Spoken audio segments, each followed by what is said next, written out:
This land is calling.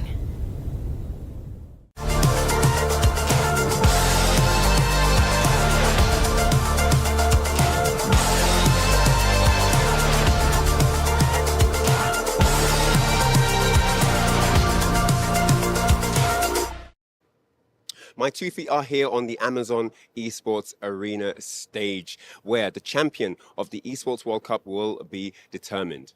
And as a player myself, I can tell you that all of the preparation, the research, the training, all of the preparation has been to get each player to this very spot, where the biggest challenge of them all awaits each participant. Now here, if you walk over with me, this is the fatal gear area.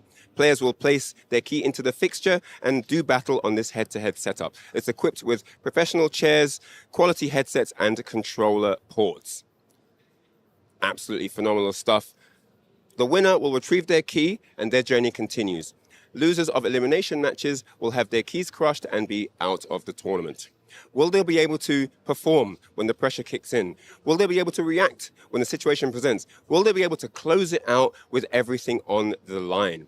Questions that each player will be no doubt asking themselves in their own way at some point. But you guys don't have to worry about any of that. You guys get to sit back, relax, and enjoy the show. It's EWC. It's Fatal Fury City of the Wolves. It's absolutely insane. Can't wait to get it on the way. How was it? Okay. Yeah. What do you don't like? The last bit. Can't wait to get it on the way.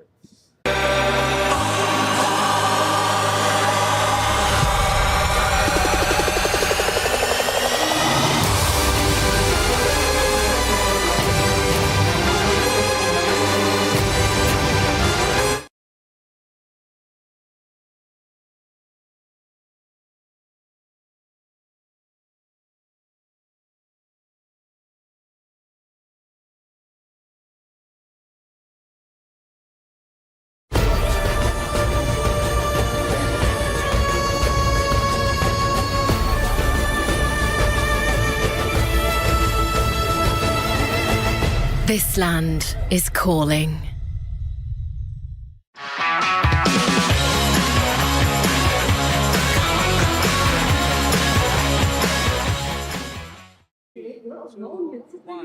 Hello everyone, I am here in front of the totem. Now, when you win your qualifier and you find yourself here at EWC as a competitor, the first thing that you need to do is collect your personalized key and frame. This is what recognizes you as a player in the tournament and legitimizes your status as a competitor. So you absolutely have to do that. You can't like rock up on the day talking about where do I sign up, you know, is there an LCQ, can I just be a part of the bracket? You absolutely have to qualify, then go through the key collection process, and then that's how you get in. The key represents the heart, the beating heart of every single competitor in the tournament. So with no key, there's no heart. With no heart, there's no pulse. With no pulse, there's no rev gauge, no health bar, no gear super attacks, nothing, zilch, nada, nix. You'll be getting carted out of here ASAP, no Rocky. So you absolutely have to collect your key. Now, the game key, the players get.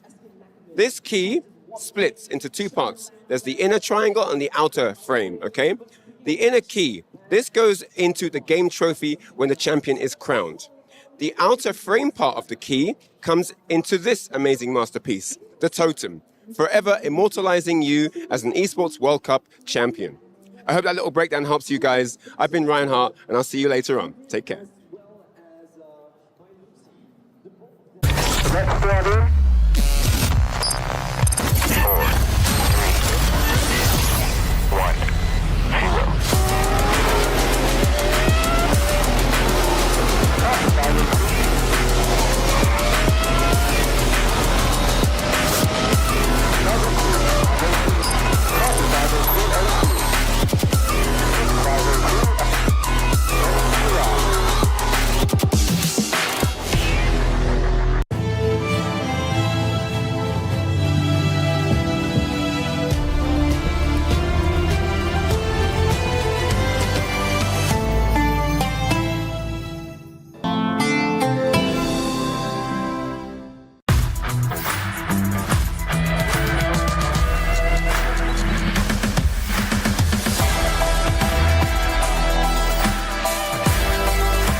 What's up, everybody? My name is Justin Wong, and we're here at EWC for Fatal Fury. Before the competition starts, though, we have to do something called the King of Art. We have 3 of the players that qualified right here. We have RB, ZJZ, and ET.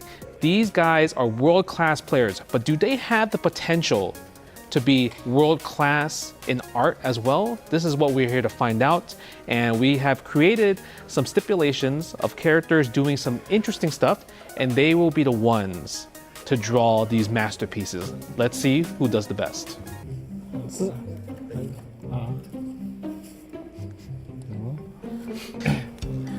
So I want to ask, for 3 of you, who do you think is the best artist? I think CT. ET, you go first. ET, here. What? Actually, Okay. both draw, same. RB, how you feeling? You doing good? I'm not good. He's not doing good, okay. ET, do you know what you're doing? It is finished. How do you say it? I think we have to say 加油, 加油, 加油. 加油, 加油, all right? 1 to 10. Give us a score. 1 to 10. 那个是鸟人是不是？ Wait, no. There's no way you understood what he drew here. 他不是鸟人。追加 WWE 啊。 It's Ronaldo. Ronaldo. This looks like Ronaldo? Okay, 1 to 10. Okay. 3. Oh, that's all right. 3. 4 4. Good friend. Good friend. All right, so a total of, out of 10 points, he has 7 points out of 30 on Cristiano Ronaldo as a wrestler. Okay, ET, good job. All right, ZJZ. I feel like ZJZ had an easy one. Tizak baking eggs. ET. 5. 5. Oh, good friend. Good friend. Okay, RB. 3. Okay. ZJZ in the lead, 8 points out of 30. Okay, that's not bad. Now let's talk about my personal favorite is RB's My on a Hippo. Okay, ET, score. 7. 7. Okay. 5. Wow, 5. Okay. 12 points right there for RB. My on a Hippo. RB is going to be your winner for King of Arts. So, I mean, this is an amazing thing. I hope you guys enjoyed it. This is only like the pre-show for Fatal Fury, EWC. These guys are going to be playing for lots of money. You guys enjoy this. Tune in, follow all the social channels to see how well they do in Fatal Fury at EWC.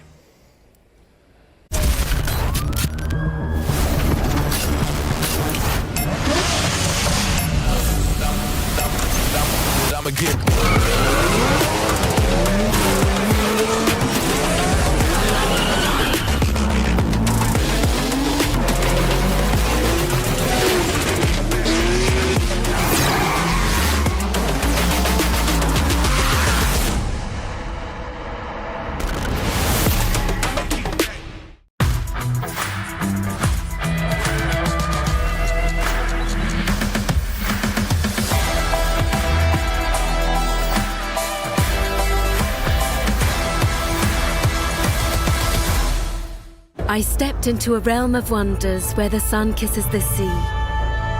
2 worlds inspired by each other. 2 worlds making one. This land is calling, Saudi Red Sea. It was 1991 when the world was first introduced to the legends of Southtown, to the story of the Bogart brothers facing off against the terrifying Keith Howard. Round 1.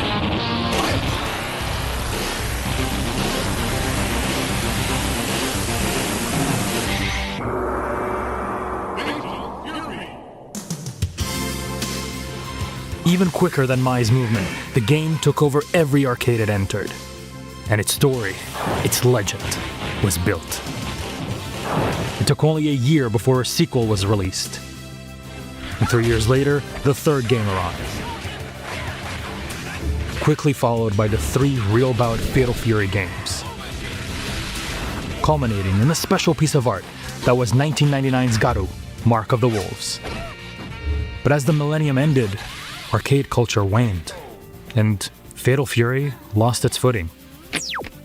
The players dedicated to Southtown and its fate made their way to the alternate Southtown of KOF, and for 25 years, that was their only refuge. A Southtown that shared so much with the one of Fatal Fury legend, and certainly made a way in their heart, but could never truly replace what was lost. Hey, come on! Come on, come on! Oh no, Terry, that's definitely not all. Because this year, a second era of Fatal Fury and a second Southtown has officially started.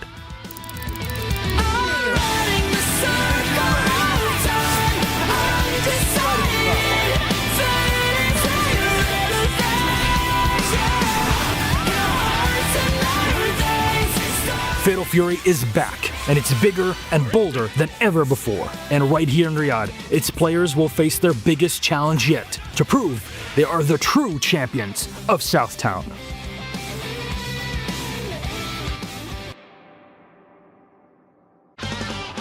Are you a player at the EWC? Prepare to get annihilated. At the Esports World Championship, you will experience the best hospitality in the world! He knows. Look at this guy. He's so happy.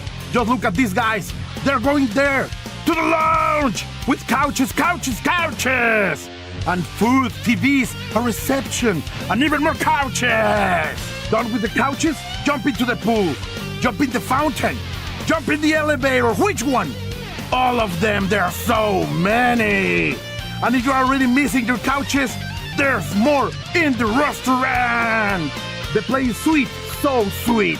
Sweeter than all these desserts. Cakes are food. Food is good. Good is fruit. Here you will be healthy.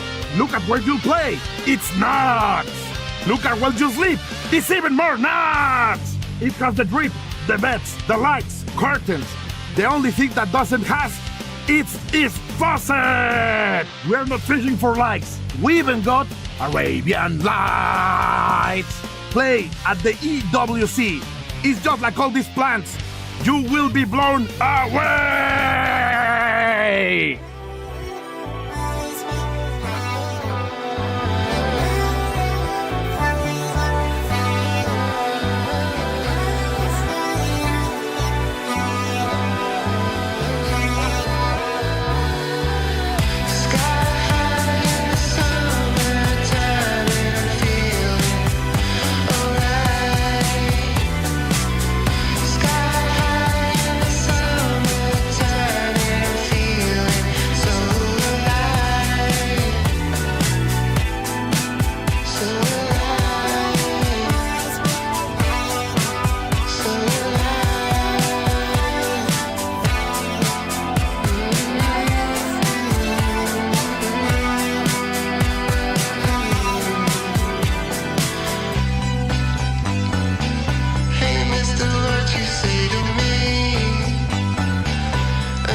Yo, Punko, you good? Yo, we got media day, man. What are you doing? Oh, bro. This is bad, bro. Dude, say something to him in Korean. 일어나세요. It's not working, bro. I don't know what's going on. Wait a minute. I think I got an idea. Up and at him. We got you, Punko. God, he's happy as hell. So, Punko, what do you have to share with us today for King of Art?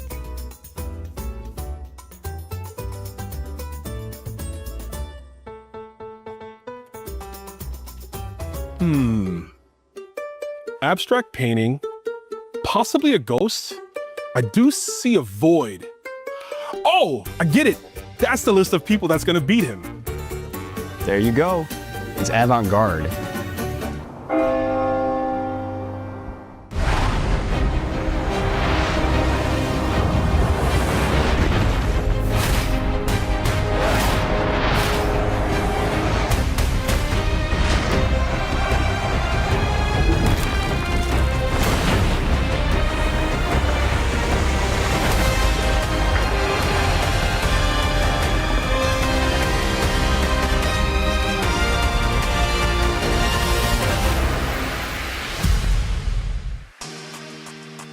Welcome back to the Esports World Cup. It's day 2 of Fatal Fury City of the Wolves. And for 8 players, their journeys are about to come to a crushing end. Their hopes, their dreams, and their medals will meet the famous hydraulic press, and I cannot wait for it. I'm joined here in the studio by our analysts. And guys, what a great day one it was. It really delivered on the competition here. Fatal Fury City of the Wolves on the grandest stage. The best players in the world really showed out, didn't they? Yeah, day one was phenomenal. Like, there were so many good matches, and we kind of knew that it was going to be a bloodbath in the way that it was. And oh man, it did not disappoint. Yeah, I thought a lot of players came in swinging, right? We knew the heavy hitters. We knew who they were, like you mentioned. But I think there was also some stellar performances from players that we might have not have had that much, faith going into, right? I look at a player like Mo. Yeah, Moke for sure improved quite a bit.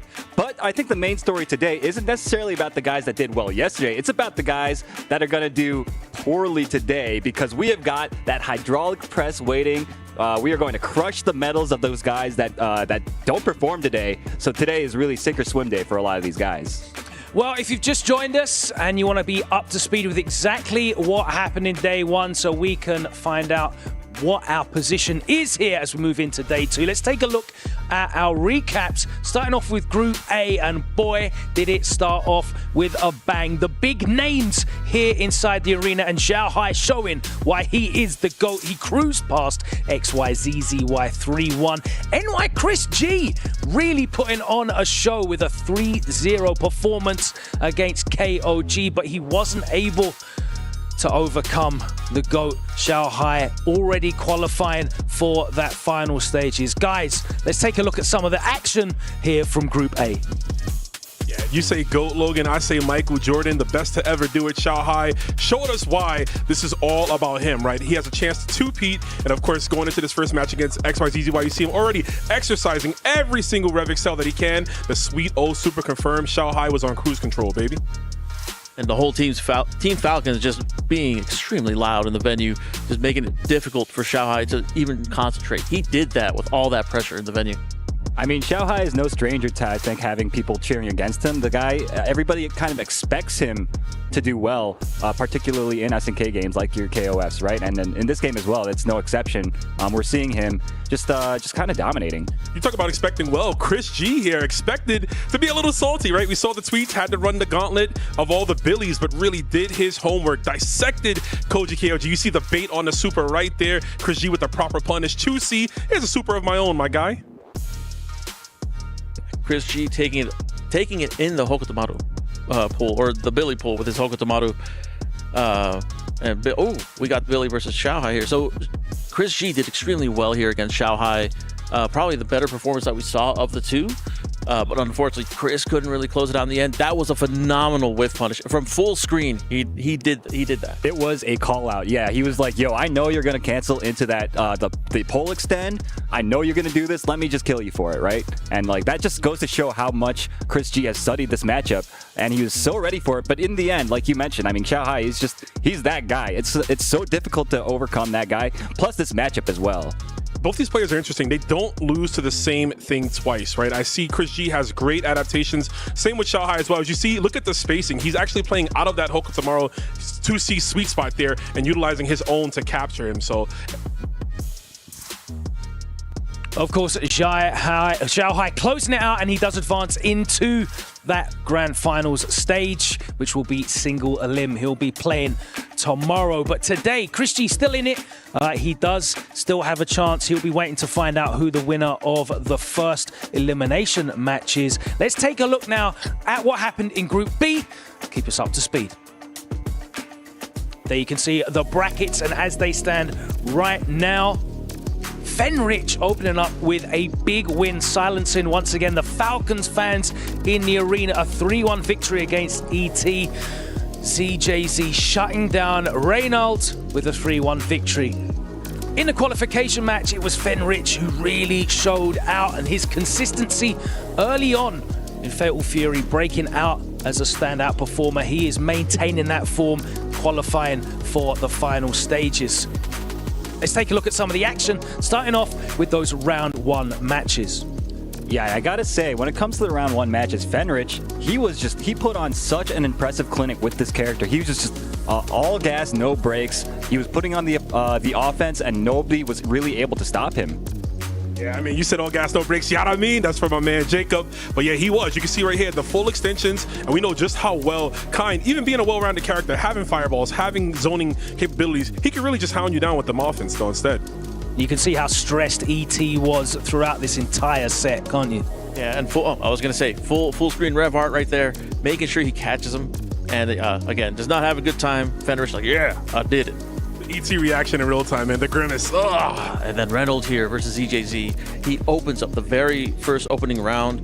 Reynolds putting in work, almost had it, but then ZJZ just started bringing it back. Yeah, ZJZ started to play up to his name, right? He started to play a bit more lame, but really what worked out in his favor, those variable options on defense, switching between the feints, switching between the EX fireballs, going for the EX flip kicks there, and you'll see Reynald just getting caught, trying to take his turn back, just like right there, every single time, hammering him down. The incremental damage started to stack up, and we saw the level 1 super for the win. Yeah, even the character switch wasn't really enough to bail him out there. I mean, he was just trying to do a lot of the same game plan that he was doing with the Kind, and ZHZ was just ready for it. He had the download. Right, and yeah, I mean, honestly, I mean, I was really hoping for Reynald to do really well. Of course, the American bias. Yeah. But oh yeah, so this is Fenrich versus ZJZ. This one was over so quickly, bro. Fenrich really just ran over ZJZ. Yeah, I remember missing a little bit of the first half because I went to the restroom and I came back, and I mean, and that's just Fatal Fury, right? You can get ran over. That's Kind, I should say. The type of character that he is will just literally run you over with those panzers. You see the double cross up. You are so gross for that one, Fenrich. Had to really flex on ZJZ.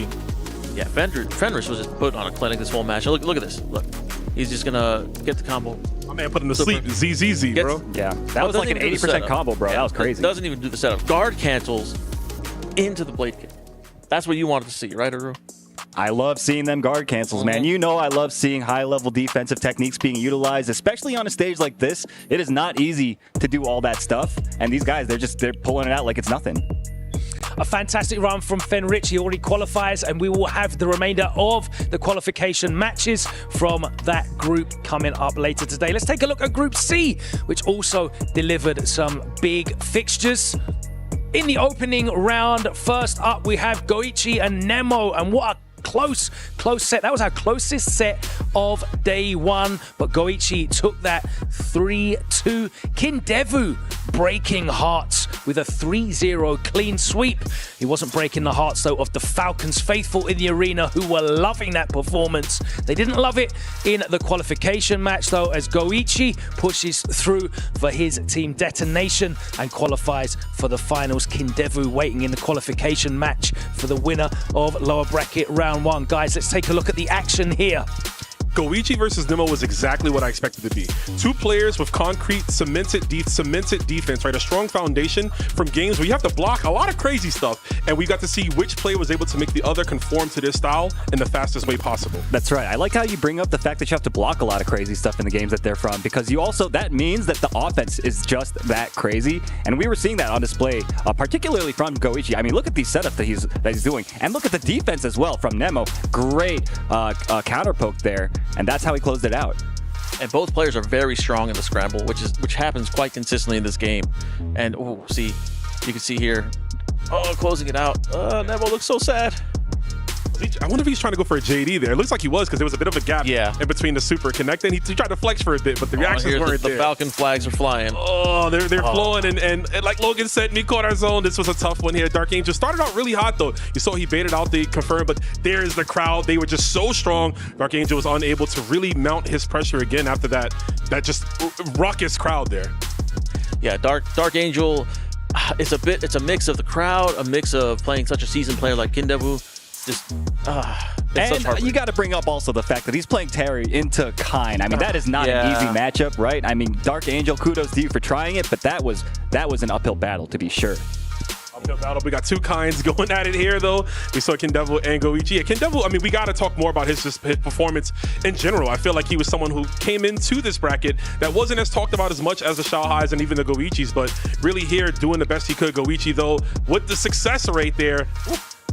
Oh, and you saw he tried to use that the invincibility to go through the orb. It was a nice idea, but it didn't work out for him, and it cost him that round. Had it worked out for him, that would have probably been it for him.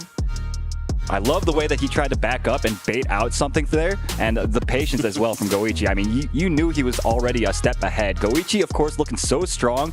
I think he is looking the most likely to dethrone the guy everyone's talking about. You know who I'm talking about, right? Possibly. I don't know. Maybe, right? The little child guy? The little guy, yeah. Yeah, little guy. Yeah. Well, as I said, Kindevu still in it, and he will have the backing of the Falcons faithful. I appreciate that he committed to the bit as well with the hair dye. That's definitely going down great with the Falcons fans in attendance. Hopefully he won't go down to the hydraulic press later on. We'll find out more on that. Let's take a look at Group D, though. And again, that was one of our most eagerly anticipated groups. The opening round that saw Punko go head-to-head with Moke, and it was Moke who once again got the win for Falcons, turning it round and cruised into that qualification match 3-1.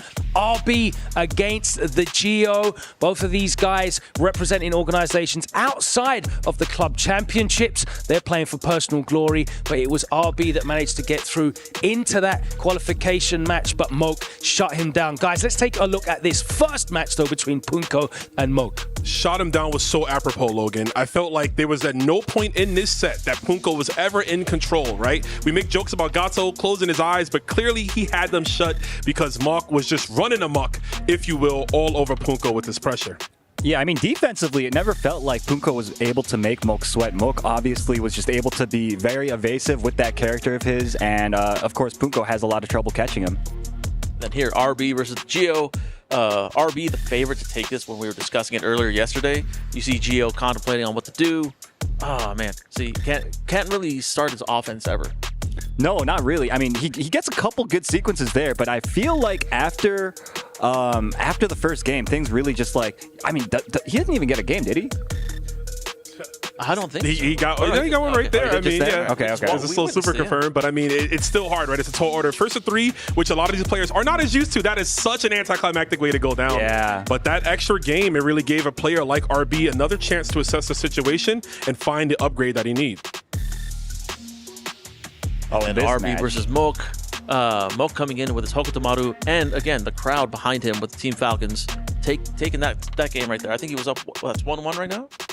Yes, that's right. You know, we talk about Team Falcons, right, Gibby? But honestly, Moke was the only player in the group stages from Team Falcons to actually qualify on the winner's side. The other three players have to fight underneath today. We'll catch their stories later. But really, I am so proud of Moke finding his spot to this tournament from the last event to qualify from.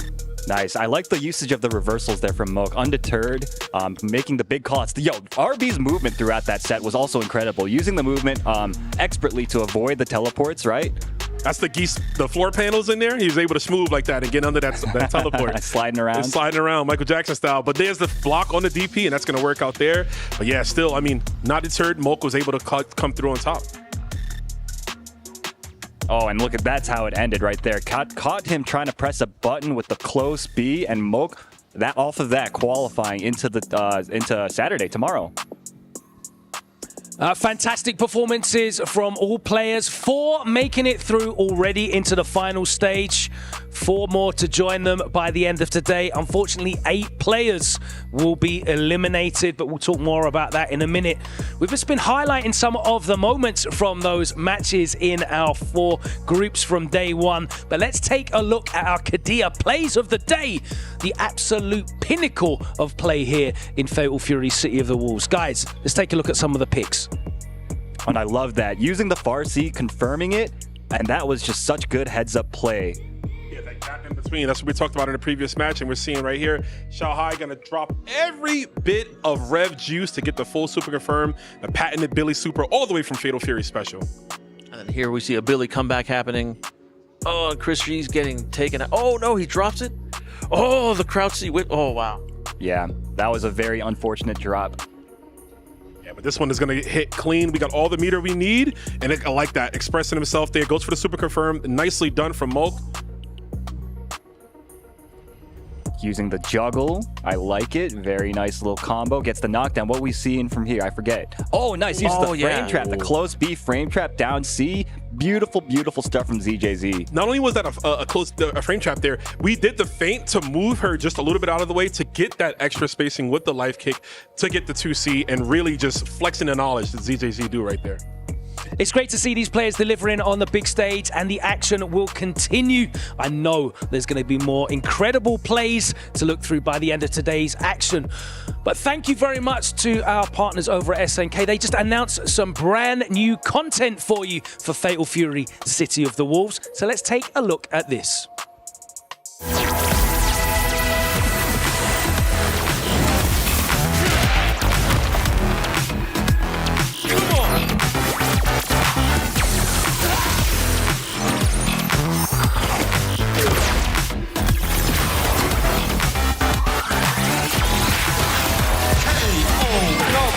Wait, that was fun. Hey, I want more.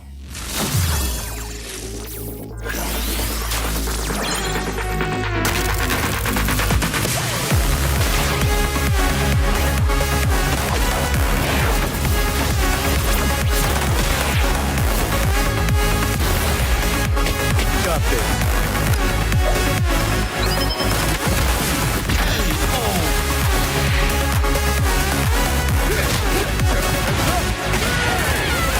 Get ready, Softdown. That brand new mode announced today. Looking forward to that. Gibby, can you tell us a little bit more about that new content release?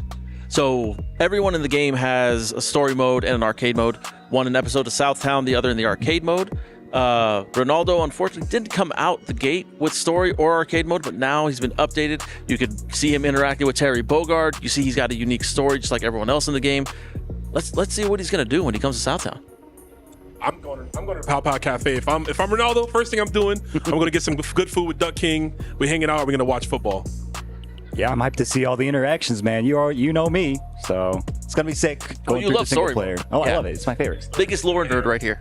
I love the fact that they already introduced the color palettes as well. As a big, football, I refuse to say soccer, big football fan, I love all the nods to, the clubs that Ronaldo's been part of throughout his storied career in football. And I'm looking forward to checking out Ronaldo's arcade mode and episode of Southtown. That is going to be coming for you very soon. Let's take a look now, though, at some of the emotions on display, because for the players, some of these, this is the biggest event they have ever been part of.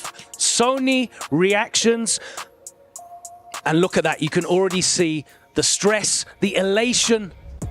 It's all on display, guys. The highest of highs and the lowest of lows all on display. That was only day one. It's only going to get crazier from here on out, you know? Just wait till their totems start getting crushed. Oh, yeah. Oh, man. I want to see it get crushed. I want to see the dust fall in the palm of their hands. I want to see the dreams end. I mean, it sounds kind of messed up, but we need this. We need this That's kind of the drama we're here for, man. You know it, exactly. That's the drama you guys at home are here for. We want to see people succeed, but at the same time, we love watching people fail. Oh, yeah. If it can't be us, then it can't be anybody. That's what I'm saying. I'm a big hater right now. I mean, these guys, regardless, they are here. They made it here. They're very strong, and they're going to do the best they can. But yeah, we can only have one winner. That's right. And the winner is, all eyes are on one guy, but I'm really hoping to see, a challenge for that guy. And I think there's a few people that I have in mind that I think it's certainly possible.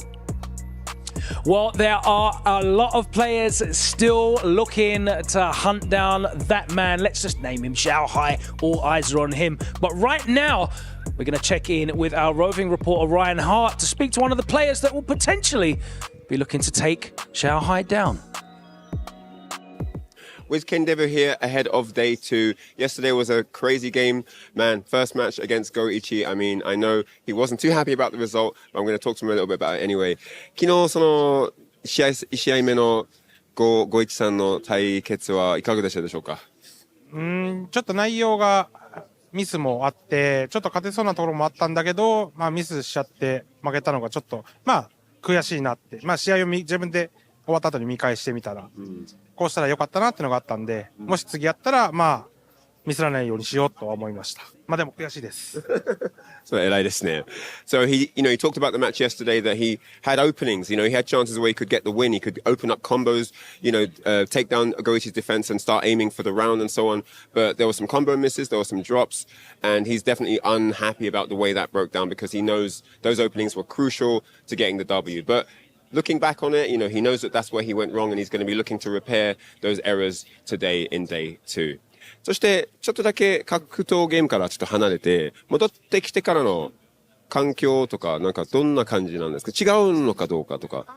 いや、まあ環境は別にあんま変わらないですけど、まあ自分があんま本当にずっと真剣に格闘ゲームをやってたわけじゃなかったんで、まあどれぐらい勝てるかなっていうのは不安は当然あったんですけど、思ったよりは勝てたんで、まあ良かったです。すごいですね。そんなに真剣にやってなかったの？もともと。いや、本当になんかしばらく最後にマジでずっとやったなって思えたのはドラゴンボールの時が最後かなって感じだったんで、それぶりなんで本当に真面目にやろうってなったのはだから7年ぶりとかなんで、まあ一応そのゲーム自体は触ってたけど、そんな感じですね。なんかよくエボ優勝できたりしたんですよね。まあ昔は。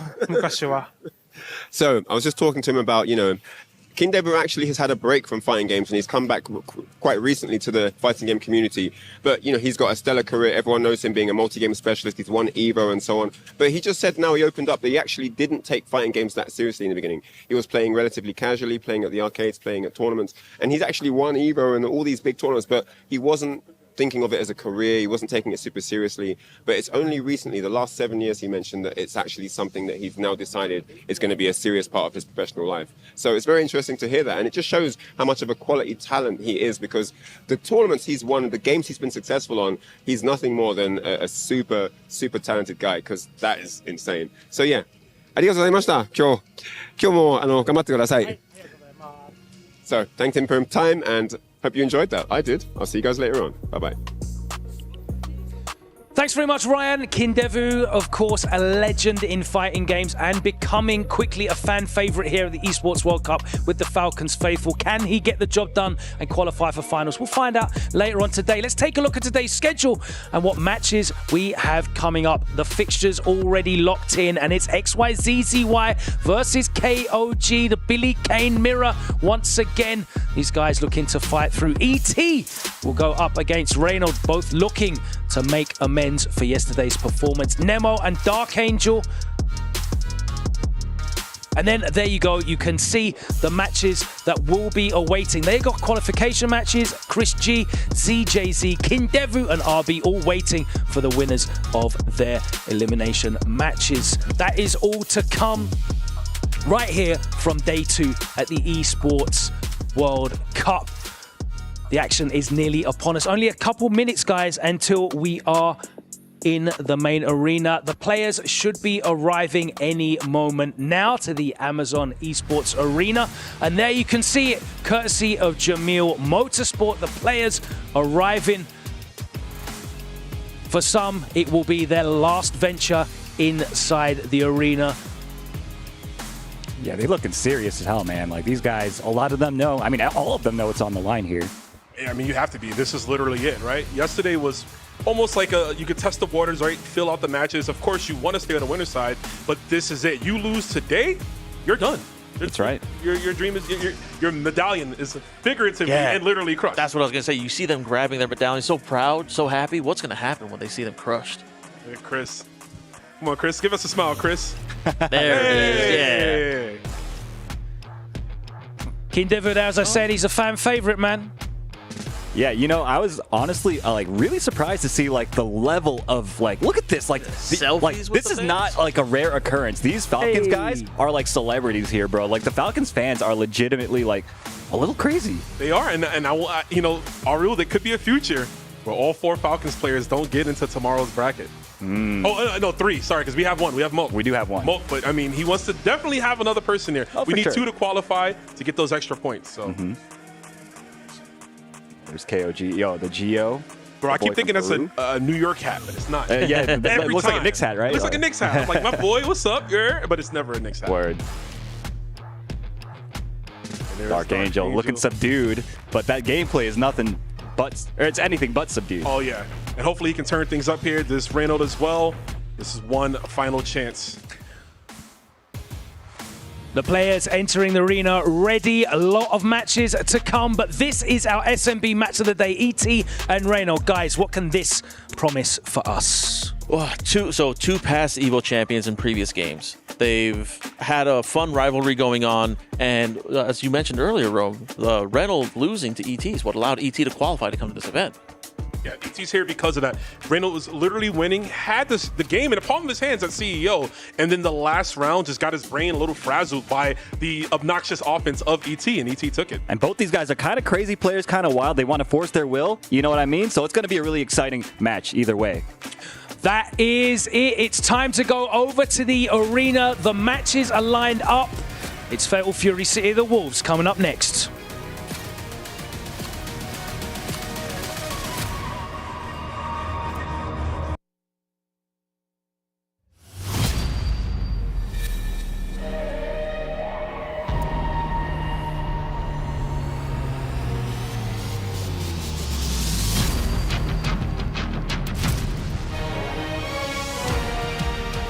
Welcome back, everybody, to Fatal Fury at the Esports World Cup 2025. It is day 2 of competition here, and it is heating up. The highlight, the entire nameplate of this day is Eliminations. That is the goal. Hello, we're your hosts, Milosh and Hollywood Rob TV. We're sort of happy to be here with you. I'm telling you right now, Milosh, the energy is absolutely electric. You can feel all the nerves backstage right now, but of course, it's only to be expected because we are having the highest stakes possible. First and foremost, I want everybody to know, today is all about this right here. Let me set this down for 1 second. Come on. Make sure we get that right there on the camera. Quite literally, this is the key. This represents these players' tournament lives. Everyone starts off with one, and at first, it looks like this. And right after, it looks like this. Not just your key, but your hopes and dreams all shattered here at the Esports World Cup, and it's all about survival. All right, ladies and gentlemen, that said, we're going to see who will eventually end up putting their key, sealing their key into the EWC trophy. There can only be one, but we got to start off here. Our first match of day 2 is ready. Let's get to it. Bringing our first player to the stage, Koji K.O.G.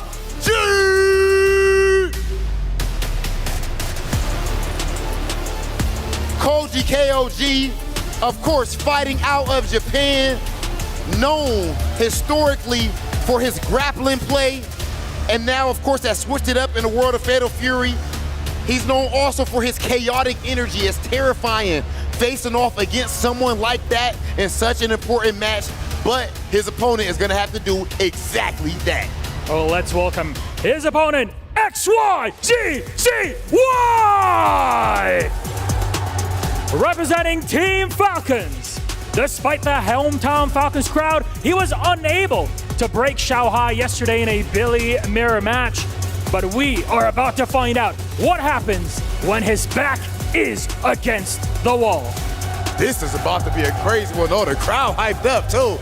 Look at him over there. Look at XYZZY. He hyping up the crowd and everything. Okay, he liked that. But the hometown power-up is one thing. Not hometown, but of course home team. But they cannot play for you at the end of the day. It's gonna come all down to the skills. Koji. Gentlemen, please. XYZZY, please join me right here for the face-off. We know what's going on. These fellas are trying to, oh, look at him. Oh, he's got the eyes. Oh, he's got the crazy eyes on. Oh, my. Oh, that's absolute insanity. Okay, calm down, Koji. We've seen enough. Go ahead to your setups. It's time to get our first match started. Ladies and gentlemen, day 2 of Fatal Fury City of the Wolves is underway. Let's get to it and send things over to our commentators. It is a beautiful day here at EWC to kick off day number 2, qualification day, but as others know it as, the fatal part of Fatal Fury, the elimination phase. Oh man, that's the scary part. Being in a chance where you're like, okay, I can qualify, or am I gonna get eliminated? That is the scary part. And obviously, you know the players, KOG and XYZZY, and us talking to you. My name is Justin Wong, and co-caster Jeremy Vicious Lopez. You know, we had a lot to think about from the first day. How do you feel about these players Some of them are going to achieve their dreams, get in the top 8, and some of them are just going to drown and get their key crushed. Right. You know, that's easily one of the more exciting parts to see who progresses, but it's always going to be the heartbreaker to see who gets their dreams and hopes crushed along with their key. But as a fan of the game, yes, that you and I both are, it's going to be very ecstatic to see how much they've developed their game plan in comparison to day one and what they've seen through their other predecessors, right? Yeah. Again, they're starting off in the lower bracket. Not only do they have to prepare with what's in front of them right now, but what happens going further as they each are going to be playing 2 games straight. The crazy part is about this matchup, it's going to be a Billy mirror match. Rob TV already pointed out that KOG, right, he lost to Chris, but the thing is, XYZZY lost to Xiaohai in the Billy mirror match. So if you think about just studying purposes, KOG might have the upper hand because he's like, okay, this is how XYZZY lost the Billy matchup. Even though XYZZY started out as a Billy main when the game officially came out, when you think about KOG, he actually qualified super late in the process because he originally was a Vox main. That's right. And he switched to Billy recently to get that qualifier spot from CEO, right? So now it's like OG Billy versus new school Billy. Who is going to be the dominant Billy player in this set right here? Well, this is where the counteract kind of comes in, right? When you talk about this type of argument, or at least this type of point being made in the conversation, what's to stop XYZZY from sharpening his own skills in the mirror match, right? Yeah. Like, he had fallen short against one of the more premier players, although, let's be honest, Xiaohai, he had just picked up the character not too long ago. Still, there's a lot of values to be taken from that L. Like, what do you do now going forward to progress against another Billy main, right? That could be another part of the conversation. So it really does depend based off of the player's inherent skill set. Yeah, that's true, right? If your whip punish is on point, can you check Billy's dashes after he does so many different type of light attacks, right? Are your anti-airs, the high dodge super important? Are your reads, even with wake up, just ignition gear? Is that one super important as too, right? And also, the one thing that XYZZY did do a lot, but just failed, was kind of the guard cancel. He kept guard canceling a little bit way too early, right? So it's like, does he have the timing to actually do it this time correctly? But look at this. Already he's in a bad spot. He's getting hit right away. And that's one of the things I wanted to talk about is what happens when you are stuck in plus frames in that vortex defensively, which is what KOG is trying to enforce right now. That guard cancel does have to come through, which exactly it did from the side of ZZY. Trying to stay on the offensive, but it's so difficult still. Past the other side of the body, ZZY wasn't ready for it. The onslaught is there from KOG. Yes, look at that. And he catched the backdash as well. Is this going to be enough? And it is. That level 1 does so much damage. I think when I did the research on how much it does, I think it does around 304 damage, which is already alone just from a light confirm, especially from a character that's supposed to be a long-range attacker. Yeah, mid to long range at best, right? That's what it is. We are going to get the XL route coming on in now with the knockdown. Let's get a little bit of that Pogo action lighted on fire. Give me some of that ignition, but what happens once the onslaught happens? I like the little safe jump on the way out towards the defense. Okay, guard cancel right here. Are we going to spend the bar here? Yes, we are. Always want to spend the bar just because it's so easy to build meter in this game. Misses the safe jump, but look, another chance for KOG to kind of like maybe possibly take this round, but unfortunately the hybrid defense causes the overheat though. Yeah, a little bit too much on his plate. Wasn't able to extend the combo into any sort of XL route because of that factor of being an overheat. Although SPG is still on the table if it's going to be a thing, if his overheat happens to still be a factor, right? Yeah, the plus frames right here, and he's taking the hit a little bit too much. He's scared of the guard. This is actually my kill. He could do it. Yes, the ignition, the level 2. Red line gear, is this enough? No, it's not. I can't believe it. He has to bang out wake up super. No, the double KO. You can't make this up. Did he get the round? He does. Because he was already up one round, the game will give him the victory. KOG with the steal. If it were a case where XYZZY had a round under him as well, and the draw game happened, neither of them would have been awarded the game by default. Yes, that was intense. What a start of the day for day 2 at EWC for Fatal Fury right there. How does XYZZY just like answer this? He already lost his SPG. He's reaching, and KOG is teaching. Look at this combo right here. Into a safe jump, into the mix-up. So sick looking, by the way, into the overhead. It just looks so cool in that setup. What a high dodge, canceling into that. Yep. Nice. No punish, though. No confirm. I think maybe XYZ, he's still thinking about it from the last game, actually. Possibly. Again, the hop against the throw attempt. KOG in the driver's seat right here. You would expect that from the opposite end. You would expect maybe KOG going for these throws a bunch, which is maybe why XYZZY has been teching so much. But no, KOG has been high flying, avoiding all of these throws. And to be honest with you, that's the accumulation of all of his damage from that round. Yes. Nothing too fancy either. Oh, tries to go for the little kind of like a delay frame trap with the standing D. Nice, 0 frame from the hyper defense. Yeah, anytime you do a hyper defense by tapping forward, you actually have way more time to guard cancel, which is a good part. Right. But the thing is, if you mistime it, you actually get hit in the process. Hence that 0 frame. And you saw a good amount of damage coming out of that.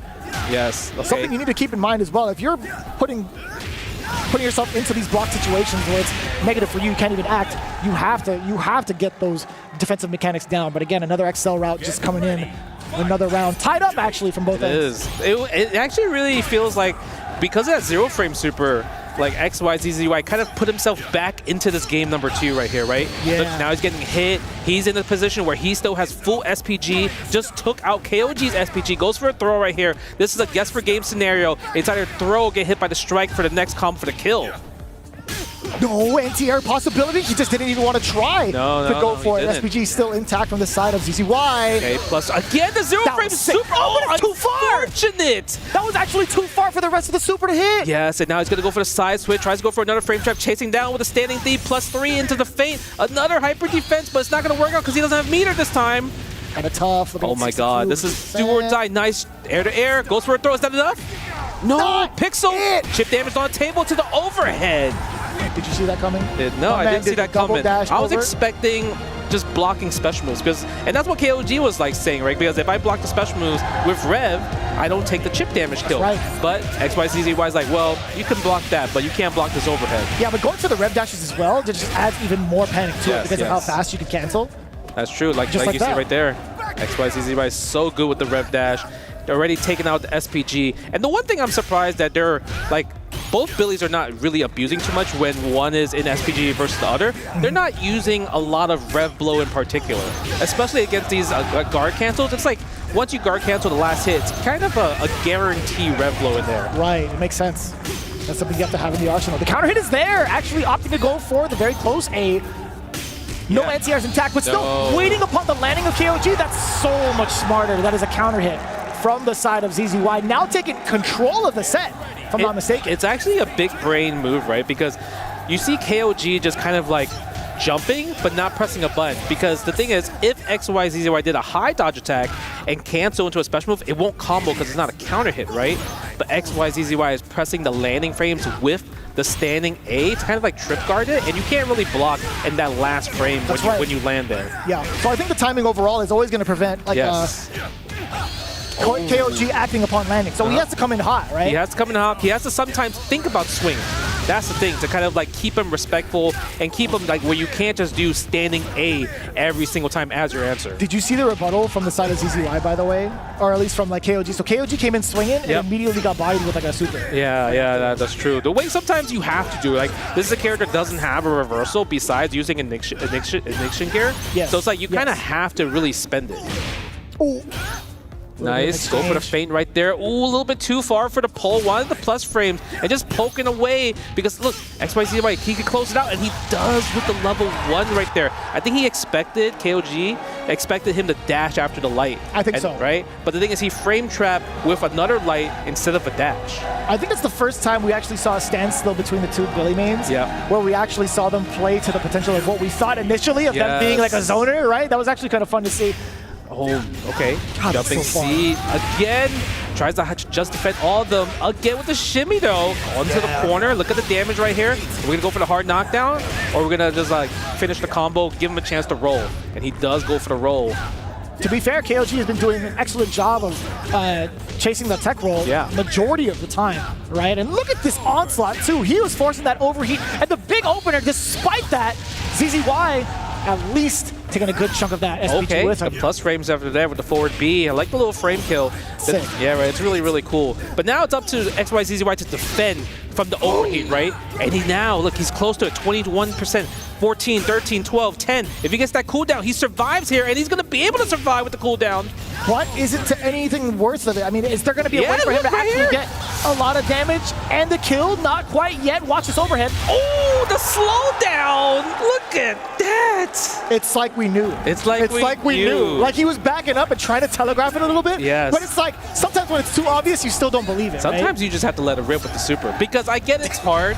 Yes. Because the thing is, oh, I could go for chip damage. But the thing is, if he read that you did wake up super. Nice! Both at the same time? Oh, they both clash. That's crazy. First we get a double KO, and now we're getting double clash with the Red Blow at the same time. You don't see this happen all the time. But look at this, 98% on XYZZY. He has to be careful. Damn, you went from 98% to 98 degrees. He was heating up. Ooh, okay. Go for the fire right there. Is that gonna be no way! Yeah, that super is really good. Hits from both sides from a high angle. You can't really hop jump out of it, actually. No, and even just defending it is kind of tricky because you have to do crossover and then go back to the other side to, or cross off, I should say. Oh my god, he overheated. Even with all those just defend attempts, still getting overheated, but it doesn't lights into matter. the super, Justin. Yeah, it doesn't matter. XYZZY eliminates Koji Cog. Man, what a crazy first match. And it's a Billy mirror match. And I know a lot of people are like, oh, you know, it's another Billy mirror match, but that was an amazing display from both different parties and having similar answers with double KOs, with the same time Red Blow where it just clashed amongst each other. Like, it was beautiful to see. I couldn't believe he was at the same frame. Yeah, right? Like, you saw guard cancel. It's rare. That's super rare. Very, very rare. Right? Super rare to guard cancels. And even, I think that might have been the first two zero-frame supers from XYZZY. I will agree with you. We did not see that as often, Yeah. if at all, during day one. That's what I'm saying. But the fact that we saw it within the same set, very, very impressive stuff. And there are some technical aspects to it, right? You see the technicality of some of these defensive mechanics and how much it can change up the match, right? That amount of damage plus getting somebody off you while under fire like that, because let's face it, having the pogo pull in to be plus like that, you kind of want to panic. But in the meantime, we'll toss it over to the guys down below for that quick interview with XYZZY. First and foremost, congratulations to XYZZY for such an amazing performance. This crowd, so much support for you. Really quick before we get started, can we hear it one more time? Eh, Iwa! Eh, Iwa!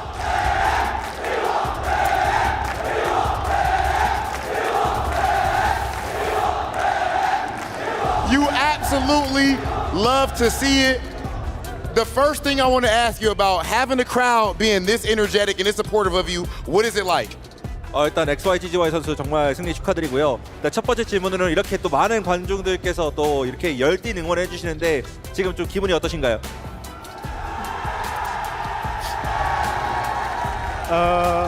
여러 사람들이 이렇게 응원해 주는 거는 좀 힘이 되긴 하는데 또 한편으로는 또 부담이 좀 많이 되는 그런 느낌도 있습니다.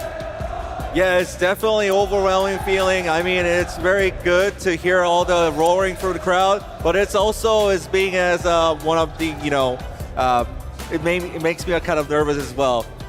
Okay, well, clearly you're able to play with those nerves and still dominate. That said, you are, a lot of people say, like the original Billy. You innovated with the character. Now a lot of players have switched to the character. Do you take pride in the fact that you actually started off with the character and are one of the main innovators? 이제 또 빌리라는 캐릭터를 또 오리지널로 이렇게 먼저 선구자로 이렇게 플레이하셨던 선수신데 지금 마침 또 이제 캐릭터 메타가 좀 약간 빌리를 플레이하는 선수들이 좀 많이 나오는 것 같아요. 약간 빌리 메타가 된 것 같은데 그래서 선구자로서 좀 이런 빌리 메타가 된 거에 대해서 좀 어떻게 생각하시나요? 원래 다른 게임에서도 약간 빌리 같은 스타일의 캐릭터를 사람들이 별로 안 했는데 이번 게임에 와가지고 사람들이 많이 해가지고 좀 불쾌하긴 합니다. Well, I don't think that's a good thing because, you know, in other games, like the characters like Billy, that kind of characters were not popular at all. And now in this game, well, everybody plays like a character like Billy. So I'm a little, that's not good for me. Okay, well, that's it. XYZZY, the crowd's excited. Go ahead and crush your opponent's key. You can go ahead and walk down there and crush your key. If you can take him down there. 네, 이쪽으로 가셔서 이제 키를 Big victory for XYZZY.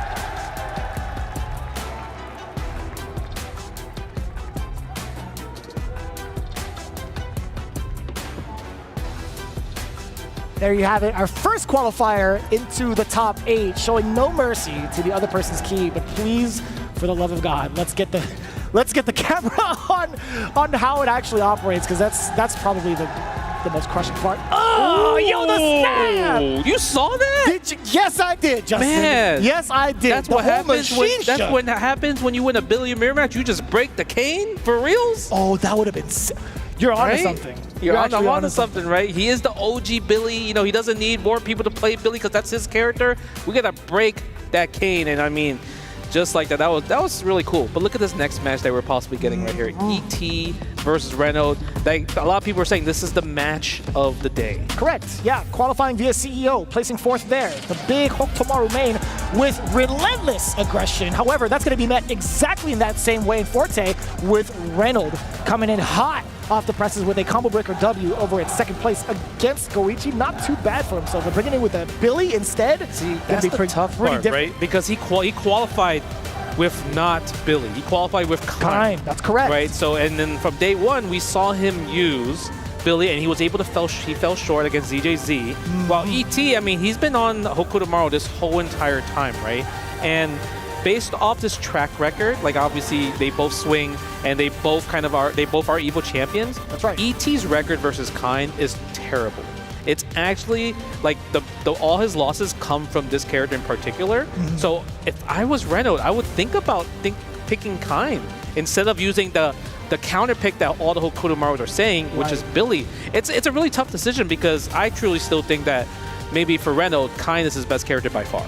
And I would agree with you there. I think to a degree where I guess just picking a character based off of the stats of how his main opponent's going to be operating, I think just picking for the counter pick doesn't necessarily solicit those same type of results that you're expecting. But we'll find out even further on what they're thinking with the stage hosts we have standing by. We have Rob TV and Milos to introduce our players. This next match, the next match that we have for you guys, has been voted on unanimously as the match of the day. We'll see if it lives up to it. To be honest, I think there's no way that it doesn't. Are you ready to bring out our first player, Milos? Do you think it's time? I absolutely am, Rob. That said, let's go ahead and do it. Welcome into the stage, fighting out of the United States, Reynald! Reynald, the only American KOF Evo champion, KOF 13 champ, and he is here trying to add an EWC to his title. This side, Reynald. Yep. Reynald is definitely not going to be bothered by any of the jeers in the crowd. It's only going to power him up. I see how Reynald gets down. Trust. I have seen how excited he gets regardless of the matchup. It doesn't faze him, but so it does not faze his opponent. Let's welcome to the stage, ET! Fenrich proved a tough opponent with his Cayenne despite the swap yesterday in Group B. Will the SNK legend reboot before it's too late? We are about to find out. In this crowd, no matter what, you give them a Team Falcons player, they are gonna cheer for him from dusk till dawn. Well, we're about to see if they're gonna be leaving right here happy or in pain. That is the drama. That is what makes all of this special when it comes to competition. Only the players can play for themselves. Reynald, ET, please meet us right here in the front. We need to see the face-off. Right in the eyes. Look him dead right in the eyes. Oh yeah. That energy looking a little different. It's like Cayenne is on stage. Okay, listen. I do know Reynald is one for the trash talk. Do either of you guys got any last words for your opponent? Either way. Good luck. Good luck. Just good luck too. Okay, enough said then. Go ahead to your setups. Somebody has to go home. Someone's key is about to be crushed. And we are about to have a boatload of fun, Rob. That is it, we are ready. We'll send it to our commentators and kick off our match of the day. This is absolute cinema right here. I have to give a big shout out to production because once they did the face-off, you heard that music. He said, dun, dun, dun, yeah. dun. And I was like, oh, ain't no way this is cinema right here because these two are rivals, man. These two play, they have a similar play style where they are unpredictable and they don't get phased even if you punish them, right? So it's one of those things where like, who is gonna fold first? That's right. They don't really get discouraged from getting punished off of the things that they choose to do upon wake up or even defensive maneuvers, right? When you think about what's going to be on the table for both ends, a lot of the decision making on defense will possibly revolve around a wake up ignition super. Yep. However, with the things that you just said, the points that you made with both players, I don't think they will be discouraged even if they get punished numerous times for making said decision. Yeah, it's just tough because like, maybe that's why I would say going to research with ET in general, like he lost to so many kind players and different kind players, not even the same one, because if you do wake up with something and kind blocks it, he makes sure that it's gonna pay, right? He can combo in 2 ignition gear supers in 1 combo. If he needs to be, right? Most of his combos do naturally minimum 50-60% corner carry with the rev blow, sets up a rondo. So it's like, it's really, really scary. But we might even not see kind because of Reynald using Billy lately, right? And that's so wild. Yeah, do you go for the character counter pick or the player counter pick? That's the most important part you gotta think about. I feel, do you think, so here's my follow-up question to that. Do you think Reynald is an inherent player counter pick towards ET? In order to really answer that question. Yeah, it's really tough because I feel like because he won EVO for King of Fighters, he naturally will just play characters in general. Like I think in his head, he feels like he will naturally just win based off the character field that he wants to play. The progression on how he wants to learn, or maybe even the character of the day.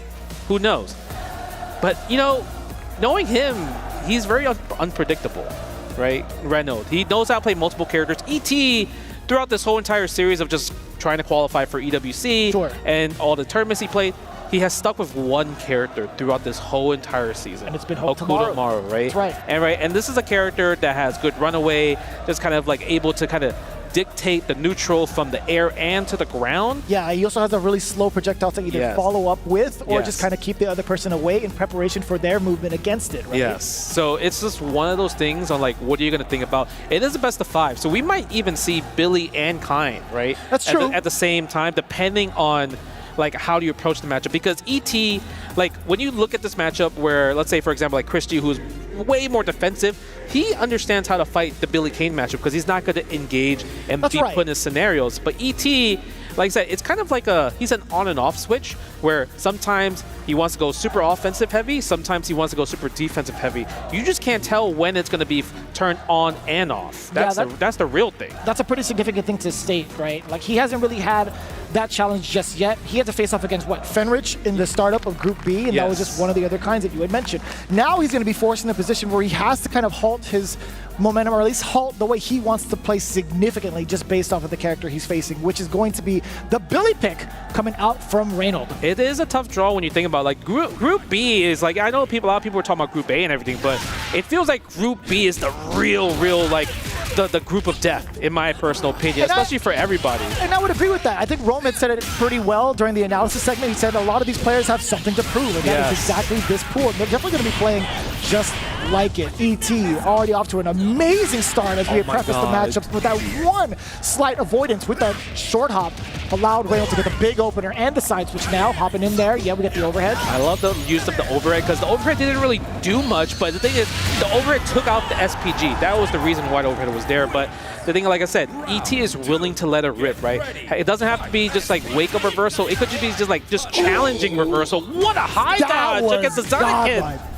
That was really good right here. It's time for Reynald. He caught him flinching. Didn't confirm with standing C after the D feint. Went for a much easier light confirm there. And expected maybe an escape out? Yeah, possibly. Maybe a jump out. Hence why he aimed that pogo to the sky, but now that level 1, the ignition. That was a hard read, actually. Super hard read going up in the sky. He doesn't really need to do that in particular. I agree. Nice little punish right there with the 2B.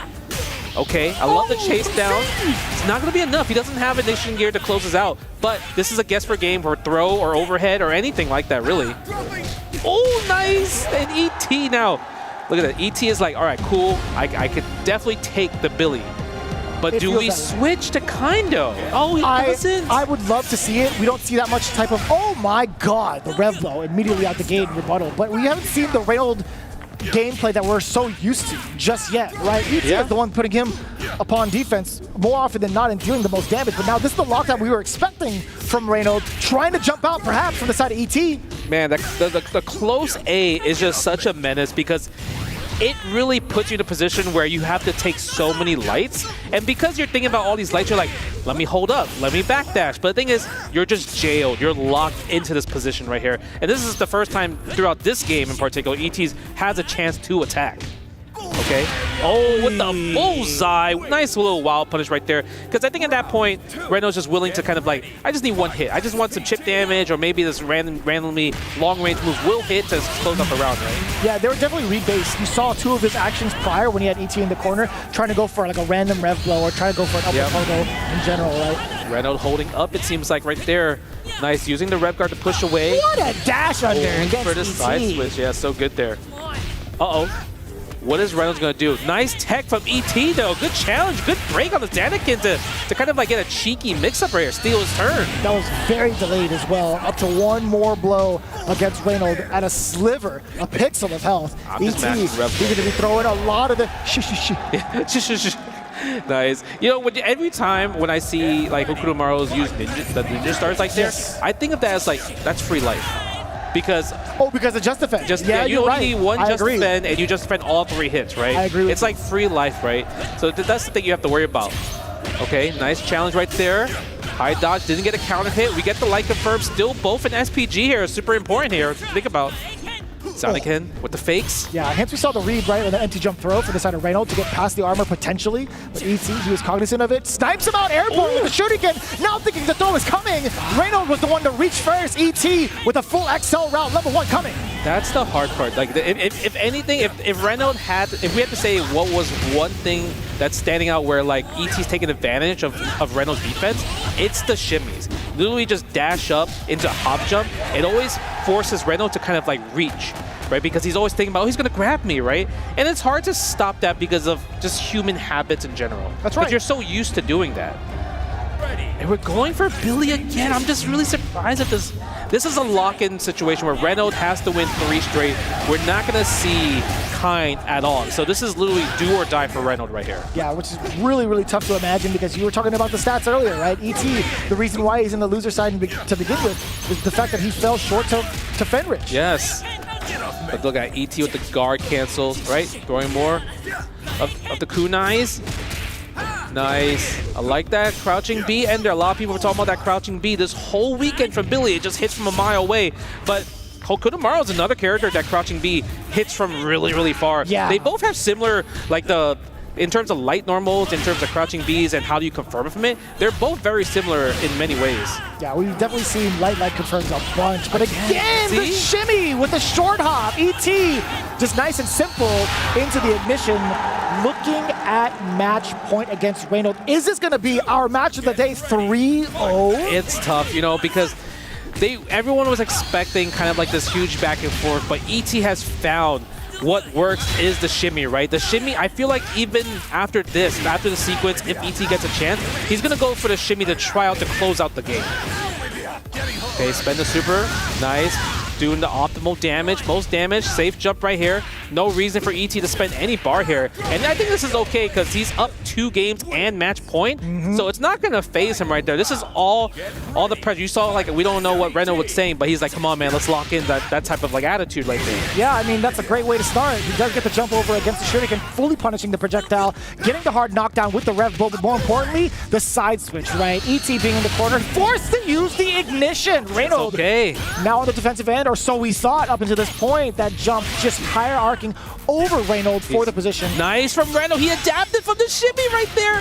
That was so good because you saw how ET really wanted that. If he had that, it would have been him in such a hard position. But the fact that Reynald was like, no more, please. Let he jump back. That was huge game changer right there. Huge game changer, huge adaptation right here. Especially this is survival, and this is kind of what you think about, right? Reynald's a person that lives on like, if I have 1 more HP left, I play better. Like all my the senses are heightened at this point. Again, with another similar start as the previous round, that big jump to initiate the punish on the projectile against ET to start off. And exactly how he prefaced it earlier. He went for a back grab in the previous round, and now getting a shimmy out of the book of ET to get a big punish. Look at the lead that Reynald has right now. Yeah, I mean, right now the momentum is definitely going towards Reynald at this point. He just wants to trade with any type of light to close out the round for ET, and the forward dash against the teleport. That's amazing right there, because that's not easy to do. It's such a fast rev teleport there, and it's plus on block, get a free combo afterwards. Something you have to be careful about. Get off me. Okay, get off of me, he says. Very delayed. Yeah, one of those things where the tech window for throws is pretty high, and that's why kind of like the hop jump shimmy does work, because you're preemptively trying to late tech. You see Reynald actually taking a little bit of a, I want to say like a more patient approach. He's the one that's trying to like back away and force ET to kind of like chill out for a little bit. But ET, again, the way that we preface his playstyle, he's very, very aggressive, and he's showing that off right now. Oh my god. That was delayed as hell. Yeah, with the air rev blow, and it's something we don't really see too much air rev blows in general. That's I feel like we see a lot more ground rev blows, but air rev blows are still kind of unexplored. I must have to say. Armored dive kick. Armored dive kick. Yeah, I mean high dodge attack. It's one of those things where everyone's so scared of high dodge attack. Okay, can Reynald close out right here? I mean, oh no, that's a counter hit, gets the crumbled, huge. I think we're gonna spend it. We're gonna cash out. Yes, we are, hidden gear. No, wow, I'm surprised. We're at 67, pretty high. I guess we want the Oki. We want possibly the shimmy yet again. This is actually tournament point, match point again. Wow, ET. That was so good. What a chase down. ET, can he close it out right here? And he does, he eliminates Reynald. The fact that he caught him. Oh man, and you look at the emotion. He's like, just feels bad for eliminating his rival, his friend. Like, you could see how much passion that they have right there. He put his head on his shoulder. Yeah, it's crazy. He put his whole head on his shoulder. He's like, man, I'm sorry it had to be you. But the last sequence was so beautiful, because what ET did there was genius. He conditioned all of us to believe that he was going to close out with the hop jump shimmy. Reynald sensed that, so he jumped back. So the fact that ET anti-aired the jump back with the command normal into the rev teleport to close out the combo, we all got. That was sick. Saving it for the last part of the match. And that's classic conditioning, right? You're saving that exact tactic for the moment where it counts the most. And to be fair, Reynald actually exhibited that as well, right? In the way that he started off round 1 of that final game. So it's really, really interesting to how it all played out. But what's even more interesting is seeing how Rob's going to be able to communicate with ET as he's standing by on the stage with our winner. He is indeed right here by my side, ET. Out of this world, this man. We'll ask him a couple questions, of course, joined by our translator, Jin, here. Now, first of all, ET, yesterday you had a hard loss against Fenrich. What did you do after that game to kind of reset and prepare yourself for your match today? 昨天你惜败给了这个 Fenrich 嘛，然后你当时回去之后是怎么个调整来今天备战今天这场战斗呢？先看今天的对手是选什么角色，然后去做准备，可能也做了蛮多的功夫，还好这次的发挥有比昨天好，所以蛮开心的。I went back and did my homework on my next opponent. I checked which character he'll be using. I prepared a lot of strategies against that particular character, and I'm just happy that my condition is really good today. I managed to perform to my expectations. I mean, it worked out very well for you in the game, but an extra thing, as you heard, there's this whole Falcons crowd here that was cheering for you all through yesterday and today. What does that mean for you being here representing the organization and having such a crowd constantly yelling for you? 就是现在现场我们有很多Falcons 战队的粉丝在这边支持你，然后你作为 Falcons 其中一位代表，然后并且现场有这么洪亮的这个鼓励声在给你支持，你现在有什么样的感受，以及有什么样的想话想跟他们说的吗？我感受到非常多的粉丝与我一起战斗，能打赢这一场战斗，也是有他们的支持，让我有更大的动力继续前进。谢谢法鲁空，我会继续加油。I feel like I'm not fighting here alone. I'm fighting here with every one of you.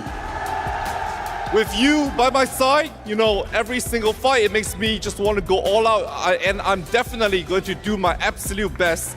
And thank you, Falcons. Thank you, all the fans out there, for supporting me.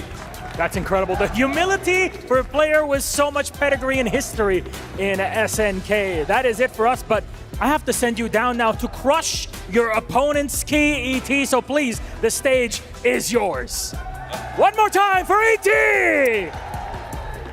Yo, oh, that was so good from ET. That speech right there, and the fact that like he just resonated with the crowd, right? With the Falcons crowd, and it's beautiful. And this is the hard part. He's like, man, do I really have to crush my rival's key, man? It's like so heartbreaking. Every time you see his expression after he wins a match, it looks like he loses. It feels that way, right? Because we're so used to seeing him, oh my God, seeing him smile, and now he's trying to like hold back emotions. I can't tell if he's smiling right now. He's low-key smiling. No, he's like, ooh. Yo, this is rough. Ooh, he's like, this is rough, this is hard. It adds so much more to it as a person who qualifies, because he's like, I don't ever want to be in this position. Yeah, right? I don't want to see my stuff, my key get crushed. But as it stands right now, Reynald is eliminated, but we still got 2 more to qualify in the top 8, and we'll find out right after this break.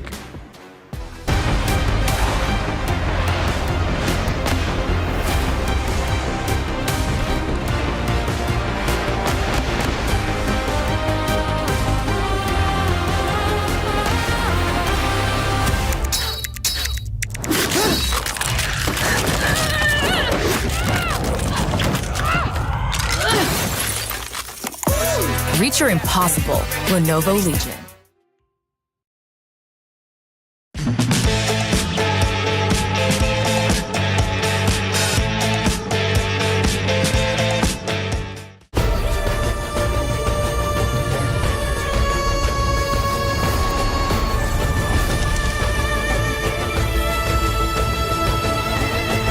This land is calling.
Welcome back to the Esports World Cup, Fatal Fury, City of the Wolves. And unfortunately, we have said goodbye to our first 2 eliminated players. 2 matches down, many more still to go. But we continue. There are still dreams and hopes alive. But 2 medals and 2 players' dreams have been crushed under that pneumatic press, that hydraulic press, crushing dreams, guys. And they certainly delivered in those first 2 matches, didn't they? They sure did, yeah. I want to say that first match, okay, so I'm sure all of you guys at home, it's no secret, you guys don't like mirror matches, but that match was so good. It was electrifying. It had all of us here in the studio on our feet the entire time. Totally. I mean, the fact that we got not only a draw game, but a double rev blow interaction as well. Both players were playing on a higher plateau, and of course, only one came out on top. And with that double KO that you just mentioned right now, that set the tone for the match, I think, where ZYZZY's like, oh, I just lost because of that double KO. Because again, if you get a double KO, both of you get around. And then from there, ZYZZY just turned up. Yeah, man, for sure. I mean, it really, you see a lot of the just defend guard cancels, hyper defend guard cancels. I mean, XYZZY, his defensive tech, his defensive execution was clearly on another level. And he really, I think he outclassed KOG in that regard. I agree, Aru. And we started to see that towards the end of the match, right? When those set counters were getting high, what a thick overhead. The zoom in, caught in 4K. But yeah, look at that. Nothing. Both players really were starting to slow things down and look for more defensive opportunities because the reality was setting in, especially on Koji, that this could be the end of his run. Yeah, for sure. And I want to also point out that the clutch factor on XYZZY's side, I mean, he was able to survive the overheats. He was able to close out the rounds, and that was so important. And now here we're going into our match of the day, and it did not disappoint. Reynald sticking with Billy in this whole set. We thought he was going to maybe pick Kine, but he ended up sticking with Billy, even though it wasn't really working out for him too well. Yeah, I mean, clearly at the beginning, it looked like he was like suboptimal. He was dropping a lot of combos, right? So it looked like he was a little uncomfortable, but he was starting to get the conditioning a little bit, starting game 3. Yeah, Gibby likes to say, like, Reynolds starts off a little fast, right, and usually trickles out underneath. This was actually a reverse effect and very apropos, similar to the CEO set, where Reynolds started hot, ET had to come back, and we thought we were getting there, right? Reynolds taking 2 games, quickly running things like you see him getting a confidence boost for himself, but ET just found the answers. Yeah, So, he really did. The funny thing is, the 2 players here, ZYZZY and Reynald, they had a long session last night till 4 in the morning practicing. And one came out on top in the practice session. It came out on top here. And this was probably the sickest thing we've seen today. Yeah, saving it for nationals, right? The anti-air heavy kick, command, normal. You don't see that get used often, usually for safe jumps. But right there, ET with the greatest of mind, out of this world, you can call him, right? ET extraterrestrial, finding the read to bait out Reynald, punishing the anti-air. And that was it. Reynald, our boy, one of the American players, is going home. But it was certainly a great pair of matches for the Falcons organization as they continue to assert their dominance on this bracket. Both of them will be advancing into their qualification matches. Perhaps one of them will be able to join Mock in the finals. Let's now take a look at one of those players that was eliminated. He is a man that is brimming with charisma. One of the most entertaining players out there, but unfortunately we have to say goodbye to Koji Kog. Let's hear from him with Ryan Hart. Commiserations there, KOG falling along the wayside versus XYZZY in an amazing Billy versus Billy affair. I'm going to ask him how he feels about how the matchup went. まずは、お疲れ様でした。試合ちょっと終わった後の感想を聞かせていただけますか？いいですよ。はい。全然何でも聞いてください。はい。ビリ対決になったんですが、自分を出せた感じがしますか？そうですね。もうこれやろうかっていうのを結構出し切れて、ただ、想定より相手がジャストディフェンスだとかハイパーだとか、めちゃくちゃ難しいテクニックを、かなり高い成功率で決められたのが敗因だったかなっていうのは、はい、あります。So I asked him how he felt about the match, if he felt he was able to display his own play style and deliver the goods that he's been practicing. And he says that, he did get to do what he wanted to do, but XYZZY's defense, his just guards, his just defenses, his gameplay at the super high level of defensive execution was on point, and he was very surprised and also impressed by how successful he was. You know, he just had such a high level of execution in every area, and KOG was slightly overwhelmed there. 続いて、ですね、まだ、4月に発売されたばっかなゲームなので、これからなんですけど、気持ちはいかがでしょうか？確か今月末かなエボリューションだとか、あとメキシコとかでも大会があるので、そこら辺全部出ていこうかなと思っています。なのでこのゲームはずっとやっていく感じですね。いい感じです。So I'm just letting him know, like, obviously the game came out in April. It's very, very new. You know, to even be here on this stage is an absolute amazing feat. And he's got his eyes on some tournaments that are coming up in the near future. He's going to be traveling around and entering all the tournaments and just sharpening his skills. You know, you need to sharpen, steel sharpen steel. You need that solid competition to level up. And he is using all of this as part of experience to get to that very next level. で、これから、なんていうの？考えてみると、やっぱりこれやればよかったなっていう、なんか、ありますか？一回も対空されてなかったんで、飛びまくるありだったなと思ったんですよね。ちょっと、むしろこっちが待ちすぎたのかなと。でも、待つ予定だったんで、もう仕方ないですね。それはちょっと、仕方ない。So I asked him, you know, thinking back on the match, is there anything he wishes he did differently? Or, you know, is there anything that's come to mind now? And he says, well, to be honest, he didn't really anti-air me much. Why didn't I jump in? I could have just jumped in.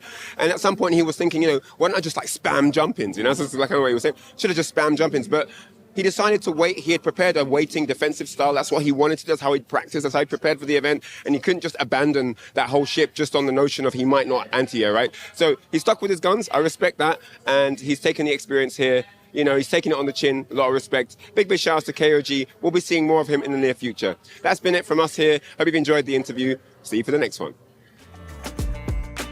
Koji Kog there putting on a performance as a human reaction thumbnail clip there. I think we got every facial expression in his repertoire. Unfortunately, we won't be able to see any more of those facial expressions as he has been eliminated. Let's talk, you know, a little about Koji Kog and what he does bring, though, that personality and that experience.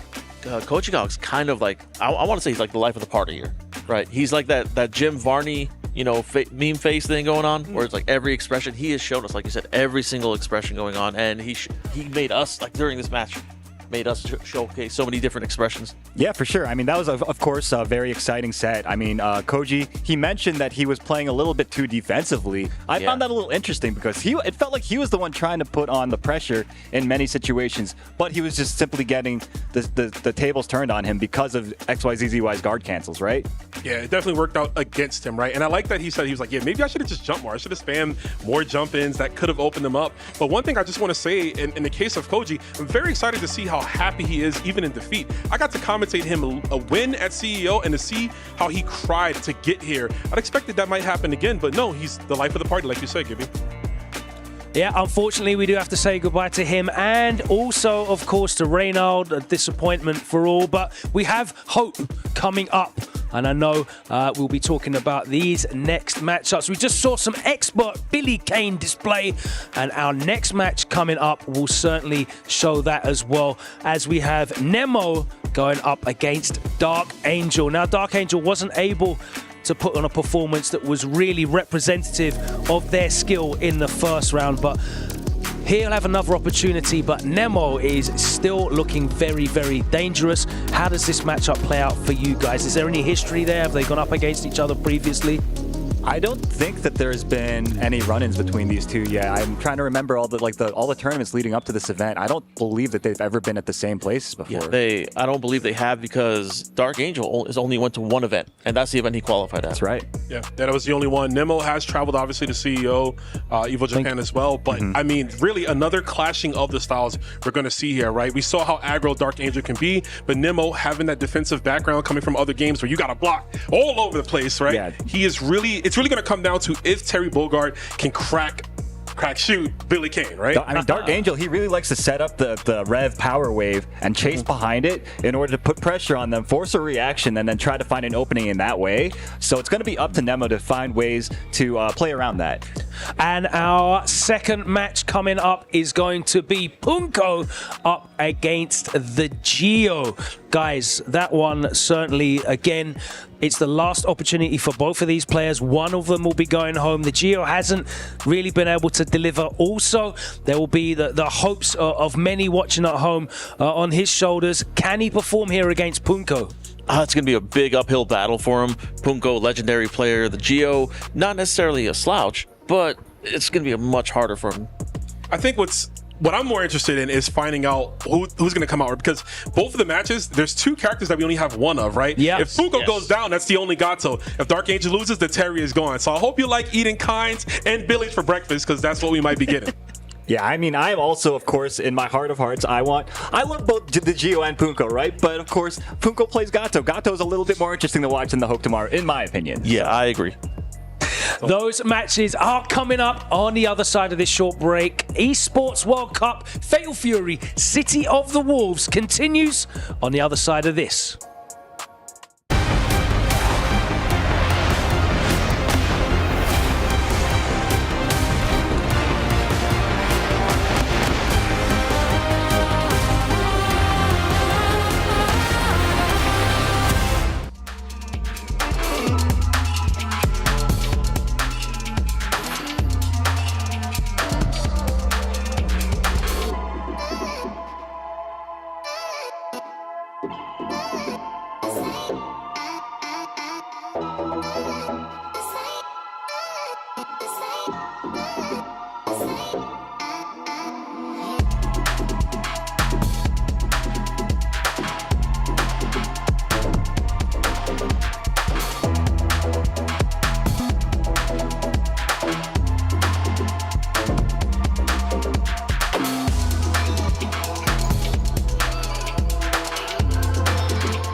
Welcome back, everybody, to Fatal Fury at the Esports World Cup 2025. We're close to closing out our group stage here as first two matches went deeper in the lower bracket of groups A and B, and now we'll move on to both C and D. We're your hosts, Milos and Hollywood Rob TV. I think it's time for us to move on. Milos, this second day of EWC has been fire up to this point. Are you kidding me? We already lose Koji, KOG, which breaks my heart. Reynald as well. You cannot make it up. But at the end of the day, only one player will survive this tournament and seal this trophy. That said, we have our first player ready for our next match. Let's bring to the stage fighting out of Japan, Nemo. Now, of course, Nemo, Japanese fighting game god, one of the best that we have ever seen do it. He qualified through EVO Japan, and I want to make sure people understand, this player right here is an innovator in every game that he plays. It is extremely tough to stop his style or to emulate his style. He is a force to be reckoned with. That is experience, but on the other side, his opponent, the one, the only, the youthful Dark Angel! Representing Na'Vi, there is a lot of hope on this man's shoulders. Now the young blood fell to Kindevu's experience yesterday. Today, it does not get any easier. He's one of the rare Terry players in this current meta. Can he bring it in a do or die matchup? Oh man, I'm hyped up. It's do or die. You did not exaggerate whatsoever. I mean, these moments, this is what people compete for, and it is time to have our face-off. Dark Angel, Nemo, please meet right here, center stage, and face the man that is trying to send you home. Don't be scared. Come a little closer. Come a little closer. Okay. With the keys, put the keys up. He said you ain't taking his key. He said you ain't taking his. Nemo always cold-blooded. You can go ahead back and get ready for your match. Ladies and gentlemen, it is time. Nemo versus Dark Angel. Let's send things over to our commentators. This is so hype. Welcome back, everybody. EWC Fatal Fury, City of the Wolf. This is Justin Wong. I am here with Jeremy Vicious Lopez, the commentator.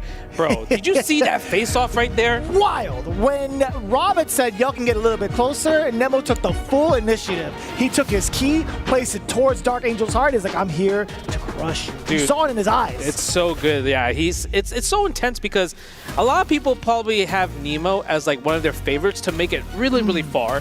While the Dark Angel, everyone, that's like the heart pick, where you're like, oh, he's playing Terry. He's the only one playing Terry Bogard. I want him to go far. Right. So it comes down to the let me put like a smart pick versus my heart pick. Right. And you know, to be honest, at the end of the day, I think there's a lot of people that would be kind of saying either choice is still technically an intelligent pick, no matter what, because of how they performed and how they even got here in the first place.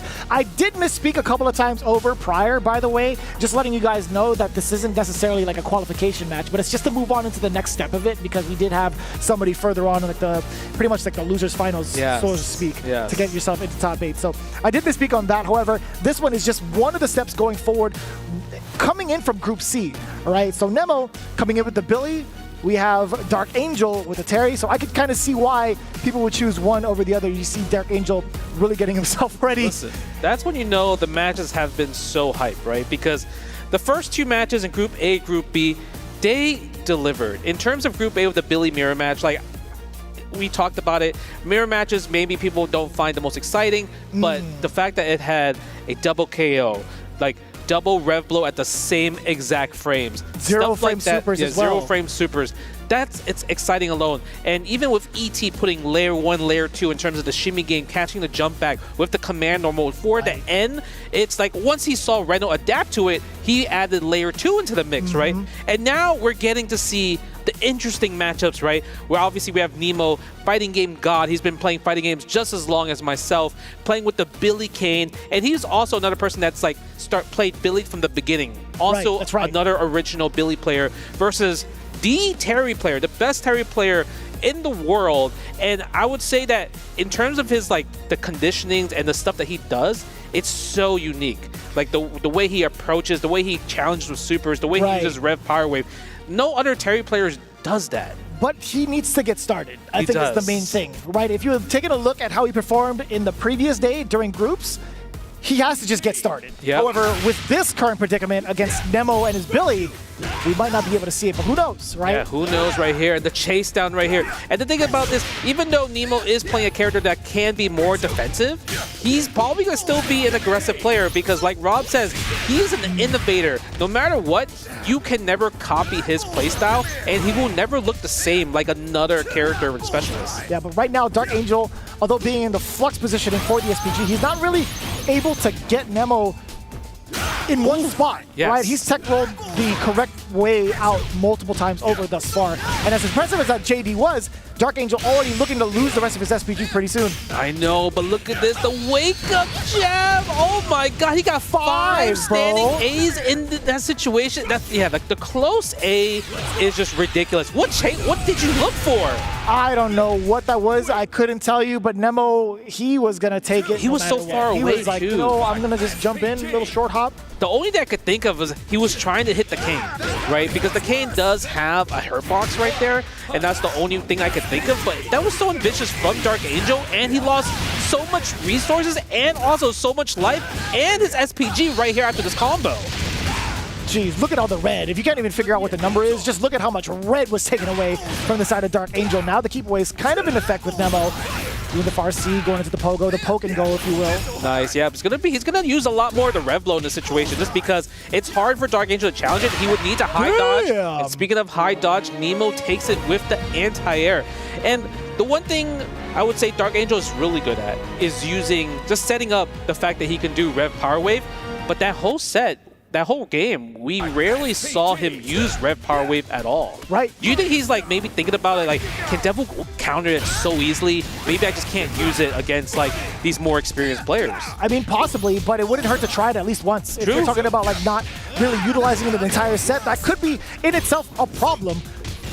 And Nemo is already trying to take advantage of that right now. Plus frames after that. He gets to keep himself at least safe at the minimum. Dude, that was 3+ frames, but Dark Angel was like happily was able to kind of like put him in a position where he got the counter hit, he got the reversal, but the thing is he isn't overheat. He caught him reaching though, yes, and he was able to kill there just in time before overheat kind of like took into effect. I think that's the first round we've seen him take thus far here in the tournament. Yeah.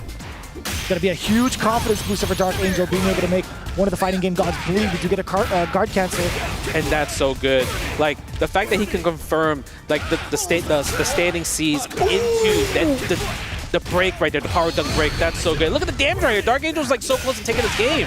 Damn, the damage coming in from him from multiple Axel routes. Yes. And all coming in from the startup of that guard cancel initially. Guard cancel, burn knuckle, getting that big opener. That was a huge play for him to get all of the momentum, in that game. Yeah, I would say now Nemo might have to think about, okay, if I do the rev version of the pole, maybe I don't end it, right? Because usually you're going to guard cancel the last hit. And so if you kind of just let it just chill and not go for the fourth hit and just stay for the third hit, the guard cancel won't come out because you're guessing at that point, right? Possibly. You saw the utilization of the air rev blow coming in from Dark Angel, intercepting Nemo midway through, but the high dodge coming in, that was a punish, actually. That was a punish right there.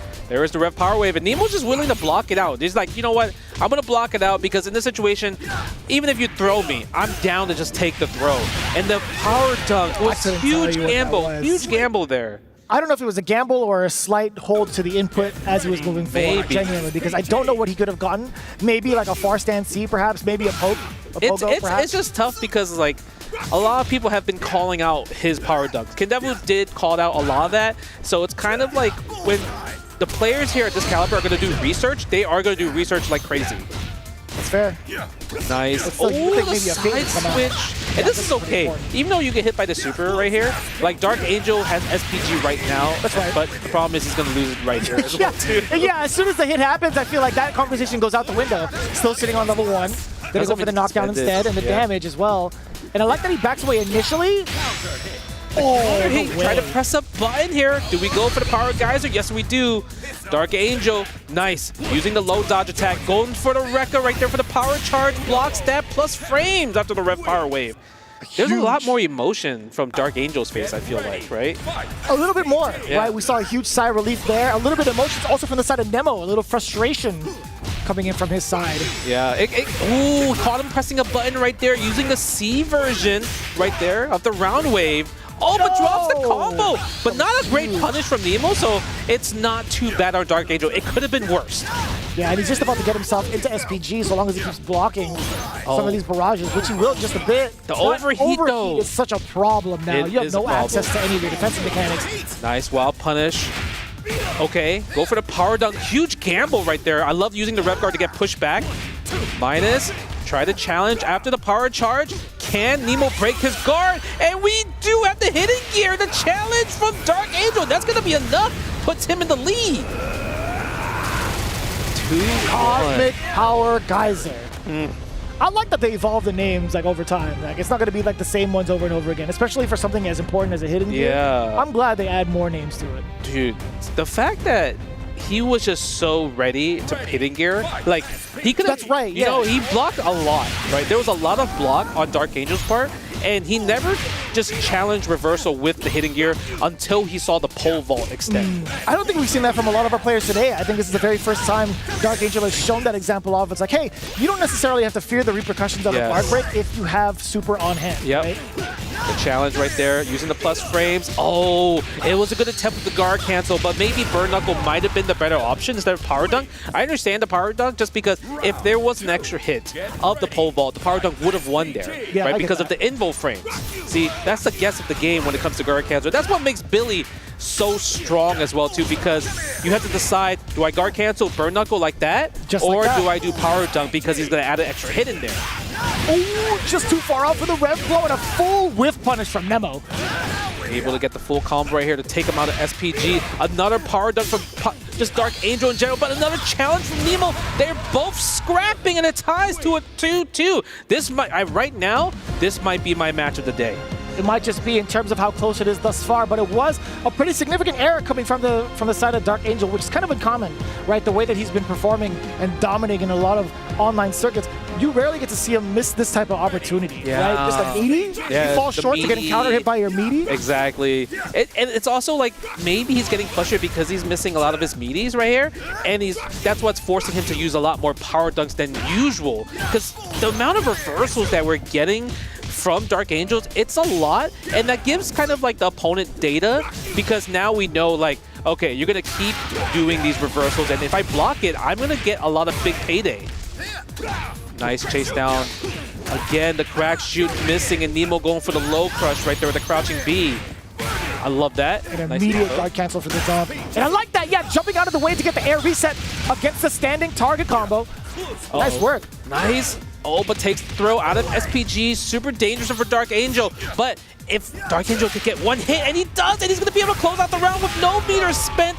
Huge win right there, because he's going there with 2 meters, and hidden gear is on the second for SPG. So even if Nemo gets the hit right now, he still has SPG available. Man, how many times has he punished that rev fireball multiple times over against Dark Angel? Because most people, the way, like, see, like, that's what happens normally. If you mistime it, you actually get juggled, and he confirms right there, right, with the Power Dunk D version into the break. Drops the confirm. Okay, we get the plus frame again, and we went for the ender instead. I wonder maybe that was a call out because he thought maybe Dark Angel might do a Power Dunk there. I think that's fair to assume. Right? I think it's very much so fair to assume. Dark Angel got hit by it as well. Oh my god. So it just makes sense that you would make that call out, but now we do get the ignition for the rest of the SPG. Just about one more sequence away for the side of Nemo to at least tie it up in rounds. Multiple JDs to get some of that life gauge back, but now in overheat. This could be problematic. Ouch! Empty jump, by the way, from the side of Dark Angel. This could be it! He missed the counter hit. I don't think he expected it, but this is so scary because Dark Angel is in overheat. Nemo could poke out, but I think Dark Angel's going to fish for a Power Geyser right here. It feels like one jump, one stand C. Oh, he gets the throw, and then just able to dash under the pesky dash from Billy King. You can see the sighs in general, sigh of just frustration, sigh of relief from both sides. Ooh, there we go. Now we're getting the mileage from the main strategy that we're knowing Dark Angel for. Uh-oh, no confirm from the stand C. Oh, what a challenge. -2. We still Power Dunk anyway. Just relentless from Dark Angel. Oh, this is huge, Justin. Okay, we spend the level 1. Like I said, it's still okay because SPG's in the second slot, so that's not a big deal. But we're getting for the stand D pressure. We're going for the plus frames. We're adding up with the 0 frame, but the scaling on the damage and the overhead. Dark Angel, the 0 frame in that intense scenario from just against Nemo was crazy. And he's look at Nemo, he's thinking about it, he's like, wow, did you really do that? He is upset. He's upset. Genuine. And Dark Angel right there played with his heart. So much heart was in his gameplay. The amount of reversals of just Power Dunks, the amount of just like confidently just defending with the 0 frame into the Power Geyser, huge already. And also even waiting for the perfect time to hidden gear to counter against the pole extension.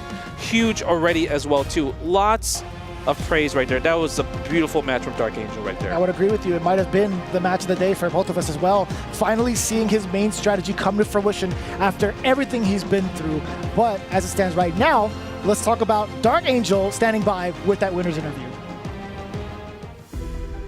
And just like that, Dark Angel looking like a phoenix from the ashes on the loser side of the bracket going up against a fighting game god and gets it done. What I have to ask you first, Dark Angel, what does it feel like being the sole Mexican representative here, and what does the Mexican FGC mean to you? ¿Cómo se siente ser el único representante mexicano en este juego y qué significa para ti? Significa un orgullo para mí representar todo México y parte de toda Latinoamérica. Sé que nos apoyan aquí a Gio y a mí y pues estamos dando lo mejor que podamos. It is a huge honor for me to be able to represent the whole South American region. They are always going for Gio and for me, and it's a huge honor. Okay, and now as far as the fighting game nerd in me has to know this particularly. You usually, of course, we know that you to rock with the Terry, where no one else really plays this character at your level. What makes you stick to Terry instead of following the crowd? ¿Qué hace que juegues con tu personaje Terry en vez de hacer lo que todo el mundo hace y jugar con otros personajes? El mono Terry, el personaje me gusta mucho y principalmente es gusto propio. Sé que hay monos fuertes, muy fuertes como Kain, Billy, pero me gusta mucho Terry, es por gusto, pero pues ya próximamente también nos estaremos preparando mucho mejor para dar más espectáculo. You know that there's other big characters that are better in the meta, but it's just personal preference. He really likes that Terry as a character, but he's going to prepare more characters for his tournaments. Okay, and last thing I will ask you, going up against a player like Nemo, I'm sure that you used to watch these guys back in the day. So, are there a lot of nerves going into a match like that, or are you cool, calm, and collected? Sé que debes haber visto partidas de Nemo que juega hace tiempo. ¿Has visto partidas de él anteriormente y cómo te sentías al momento de jugar contra él? ¿Estabas nervioso o estabas calmado? Sí, estaba nervioso. Anteriormente también había visto con qué mono jugaba y así, pero sí logramos sacar la casa por México. Y pues los nervios también, creo que supongo que también estaban con él, pero pues aquí nos jugamos todo. I was really nervous, but he thinks that he was nervous as well, and at the end of the day, he could bring up the win for the team. Come on now, ladies and gentlemen, this is what the FGC is all about. This is someone that decides to stick to his character, doesn't worry about the meta, and goes up against the fighting game gods and gets it done. Dark Angel, please go ahead and crush your opponent's key. Unbelievable storyline.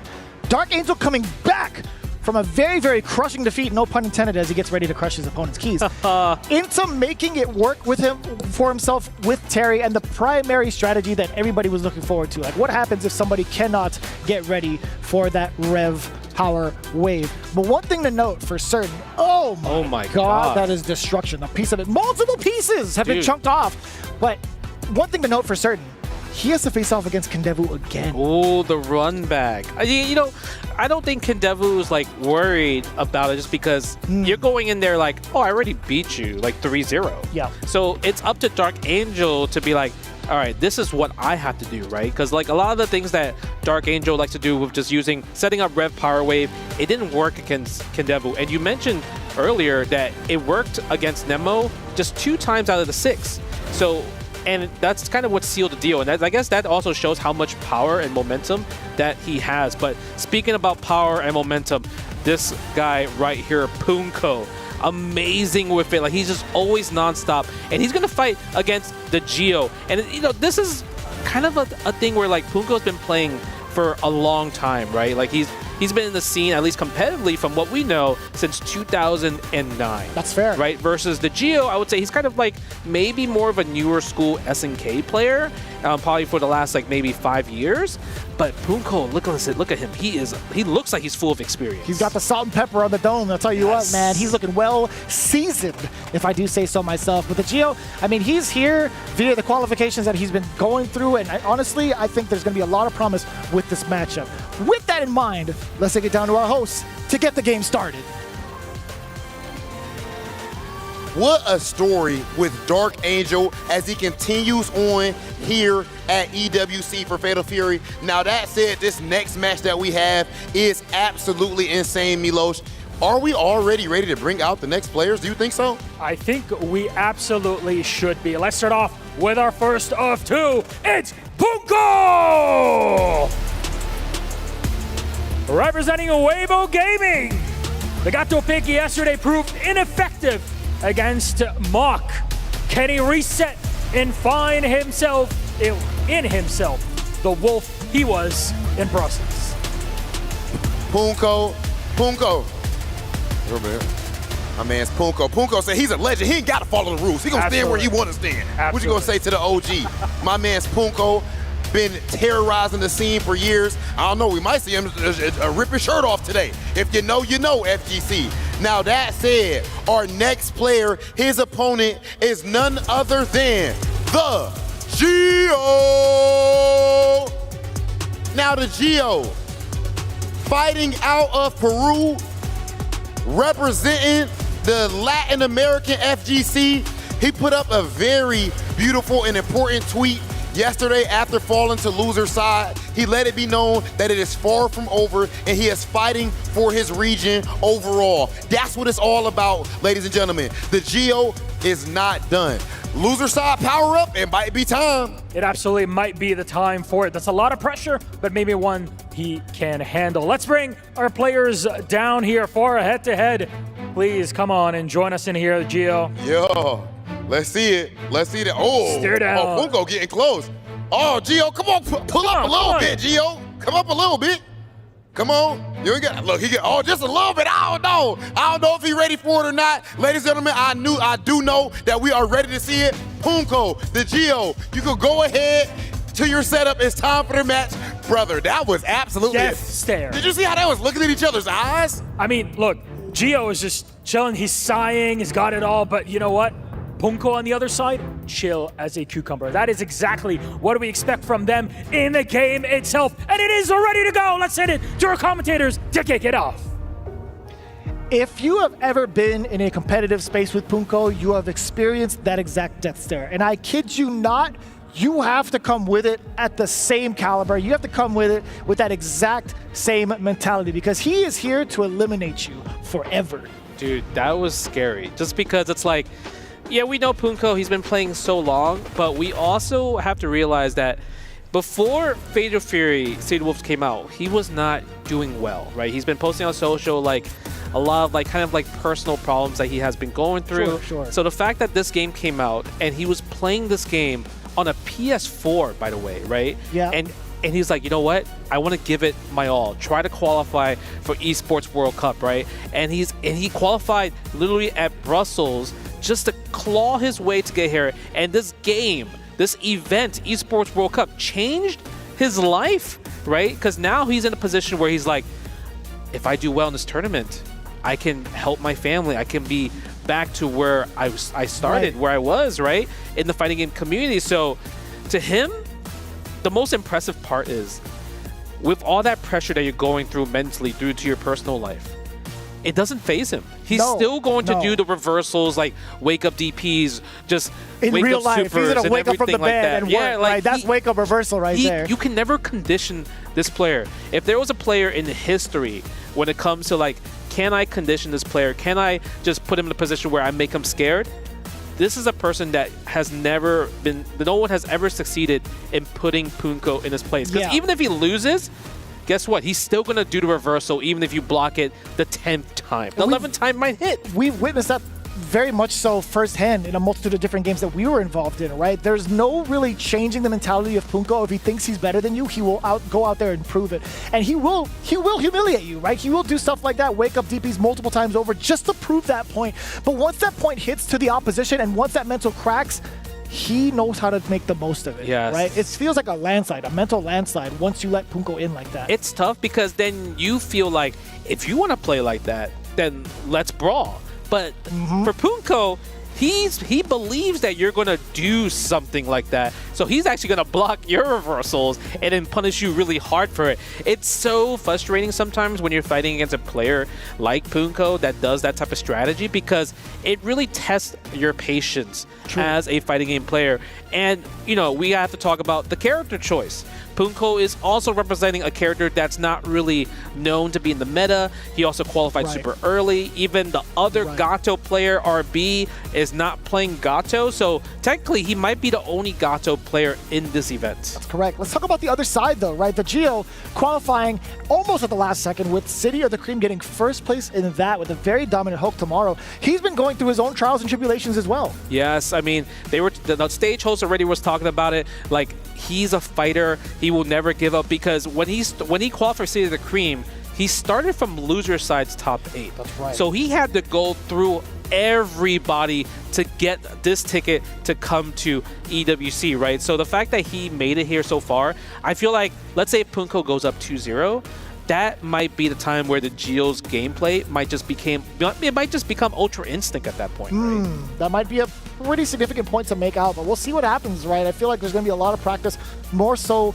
against the Hulk tomorrows than there are against the Gatos right now. But the Geo, we can't sleep on it, right? He's had a full, I want to say like a full night to kind of think about it, what he needs to do against this Gato, specifically Punko. Yeah, it's going to be really hard because Punko is all about the offense. He's going to use a lot of skip neutral tools. He's going to try to steal turns as well too. It really look at that right away, just busting out with the DP, going for the low dodge attack because he keeps trying to press buttons. And look at that, we're stealing turns. Nice, not just trying to jump out the frame 1, and I think that's layer 1 from Punko to see like if he's going to react to this. Maybe can I sneak for a command throw later on in the future, right? Yeah, he did try that against Muck a couple of times, and Muck actually jumped out of each and every one of them. But now, already an overheat. The Geo had to take a full barrage of the XL because there were multiple frame traps laid out by Gato, but this knockdown is going to prove to be a very, very pivotal point for Geo to recover from this overheat state. Oh, the chase down with the forward B. And look at this. And this is a guaranteed. I felt like Punko could have definitely do a guaranteed just guard break in general, because Gato is one of those characters that has those scenarios. That's right.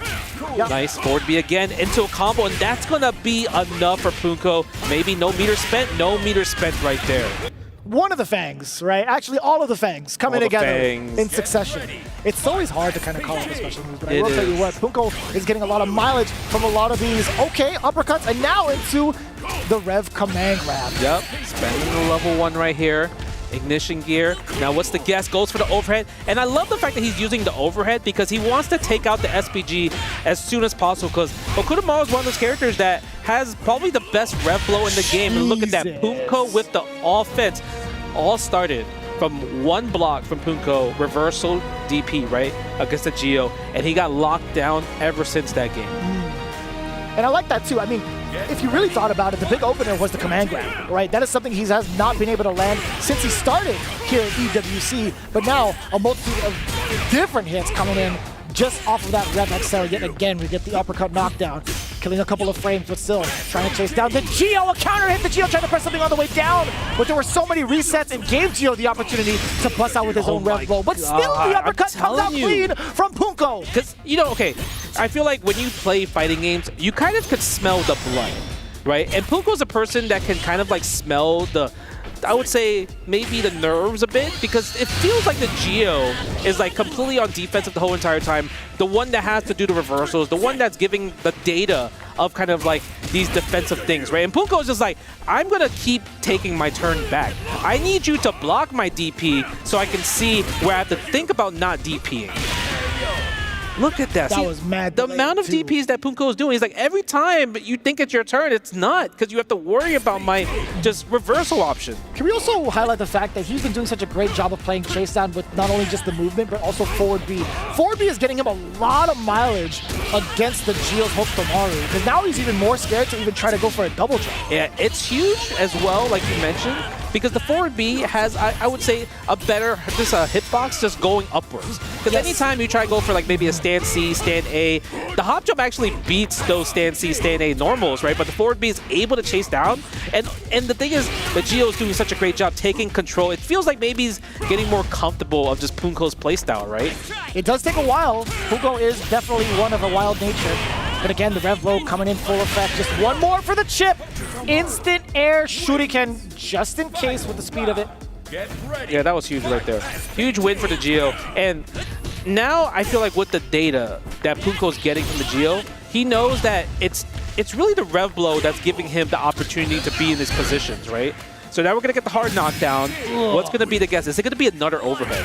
Oh, forward B instead, though. Tries to go for the command throw. Doesn't work. The Geo messed up, actually. He actually went for the second ender of the rev blow instead of getting the crumple combo. That's actually big.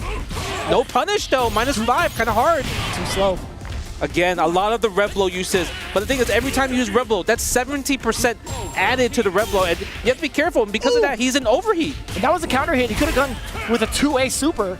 Not going to be enough, though. Punko actually trying to jump his way through to break Geo's defenses, but the slide walk back allowed him to get opened up instead. Still an overheat. The Geo, he's trying to back away. The target combo on the way in. Punko nice and easy with the jump in. No contest. No contest. No anti-air from the Geo side. And just like that, Punko's up 2-0. And it's really up to the Geo to turn this around because there's no reason for Punko to stop this gameplay, right? I agree. In general, he's going to wake up DP, he's going to reversal DP, he's going to keep his offense going, he's going to use all the different type of specials, right? With the fangs, with the lulls, to just put him in a position where he has to keep guessing 50-50. Yeah, and it's kind of tough too. Like he's not really shy of going in with a rev art. Yes. Right? So it makes it that much harder to even try to contest. He's just going in so fast. He could get a big counter hit that leads into more plus frames. Oh my And even the God, did he anti-air just like catch that. Are you kidding me? What a read there. He went for the stance up kicks. Yeah, and still stance got up it kick. in that angle. Okay, goes for the 5A right there, the close one. Nice, using the dive kick plus frames. And look, he's putting himself in overheat just because at this situation, there's no threat. Usually when you're in overheat, you're scared and everything. But forward B, forward A, everything is getting caught. Geo, this is your tournament life on the line. You need to lock it right now because Punko is just stealing it away. Look at this. -2, it's just a number. Yeah, man. Negativity is just a state of mind. He's surpassed that. He's gone through the ringer. Damn, the forest antics here as the counter hit, still able to get the juggle up. Yeah, go for the knockdown, into the rev blow, hard knockdown, overhead. That's going to call him on a super? Not yet. Guess for Gamebo, because he wanted to get him out of SPG so he doesn't have rev blow in this situation. Loses the Oki, which is completely fine. Try to chase that with the upstance up kick again? I like that. Just keep doing it. Why not, right? You're taking away the air mobility away from the Geo. You've been so scared of it. Now the wild punish comes in against the forward B. Let me see what you can do with it. Let me see that hard knockdown, at least at level 1. That's hard, man. You have to guess so many times. Because the thing is, even if you get this, do you think it's going to stop Punko from waking up reversal? Like, you know he might just do it right here after this in the situation. Block, whatever. Hi. Uh-oh. He gets the hit. Didn't believe in himself. Into the empty jump low on the demon flip. Yeah, the demon flip ender towards the end of that, you have to be blocking that low. I can't believe it. He actually went for that instead of all the other options available to him that he's been utilizing. And even so, you're still under pressure. Hit or block, right? Because he's going to cancel rev again. Exactly. Right, into the lull, into guess for strike, guess for command throw. So it's one of those things where it's like, because you don't have rev blow, because he just sensed your fear of just like unable to play how you normally play because there's so much on the line. And I think at this point, that becomes experience, It really right? does. Yeah, him being able to finesse his way through with a lot of the ways that he wants to play, knowing full well that the Geo was not prepared for it, it felt like you didn't have to worry about what the character matchup was like. This was inherently just player on player. Oh, man. That's what we know. If you guys have been watching Punko, this is how he always plays. Just like super aggressive. You can't condition him. He will always believe that his offense will just guide him to victory. You have to be such a defensive player and not play his game, right? You saw the Geo try to do it with using the rev blows, but there's so many times where he used so much rev blows, right? 17%, it caused him into the overheat. But I want to see what the stage host has to say when it comes to just Punko and everything like that. So let's go to the stage right now. What a matchup. Punko, of course, with the big victory on the stage, surviving into those dead eyes, focused up on the game. First of all, after yesterday's loss against Mok, that was the 3-1. How did you reset? What did you do to prepare for today? 일단은 푼코 선수 승리 축하드리고요. 일단 첫 번째 질문으로는 어제 이제 목 선수와의 경기 때 아쉽게 3대1로 패배하셨는데 오늘은 좀 어떤 마음가짐으로 임하셔서 이렇게 극복하실 수 있었나요? 어제 진짜 긴장을 많이 했거든요. 이런 무대가 아마 제 인생에서 처음이라 그래서 모코 선수가 제가 지금까지는 제가 전부 이겼는데 상대방이 준비를 잘해온 것도 있고 제가 어제 좀 여러 가지 미스가 좀 많았어요. 그래서 오늘도 솔직히 긴장 많이 했어요. 저 걱정을 많이 하고 솔직히 아직도 지금 막 떨리고 그러는데 뭐 어떻게 잘 이겨낸 것 같습니다. Yeah, definitely this was my first stage, so this big stage experience is actually the first time for me, so it was very nerve-wracking, so I didn't bring my best here, and also Mok did prepare against me as well, because I was ahead of him in prior matches, but I think he prepared a lot and countered for me, so I think that was combined effort. So I think I'm still nervous right now, but I tried to overcome it, and I think that worked. Now, nervousness on top of the fact that you play Gato, a character that is not super popular currently in the metagame. Where do you feel that places you in between all the players where you have to constantly counter them with the Gato? 이제 가토라는 캐릭터를 지금 플레이하고 계시는데 가토가 지금은 좀 메타에 좀 외에 있는 캐릭터잖아요. 그래서 비인기 캐릭터를 좀 플레이하고 계시는데 좀 다른 선수를 상대로 좀 어떻게 좀 카운터를 좀 플레이하고 계시는지 좀 궁금합니다. 제가 원래 가토라는 캐릭터는 제 인생 캐릭터였기 때문에 사실 지금 제가 다른 캐릭터를 전혀 준비하지 않고 오로지 이 캐릭터 하나만을 집중하고 연습해 왔거든요. 그래서 솔직히 지금 카운터를 제가 준비를 못했어요. 하지만은 저는 이 캐릭터가 정말 강하다고 생각하고 있기 때문에 뭐 탑 1까지는 아니지만 탑 3 정도로 생각하고 있고 뭐 앞으로도 제가 이 캐릭터가 해낼 수 있다는 가능성을 꼭 증명하고 싶습니다. Well, Gato has been one of my life characters because I've been playing this all my whole life. I didn't really touch anything, and even though I didn't prepare like for counters for every other characters, but I still believe in the potential of that character as well.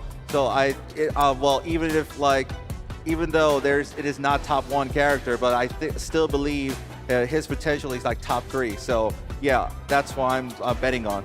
I mean, clearly in the hands of an experienced player like you, Punko, Gato definitely makes it all work. Now, congratulations one more time on your victory, a big one. I will let you go and crush your opponent's key. Punko, go ahead. 감사합니다. Thanks so much.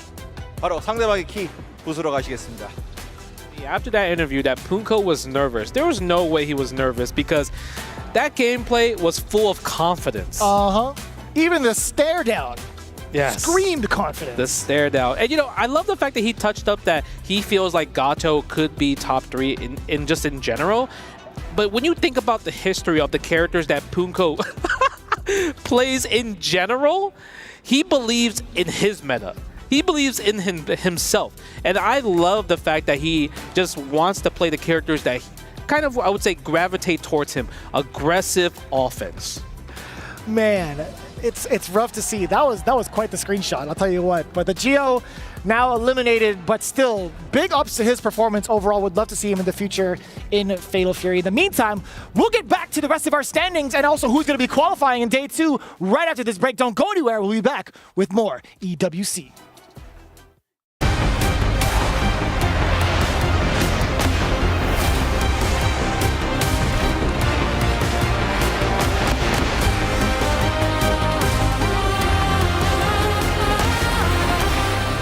The human body was built to move, not trapped at a desk in one singular posture for 12 hours a day.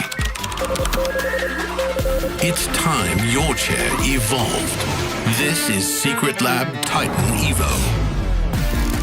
Ergonomically engineered for you, gamers, hybrid workers, artists, backing your every move.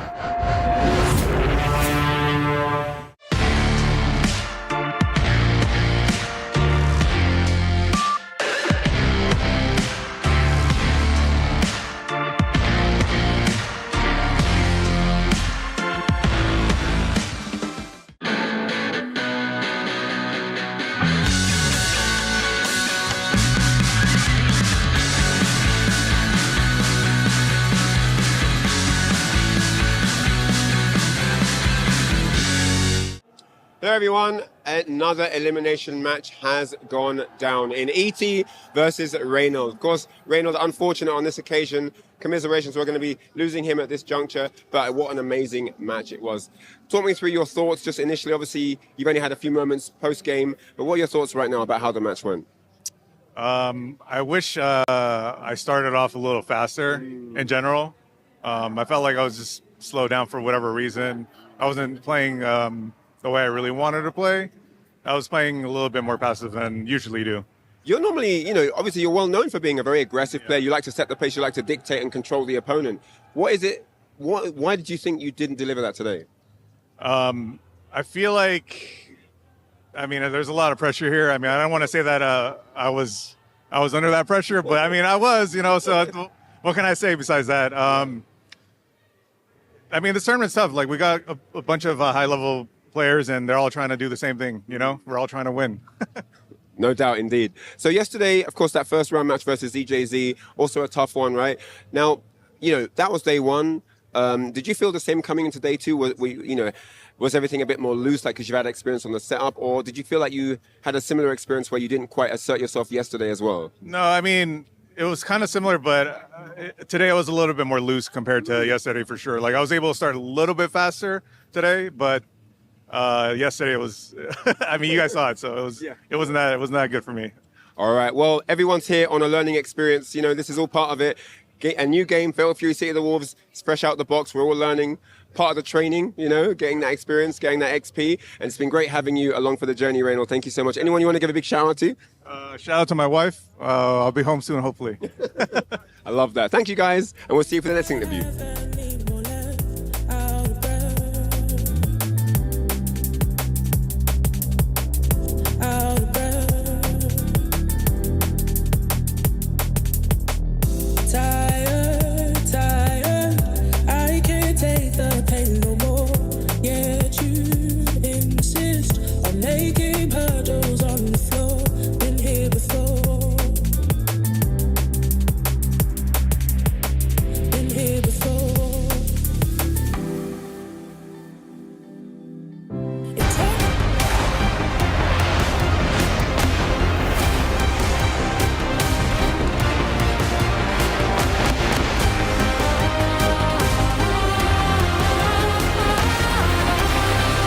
General, like I said, racing as a whole is. They take the welcome back to the Esports World Cup for Fatal Fury City of the Wolves. But what you are seeing on your screen right now is the first champions crowned here at the 2025 Esports World Cup, and it's Team Redline retaining their Ren Sports title.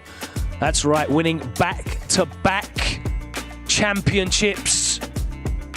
The British sim racing team getting the job done on the big stage. Oh, wow. I hope we get a display as big as that. Of course, placing their medal in the wall that will be commemorated for all time as the first champions. Team Redline winning Red Sport. And guys, that certainly has to bode well for us here. We're seeing excellence repeated as Team Redline retain their championship.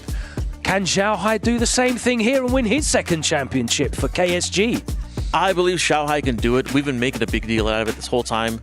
And Xiaohai can still be the first person to do it as a solo player.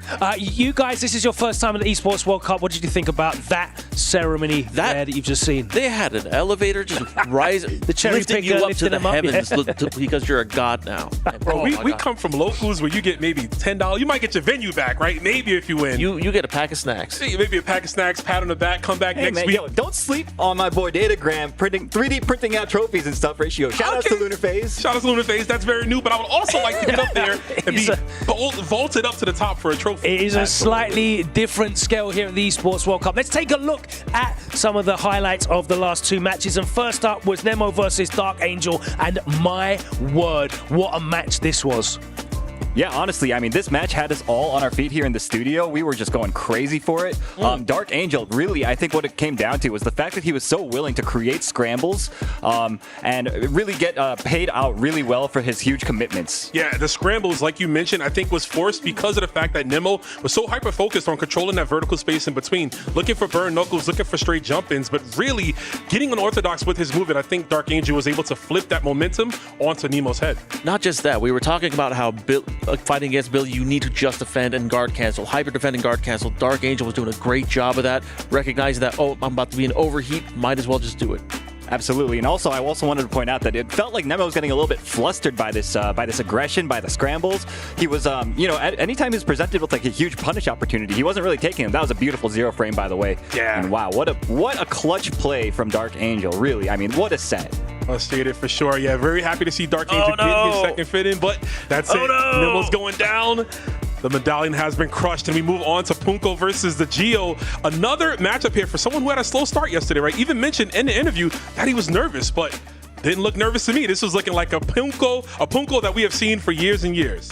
Yeah, I mean, it was really interesting hearing the interview. He was talking about Gato, how he called him insane character. That's like a character for his life. You know what I mean? It's like that's his boy. So it was pretty sick to see the loyalty paying off here for this guy. He believes that this guy's top 3, and the way that he's been playing him, I believe it.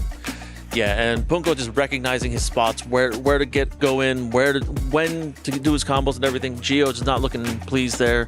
What Geo looked like he was showing good signs of life at one point, and then Punko just shut him down. Punko figured things out. Yeah, very happy for both Punko and Dark Angel. Sad to see both of those players go, but you can see how much it means to Punko reacting like... One of my favorite things about the Esports World Cup, that hydraulic press. We will be seeing more players eliminated, but more players will be advancing to glory in the qualification matches coming up. Shout out to Ryan Hart. He has been doing a great job speaking to some of these eliminated players, getting their insight. We've got the great insight of the analysts here in the studio, but really it's all about the insight of the players, getting inside their minds and finding out how they felt these matches went down. Let's go over to Ryan to speak to Nemo. I'm here with Nemo after a crazy, crazy match versus Dark Angel. Terry and Billy, absolutely exciting all the way through. The game is super fast-paced as it is, but Nemo didn't quite get it job done here, but I want to talk to him a little bit about how he feels about how the match went. Nemo 選手、お疲れ様でした。ダークエンジェル選手、そこまで攻めに来ると思ったんですか？まあ、ガーキャンの精度がやっぱ上手かったなっていう感じはちょっとしちゃいましたね。結構、ここまで、精度が高いとは思ってなかったんで、まあそこが面食らっちゃったなっていう感じはしましたね。So, Nemo, didn't quite expect Dark Angel to take that approach. I asked him, did he expect him to be super aggressive like that? Because, you saw Dark Angel trying to not let Nemo play the game that he had prepared, and it was all over him the whole time. Basically because of guard cancel implications as well, it made it hard for him to play the game he wanted to. And, he struggled based on that, 続いて、そうですね、試合終わった後の感想、ちょっと、聞いていただいてもいいですか？まあ、負けちゃったなっていう感じしかないんで。そうですよね。あんまり狙ってこなかったのに、結構逃げたりしようとしましたね。そうですね。まあ、ただ、まあ、その垂直ジャンプとかやっぱ多いなと思っていたんで、まあ、でも動画を見た感じだと結構投げも多かったんで、まあ、そこはちょっと、はい。So I asked him, looking at the match, Dark Angel didn't really try any throws at all. He was kind of playing on the ground attacks. But despite that, Nemo was really playing an anti-throw game, trying to get out of dodge, trying to be out of space and stuff. But based on what Nemo watched from Dark Angel's matches yesterday and before, he did like to, Dark Angel had a tendency to go for a lot of throws. So it was a change-up strategically that worked very well in Dark Angel's favor. I'm not sure if it was deliberate, but it seems to have paid off really well today. Dark Angel, the victor, and Nemo, sadly, goes home on this occasion. But thank you for this interview, and we'll see you later. Thank you very much, Ryan, giving us that insight there with the players directly. Of course, the analysts here all have their opinions. What a fantastic performance it was from Dark Angel, and he just seemed like he was sticking to Nemo, you know, like glue, swarming him. Yeah, he was making sure that he couldn't mount his offense properly a lot of the times and shutting down almost every attempt Nemo had. Yeah, I was just going to say that, you know, when Nemo, whenever he was able to get a big opening, he didn't really take full advantage. And I think, like Dark Angel, he was committing so hard to the choices that he was making, and he was really making every single one of his guesses count whenever they came up right. I like that. Yeah, really taking advantage of the scramble, making sure everything stuck. Whenever it looked unorthodox, throwing Nemo off, Nemo's balance, literally not using the stick, if you will, right, to keep himself focused. But Dark Angel kind of molded by that play style, right? That's how a lot of players from his region really forces you to be aggro like that, and he really took that to full force. Yeah, and Terry as a character also just excels in that type of gameplay where he's just forcing you to make guesses, and he's just blowing you up for any mistakes that you make.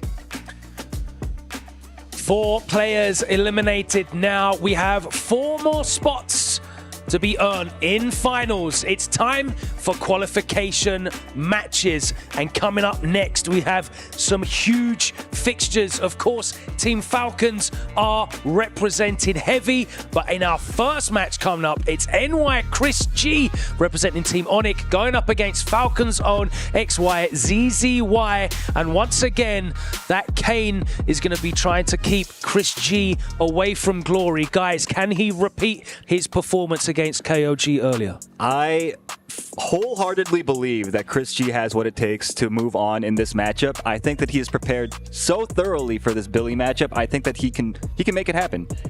Totally. I mean, him losing to Shanghai wasn't a Billy thing. It was a Shanghai being a Shanghai thing, right? Exactly. I think taking this into account, going up against ZZY, if he keeps that mindset, I think we're going to see another Hulk tomorrow get there.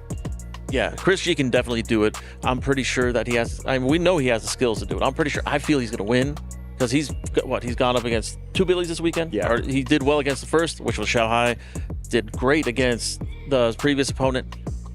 The main thing I also want to bring up about the matchup between these two players also is that Chris G, he's really excels at playing defensively, and XYZZY also, I feel like his defense has been so good today. Yes. So if he's not finding the opportunities to find those clutch guard cancels, it might not work out for him, you know? Chris is going to have to rely solely on the ninja tactics, the double jumps, the teleports, the strike throw game from Hope tomorrow. That's going to have to come into play against CZY.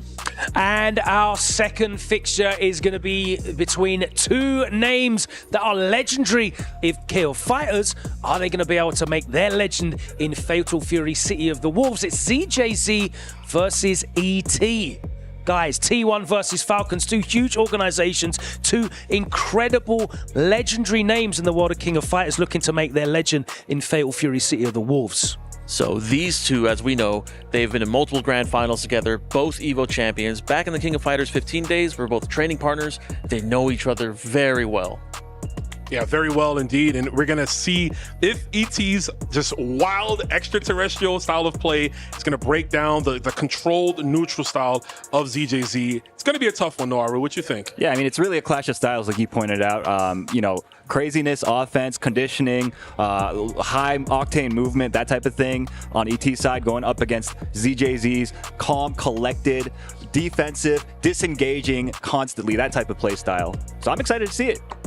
It's time for Heartbreak and Glory qualification match time. 1 player will be advancing. 1 player's dreams will be crushed under that hydraulic press. The action is about to start. Next up, we have NY Chris G going up against XYZZY. The arena is going to be on fire as the Falcons faithful make noise. Hopefully you will be just as excited at home. The action will commence after this short break.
Welcome back, everybody, to Fatal Fury at the Esports World Cup 2025. The action continues, and we've so far trimmed 4 players.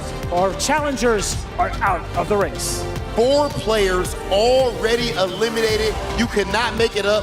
Look at their crushed keys right in front of us right now. These players started off with their hopes and dreams on the line, but at this point, they're all gone. Koji, KOG, ET, Dark Angel, and the Geo all eliminated. You said ET is out of this world. Now, unfortunately, he is also out of this tournament.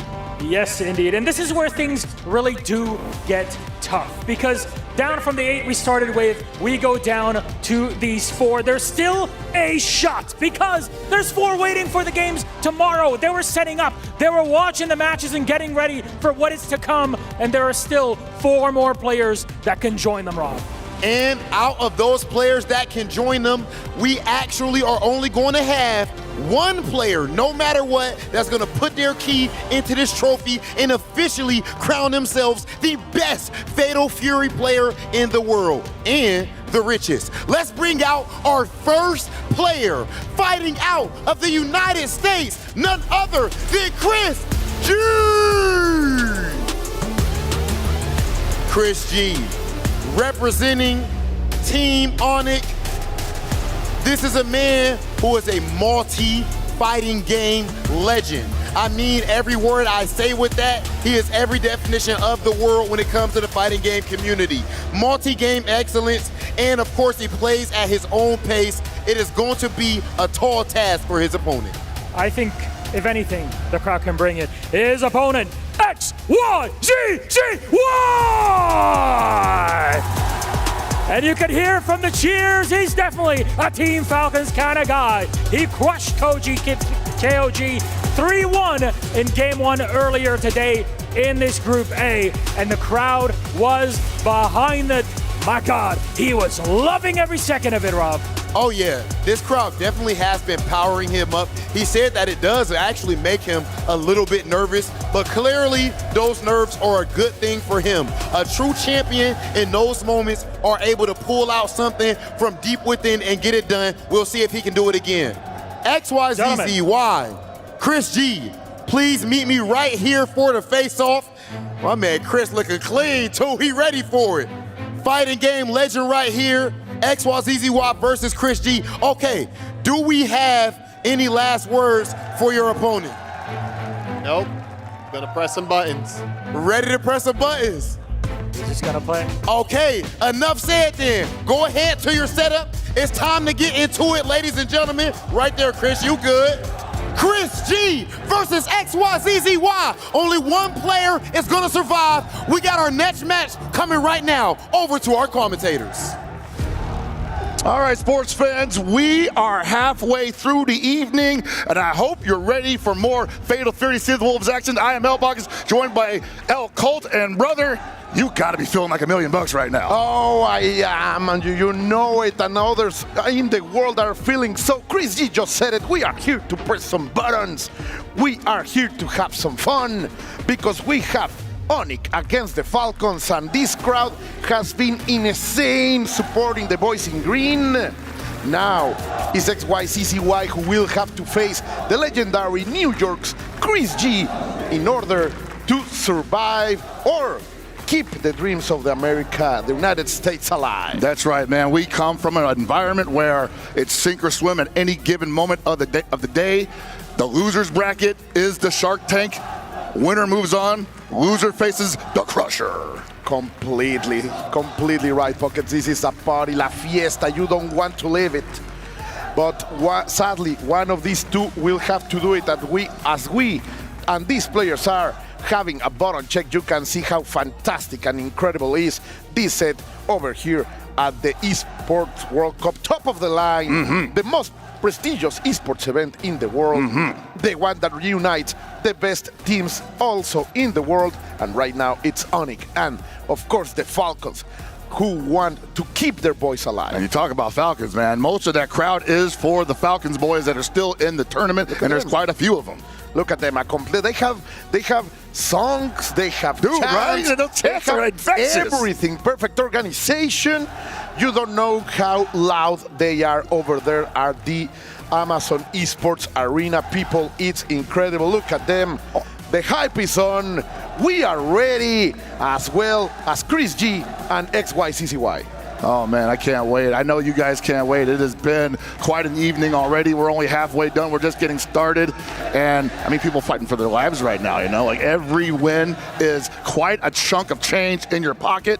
Not that you're leaving with nothing, you know? You walk out of here with minimum 20K. That ain't that bad either. But you'll want a little bit more if you can get it. This is a money match of $10,000. Not to say the fact that your dream will still be alive to become the best Fatal Fury City of the worst player in the world. Everything is ready. SPG is in. Yeah, no more waiting. The contact is here, my dear Hell Pocket. Let's go. No more waiting. ZYZZY has been super aggressive all day with the Billy Kane. Not just aggressive on offense, but very actively and almost surgical on defense as well. But Chris just delivered a magnificent punish, finishing, of course, with those red blows. Let's see. You were pressing buttons. Chris G was ready. Finish up with the super touch smacky, landing those hurricanes. But XYZZY is not going to pay any respect, Pockets. Yeah, he couldn't afford to stay in the corner that much longer because the mix-ups from Okutomaru against a character who has to spend meter to get a reversal, which he doesn't even have currently, definitely looked like one more touch was going to put ZYZZY down one round. I love how Chris G suddenly, immediately broke into a neutral that he can win using those projectiles, and he's trying just that. Or you're going to sit on the cake. Nice and slow there. I'm not sure how he ended up. I think he hopped on that, unfortunately. But Chris G just playing calm and collected as he's known to do. Exactly. He's going to chill you down. After all, this is the master of the soul feast, my dear Hell Pockets. You will not desperate him. Oh, but that's a big mistake over here by no other than Chris G. XYZZY delivers the right punish, trying to maintain the offensive. He's gonna do it. The double jump is gonna get catch. Great stuff over here by XYZZY. The Falcon is trying to fly high. And you see right now, Chris G still not trying to turn it up too much, wants to play this nice and slow, despite being at such a tremendous life deficit. If he lives through this, though, I think he might want to take some risks. He's probably not going to, because ZYZZY does have a bar he can spin here, and there it is. Yeah, tied in terms of rounds. I like. Look at this man representing the boys in green and bringing the shouts all over, trying to catch the jump over there. Yeah, the ebb and flow of the first game is absolutely real right now. Both of these guys up around, and I feel like things are going to slow down just a little bit here. But as I say that, ZYZZY with a tremendous confirm, pushing Chris G into the corner. How's he going to get out? Colt tomorrow with supreme air mobility, but Billy Kane with the ability to snuff it out at all angles. The range that right now XYZZY is trying to maintain. He's going to catch that jump from NY Chris G. The Onyx has to get out. The beast has to be unleashed from that corner, but he's playing a good space. Oh, Thaddeus just saying that he is gonna get punched twice in the same range. And there's the weakness of Okutomaru. You may be fast, you may have great air mobility and a projectile and quite a other few things in your repertoire, but can you box with the pole? Can you fight the broomstick? I don't think so from that range, young man. That was shown, and that's that perfect spacing from XYZZY, playing long-range footsies, polesies. Now we are gonna have to call them from no other than... Well, you and I are used to calling it that because we've been commentating Billy Kane matches since what, I want to say 2010? Yeah, maybe. KOF 13 Billy Kane matches? You have to control that middle range you want to face him, but that's, as you were saying, one of the weaknesses of Okutomaru in this exact matchup. Yes, great normals on the ground for certain, but against a person like Billy Kane who can just harass from almost 5 character spaces away and be relatively safe for it, yeah, very difficult to deal with it. The pole does have a hurt box on. Oh, he switched to Ganachi. Oh, we're gonna bring the love. That's all about the pockets, and he also brings the reactions. This is fascinating. I don't think we've seen Chris G play Ganachi competitively since, I want to say, April? Oh, man. What a change of pace right here. And no, he is not ready. Right now, the mix-up is not only in the screen, but also in the character select. Finally, XYZZY is able to establish something. I love those dashes to cross up Chris G as he was breaking up. the level 1, the ignition. And I want to say, this is almost entirely like a knowledge check on Chris G's part. Does ZYZZY play a lot of Ganachi's to be prepared for somewhat simplistic but very effective offense on Ganachi's part? Of course. There's the big, it looks like he's ready for that. He definitely knows that Chris G wants the jump C to land on either side, so he's not going to give him the cross-up opportunity. We're going to play mid-range all day, son.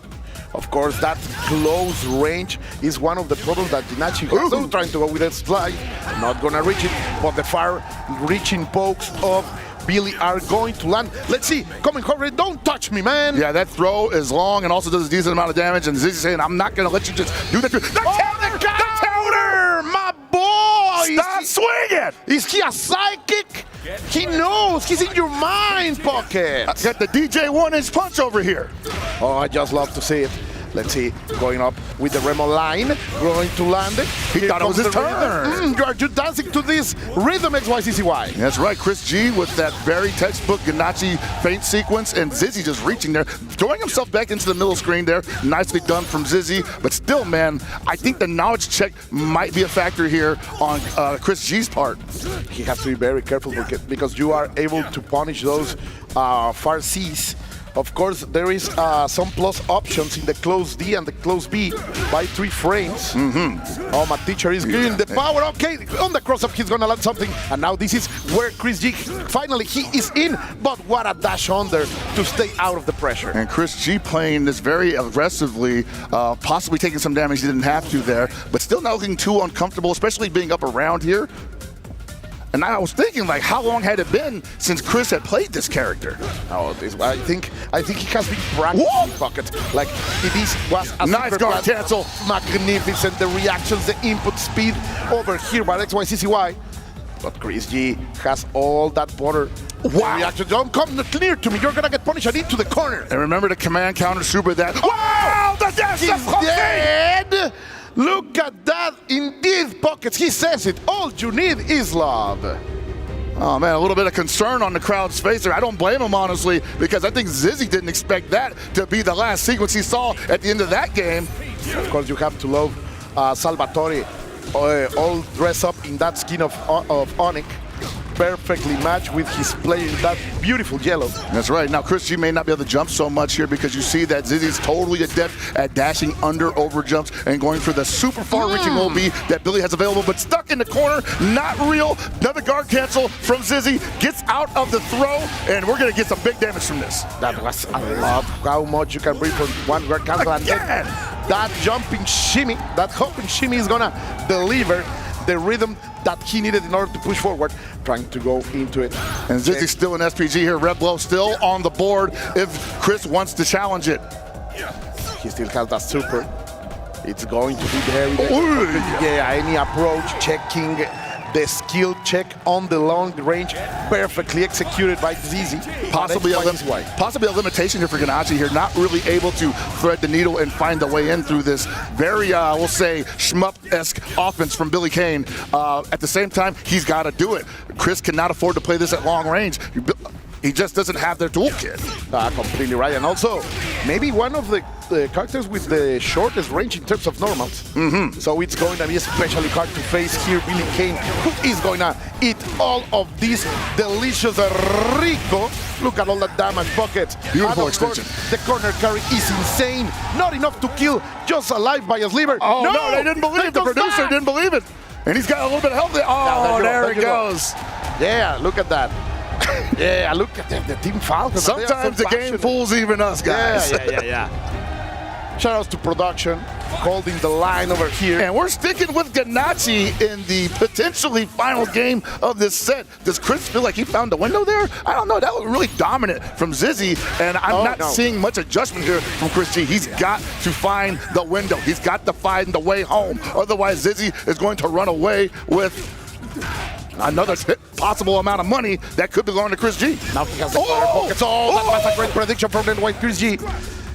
Mode genius over here by the players of Onyx. Trying to maintain something. Oh, you're going to press button against that? The approach with the first is going to work. sadly, those trades are not what Chris G needs. What he needs, a big entry, even if he has the life advantage right now, Buckets. Yeah, no, right now I feel like Chris G just wants to play this again in a nice position where he feels like he's at advantage and that ZYZZY has to come in on him. That was a little bit dangerous. Oh, no, this is big. This is going to hurt a lot. And he got the bar, too. Yeah, man. Spend it, yeah. Ignition gear. Not enough to kill, but one more setup, one more touch. Chris going to try the dash, but XYZZY has lightning reaction. Yeah, you see the exasperation on Chris G's face there. He's just like, man, what do I do? Get the big wild punish on the cross-up jump C, and he's got to make this count. He's got 2 bars. He's in SPT. Do we go for a potential or possible hidden gear if we get another touch? I think we do. I say go for the kill. No, he goes for another set. Does he? Oh! He feels confident he's going to get to the touch. We're in the vortex, Colt. He's really working a perfect right now. Is this the storyline? Low dodge! Is this the hero rising up to the challenge? Chris G getting those golden letters. And shut my mouth wide open. I thought he was going to go for hidden gear at any moment there just to seal the round. But he said, no, I feel like the sequence is going to carry me through to round 3. And oh, it's a big super reversal from ZYZZY. Heart knockdown. Looks for the command counter super. Nothing home. That's a lot of money in the... Again looking for the command counter super. ZYZZY says, why? You've shown it too many times. I'm not going to just meter you every time you have a couple reversals. That makes me scary. And barely avoids the wild punish, but that might be it anyway. Yes, he's gonna take it. XYZZY with that Gold Saint instinct. He only needs to see that technique once in order to be ready, and he is feeling it. Man, the pressure these guys are supporting in terms of how close they are to elimination is crushing. And I just gotta feel like Chris believed in the knowledge check and how much he felt that ZYZZY didn't know about Ganache. Or maybe he just did not like how he lost to the Billy using Hoka tomorrow. Like the character delivered him a victory. Of course, the weaknesses are clear when you are facing against Billy Kane, but still, I like that Chris G stuck to his guns, like really I really respect that. And show us that Ganache is a playable character in even this level of competition. And in there, and XYZZY, it's going to take it. And we are going exactly with our host, with Rob and Minoj, to talk with this winner. And just like that, XYZZY has qualified for our final day tomorrow. To start this off, can we hear it again? Let's go, ZZ!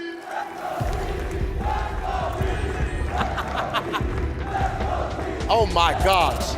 Oh my gosh. The energy in here is absolutely insane for you, brother.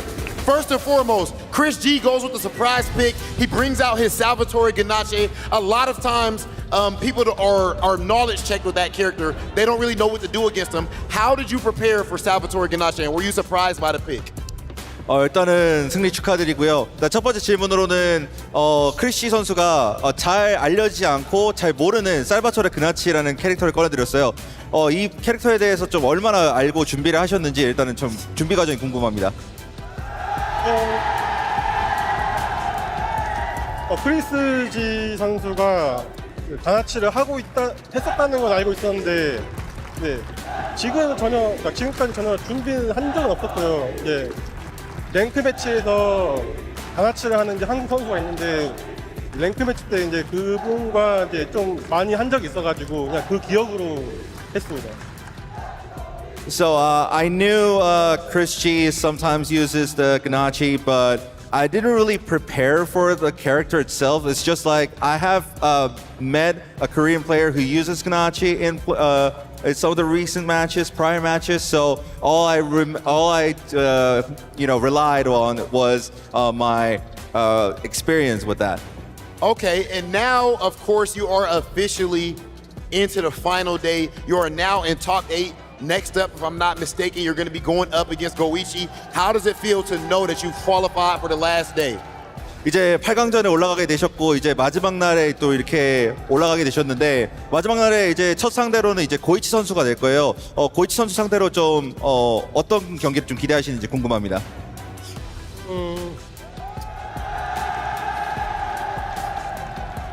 그냥 뭐 특별하게는 없고요. 근데 고이치 선수랑 여기 와서 연습 게임을 좀 했었거든요. 뭐 그 기억으로 어떻게든 해보려고 합니다. Well, nothing much, I guess. I played some skirmishes with him last night, so maybe I'll rely on that memories, I guess. Yeah. Okay, and I might have actually been wrong. I think he may actually be playing up against Moke. We might have Team Falcons versus Falcons, but we'll see. Don't take my word all the way for it. Last thing I do want to ask you is, of course, this crowd is going crazy. Got the glow sticks and everything right now. I know earlier you were saying today that it made you a bit nervous having them cheer for you so much. Have you adjusted to the crowd? 이제 아까 인터뷰에서 이런 열띤 관중의 응원이 이제 고맙지만 또 한편으로 좀 부담이 된다고 말씀을 좀 하셨는데 어떠신가요? 좀 그래도 이전에는 좀 적응이 좀 되시나요? 사실 큰 부담 때문에 제가 소리를 좀 키우고 했거든요, 게임할 때. 네, 그래도 뭐 저를 응원해 주는 사람이 있다는 게 항상 감사드립니다. Well, in fact, I had to turn my game volume a little louder because of the whole crowd, but well, I'm still grateful for all the support. Okay, ladies and gentlemen, XYZZY officially qualified for top 8 and we'll see him tomorrow. Please go ahead there and crush your opponent's key. 이제 상대의 키를 다시 한번 부수러 가시겠습니다. You know what, Colt? I love stories like that. Yeah. He didn't have a lot of Ganache experience. He was not prepared for Chris G to pick Ganache at all. And all he had was the memories of the one Ganache player he met in his entire region to play against. That's why you have to go to your locals pockets. You have to support your tournaments as we say goodbye to the key from Chris G. His XYZZY is taking his right in destroying it. Sadly, the last warrior from the United States of America is out, but the warrior from the Falcons will still fly high. Tomorrow they were saying we are going to see a match amongst the team, but here, this is our future. This is the path ahead. You know, they said that the Falcons team kill is on the way, but honestly, what's coming up next, I believe, ET versus ZJZ. A long time ago, this would also be considered the team kill of the KOF tournament that they both appeared at. Not just training partners, but traveling mates. Always going to the same tournaments together, and not just a rivalry, but a great friendship in the past. They have since been going their own separate paths, carving a name out for each other, going down separate roads, and they meet again here at Esports World Cup 2025 in the qualification round. And I don't know, man, this is cinema.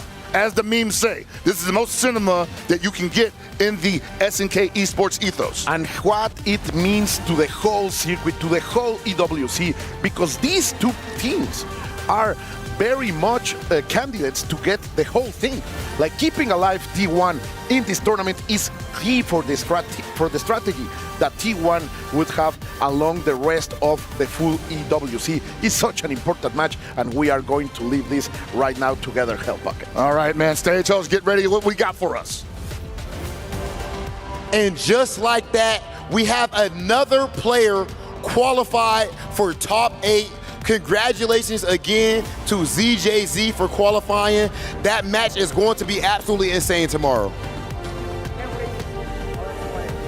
In his matchup, and honestly, if you make it to top 8, you guaranteed 45,000. Oh, that is a lot. Hold up. 45,000. How much? 45,000. $45,000. Are you kidding me, ladies and gentlemen? To me, you pretty much almost already won. But of course, we competitors at the end of the day, whole lot more on the line financially and just as important or more important, legacy-wise. Our big trophy at the end of the day. However, who will make it second into those quarterfinals? First up, it's ZJZ! Representing T1, he's a rare Hotaru player in a sea of Billies. He took out the legend Reynald in a tight neck-and-neck series. And tonight, he stands tall against this crowd and not just his opponent, Rob. That's a great point right there. I'm not gonna lie, I do feel like ZJZ is the type of person, the type of personality, the type of player that will be able to thrive in this environment. But his opponent is none other than ET!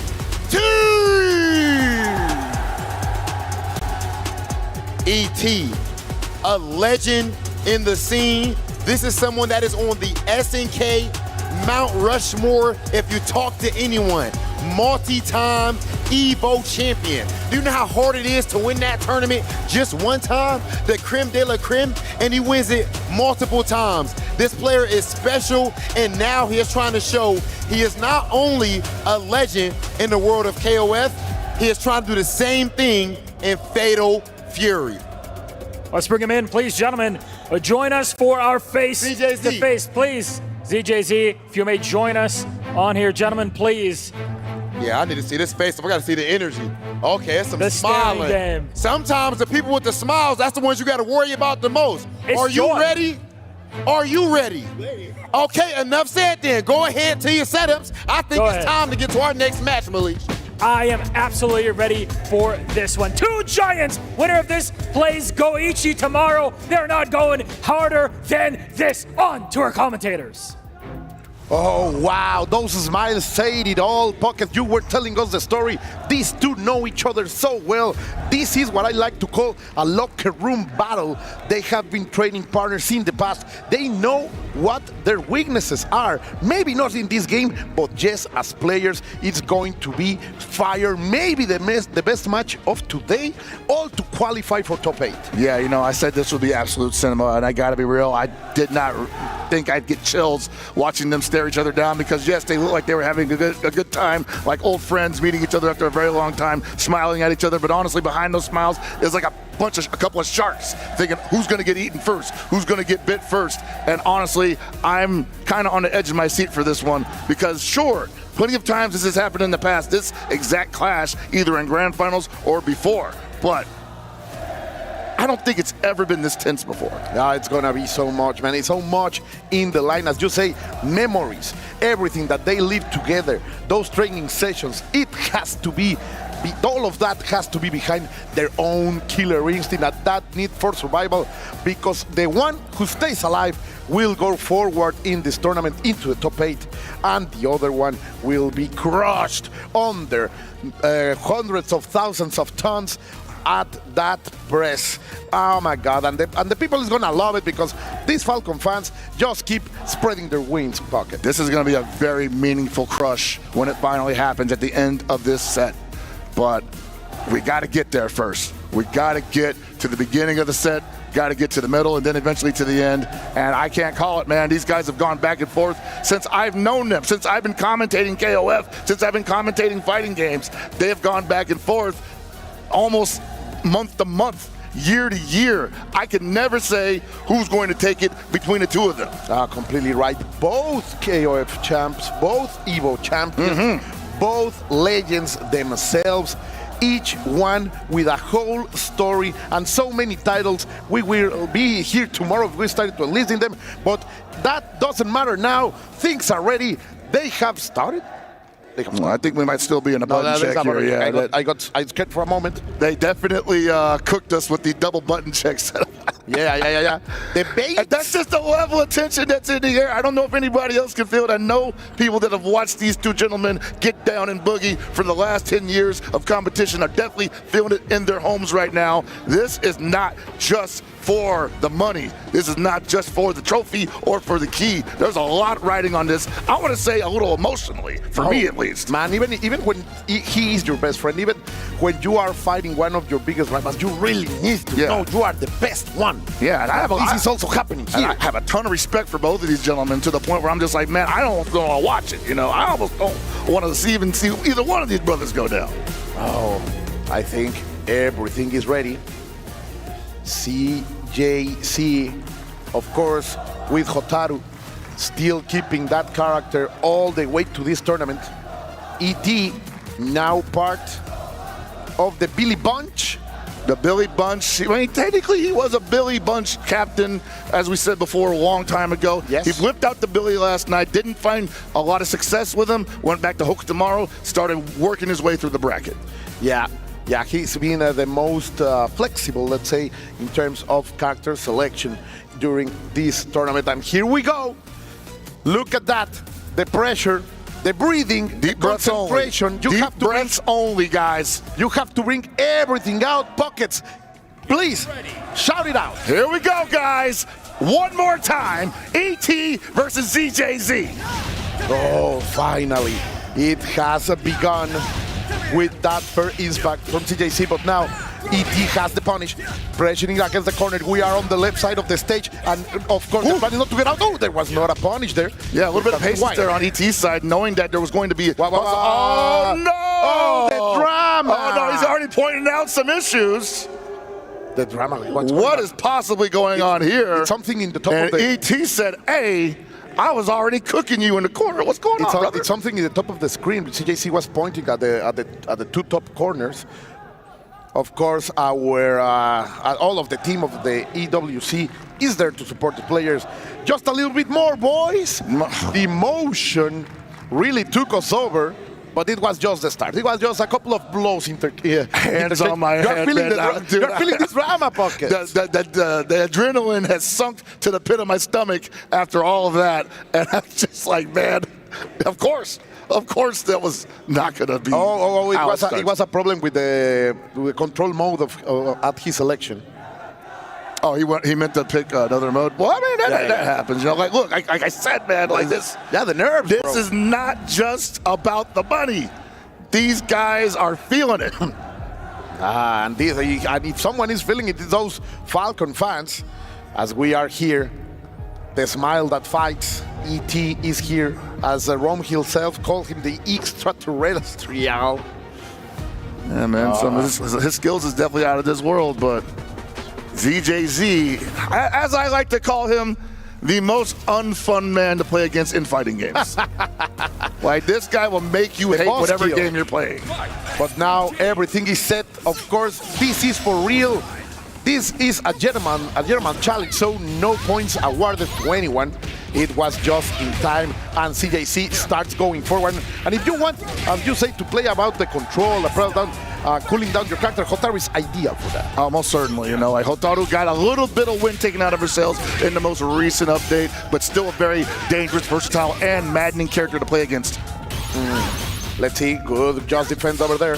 But still the damage is done. Oh, he just run and press the bottom pocket. Yeah, the counter hit down C, man. And maintaining the pressure here. Oh, but you are not able to punish that in time. CJC, he gets punished for that. Yeah, ZJZ could have put a little more damage on the counter hit down C earlier, but kind of abandoned it for a very standard free damage string. And again, like, I feel like the emotions might be at a little bit of play here on ZJZ's part. ET not at all phased at all by all those restarts. Come over here. Going fast, ET, not slowing down.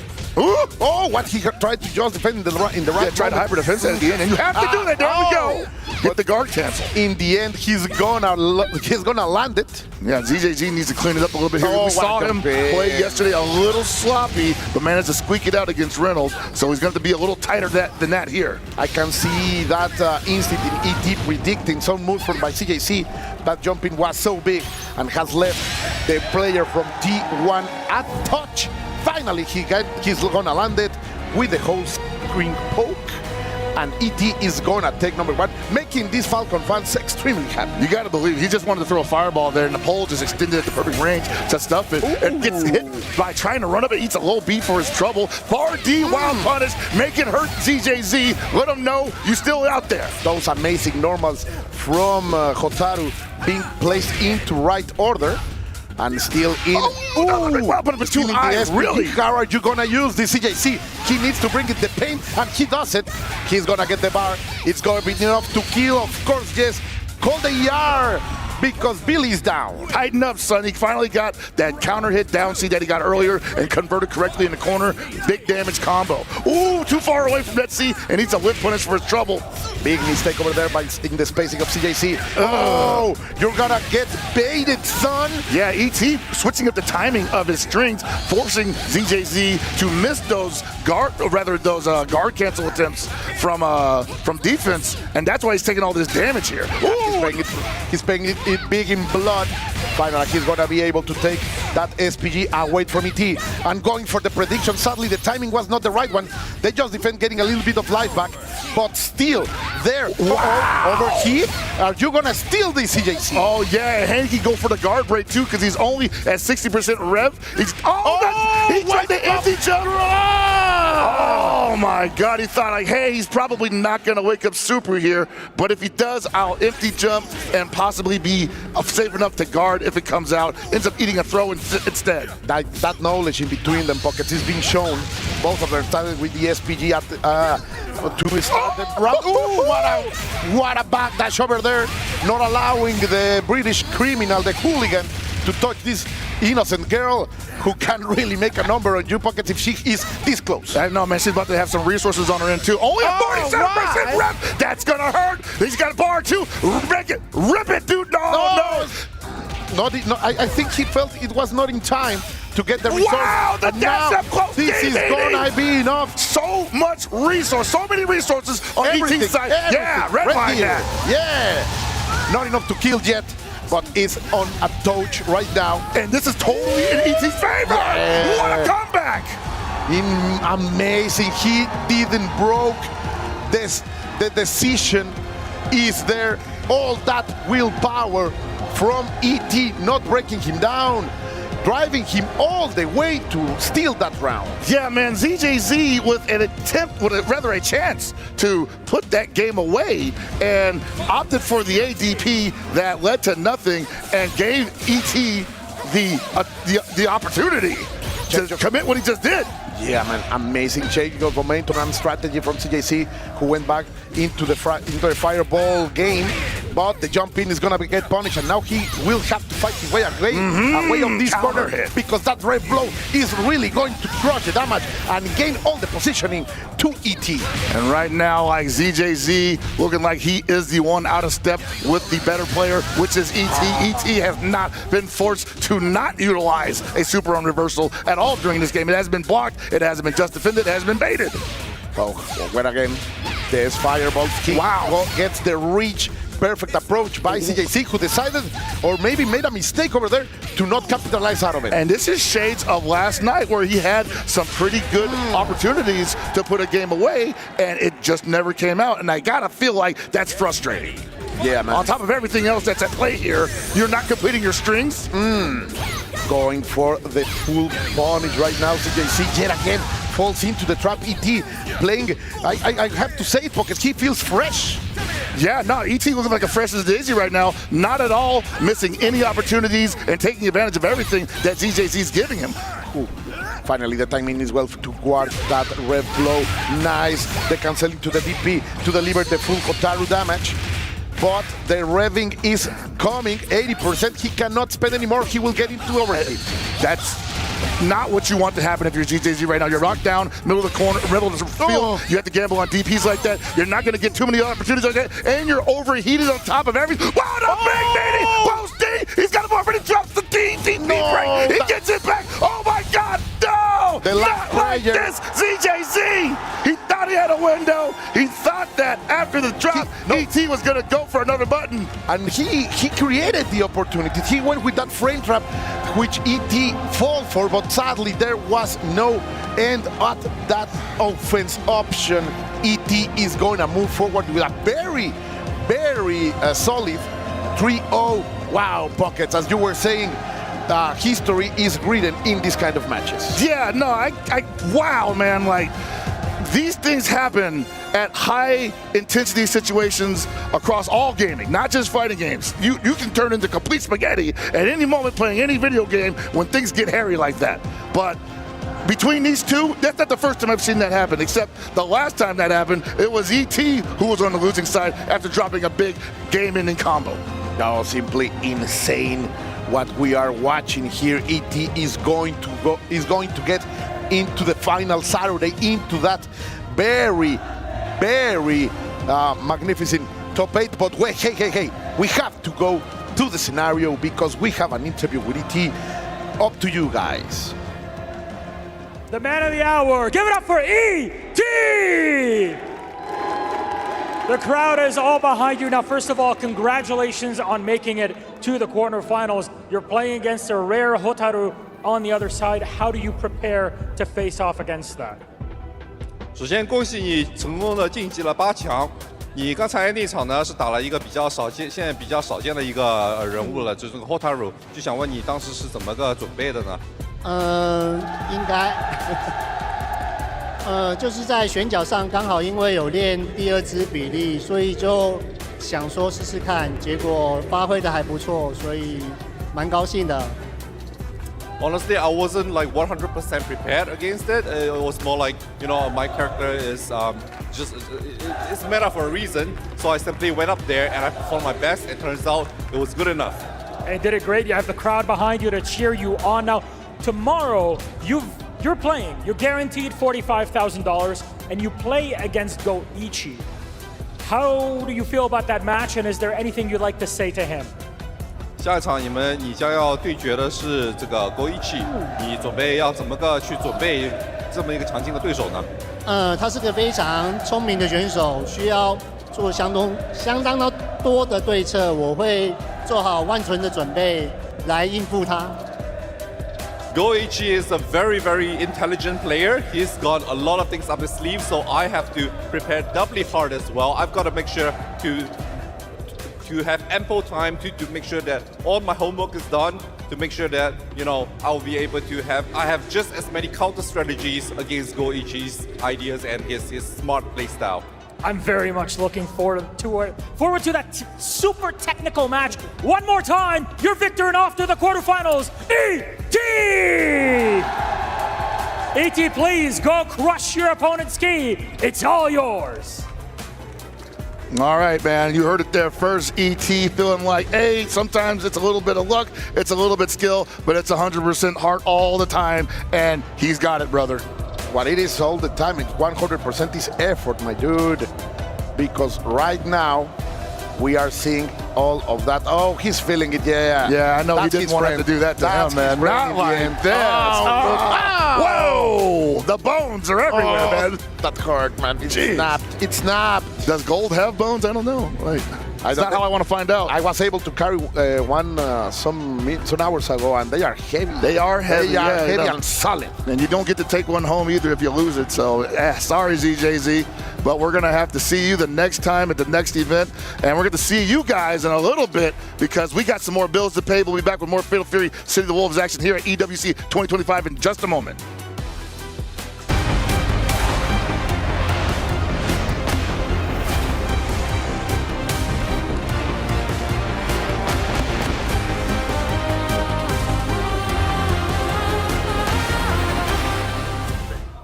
I'm here with the Geo after his match versus Punko. Didn't quite go the way he expected, and I want to talk to him a little bit about. Unfortunately, that wasn't an elimination match, so he will be out of the tournament at this stage. But I just want to know, you know, difficult coming in, you know, a lot of pressure on his shoulders, you know, the only person representing his country and all of that stuff.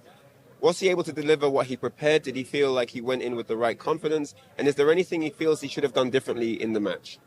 Siendo el único representante del país y teniendo un montón de peso encima, ¿sientes que has podido jugar como tú querías jugar? ¿Sientes que hay algo que se te haya pasado que no hayas podido hacer?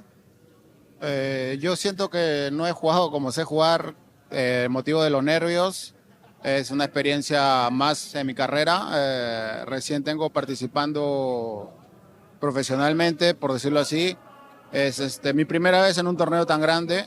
Hace 2 meses recién me pudieron dar la visa y es una experiencia que estoy aprendiendo a confrontar, pero no sentí que pude jugar como yo normalmente juego, ¿no? Los nervios me vencieron esta vez, pero tendré mi revancha. I was nodding my head just so that you could get that, but I don't actually understand what he said. Yeah, he said that he does believe that he didn't play up to his potential, mostly because of the nerves. This is his first international tournament. He just got his visa 2 months ago. This is the first time he's been under this amount of pressure, and he thinks that this is something on his career that he's going to learn from, and he's going to get his revenge. Oh, I like that. I love the fire. That is amazing. He's going to get his revenge. We're going to see him back. He's going to do some damage. It's absolutely cool. It's really lovely to see him perform. You know, the representation here, so many countries in the mix. And it's great to see the passion that's come in for this game, Fatal Fury. It's only been out a few months, but everyone's involved. And it's really cool to have him a part of this.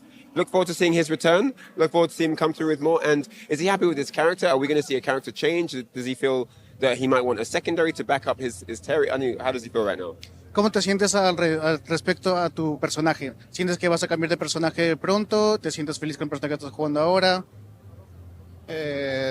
No, es que, como les digo, no demostré el nivel que normalmente tengo. Esta vez los nervios me vencieron y sí, claro, depende, vaya avanzando el juego, podría tomar opciones.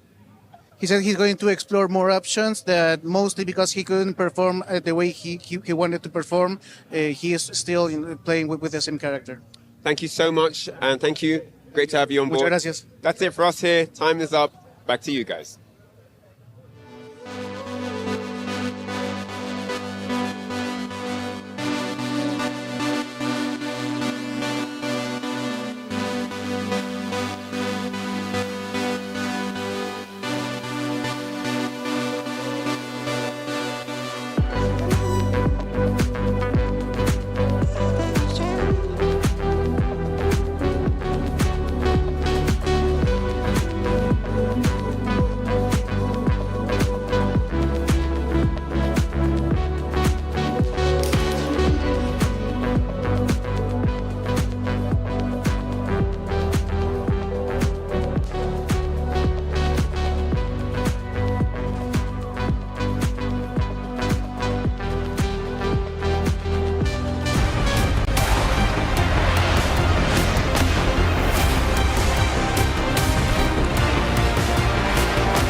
Two more names advanced to the finals. Two more names crushed and eliminated from the bracket. And it's XYZZY and ET. The Falcons flying high. The arena was electric, but not for two of these players, guys. Crushing defeat, elated victory, great performances here. What did you think about these two matches? Yeah, so I think for the first match, Chris G versus XYZZY, Chris obviously didn't find the success that he wanted with the Hokutomaru. We saw him switch immediately to the Salvatore. The game plan obviously was to just continuously create unfamiliar situations that XYZZY wouldn't necessarily be able to respond to appropriately.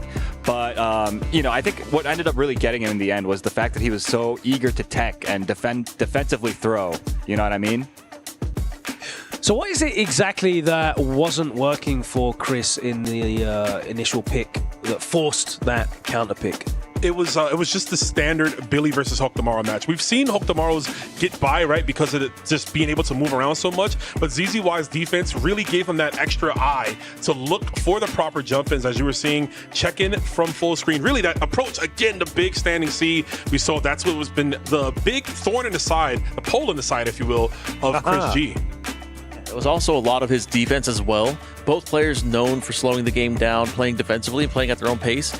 But XYZZY was able to do it at a better pace than Chris G was, forcing him to switch. That was a sick super. That was a phenomenal super. Beautiful call out, yeah. I mean, the Sal G was working at first, right? Chris was trying to use that unorthodox jump angle to come in with the jump C, but a great player like ZZY on the fly, the Falcons fly, if you will, figuring out that matchup, just getting it down. And really, you know Chris G, he's an emotional guy.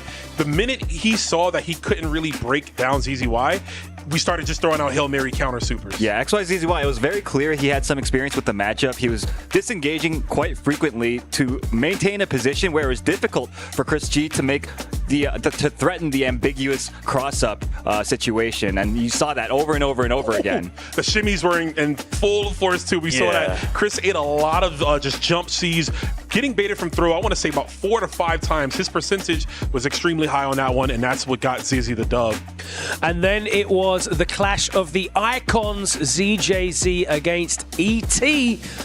And this one was a little bit anticlimactic in the end, wasn't it? A clean sweep. I agree with you, Logan. This one was tough to call because ZJZ is so cool, calm, and collected, but we saw at the start accidentally picking smart mode, having to go back. I don't know if he ever got his ground, basically. I just don't know if he figured it out. He certainly looked a little bit flustered. I mean, we're looking through these highlights right now, and I mean, we're just seeing a highlight reel of ET doing a bunch of combos. He was finding all the hits. That was a good backdash from ZJZ. Got the wild punish combo. I forget what happens here. He completes it, and then I forget the mix-up. Yeah, there was just quite a few issues there. I don't think he clutched it out in situations that he needed to. Big damage here from from ET. And of course, we saw right here just a chip out. trying to go for a guard cancel, and that's the problem. You need to guard cancel. As we've seen other players do against Billy, you got to have those guard cancels on deck. When you don't have that, he's going to just flex his plus frames ever so more. ZJZ was never able to mount a proper offense. ET just controlled the pace of the match, almost like 90% of it. Whole time. A dominant performance from ET, a dominant performance from Team Falcons. Another player qualified for finals, and still with Kindevu waiting to play as well. It might be a clean sweep of all four. We have to say goodbye to two more of these players, and I'm sure everyone will be very interested to hear what this man has to say. Let's go over to Reynald, who spoke to Chris G. What's going on, everyone? I am here with Chris G after that match with XYZZY. And man, obviously didn't work out the way you planned. Is there anything he did that you didn't expect? Was the match the way you kind of, your own strategic form? Was it the way you wanted it to be? Talk me through your initial feelings about how that match went. He played Billy, and it worked. Honestly, there's not much to say. It is what it is, you know. He picked the character. I tried to kind of like surprise him with the Salvatore, but it doesn't matter. The matchup is too terrible, so it didn't work out at the end. What changes do you think are needed to kind of remedy that matchup? Billy. It's Billy. I lost to two Billies. I don't really know what to say. Of course, the Xiaohai matchup yesterday, 3-1. I did see it. I know you said Billy. What did Xiaohai do really well in the match? He kind of did exactly what every other Billy does. He just does it better. And yeah, like if you keep the opponent out while also being able to go in whenever you want, there's not much you can do unless you truly outplay them. And I was not able to do that yesterday night, and I wasn't able to do it today. So it is what it is. Chris G, always a pleasure, my friend. Wish you well. I know we're going to be seeing more of you in the near future. You're a stellar champion, one of the multi-game GOATs out there. This is another notch in your experience tank, and I'm sure you're going to be using this information to get dubs in the future. So always good to have you, man. Thank you. All right, that's it here from the interview stage. I'll see you guys later.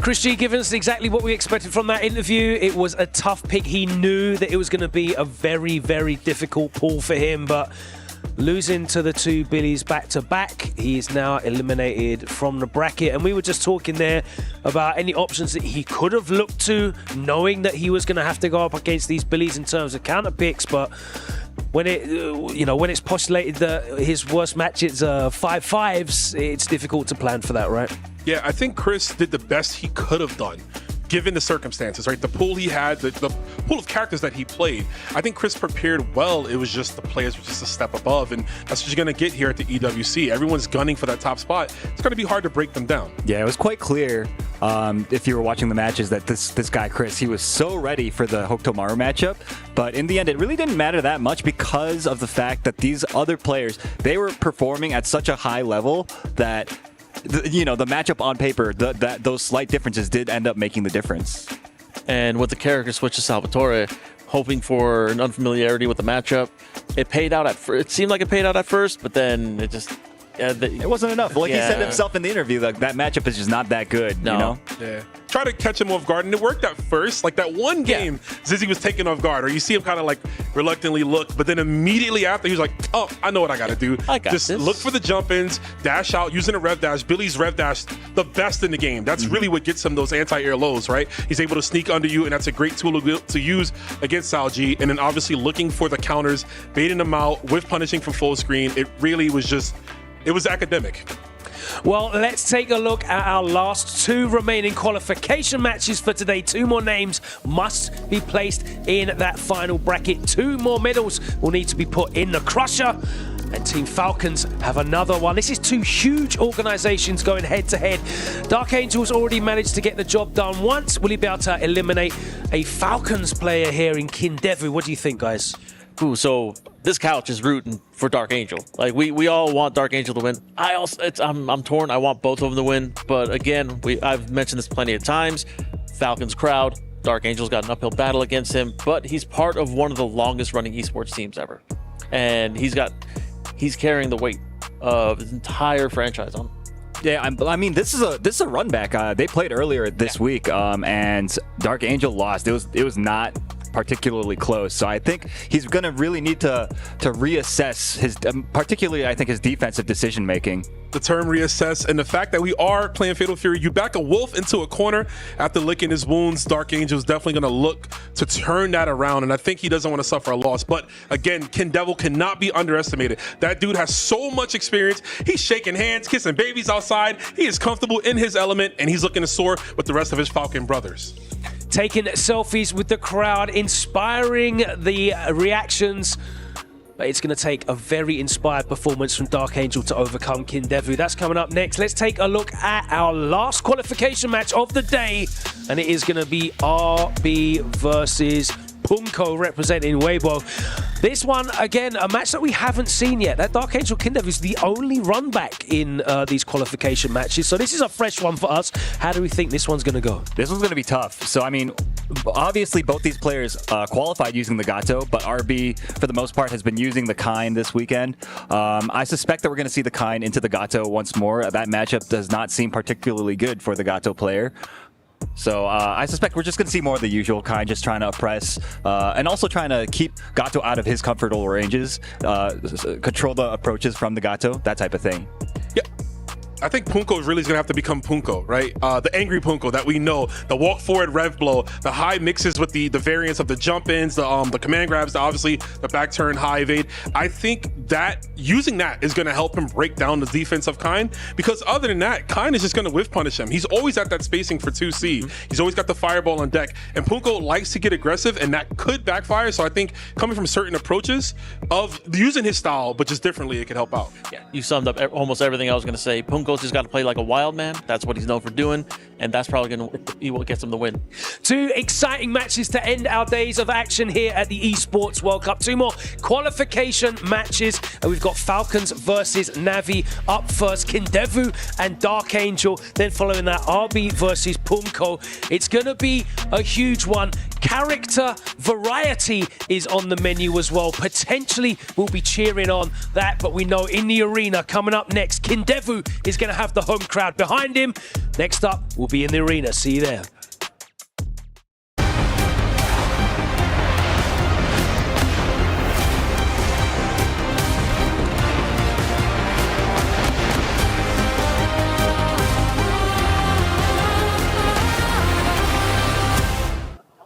I'm here with DJC after his elimination match. Commiserations there. Man, there were so many close clutch moments, and I just really felt like there were some times where he could have gotten the win. You know, there were so many combos that just didn't go the way he wanted. Was it nerves why he wasn't able to clutch out certain combos? And, you know, what was going through his mind during that match?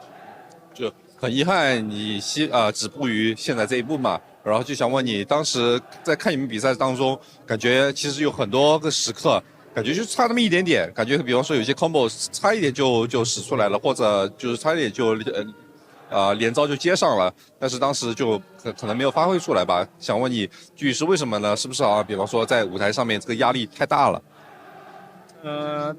对啊，失误还是有点太多了，可能也有可能啦，对，就是可能压力太大，或是有点累了，就是发挥不好，Indeed, there were certainly a lot more mistakes than usual, and maybe it is a stress because I mean it is the Esports World Cup stage as well, with the audience cheering over there. There is some, I guess, stage fright, stress, or some other factors involved, or it could just be simply, you know, being tired. Sure. What's it been like for him to come into, you know, Saudi Arabia, be part of the Esports World Cup? What's that experience been like for him? 就这次来到沙特，就是参加这个电竞世界杯，整体的这个体验，你感觉下来怎么个去总结呢？我觉得很好啊，氛围很好，然后吃的东西也不错。I think it's been great. The atmosphere is superb. The food here is great as well. Everything about this entire Esports World Cup experience has been absolutely top-notch. Oh, amazing, amazing. Well, as talented guy as I've commentated this guy's matches on all different games. A multi-faceted guy, no doubt indeed. We'll be seeing more from him in the future. Thank you so much. It's been great having you. And that's it from us here on the interview floor. See you later.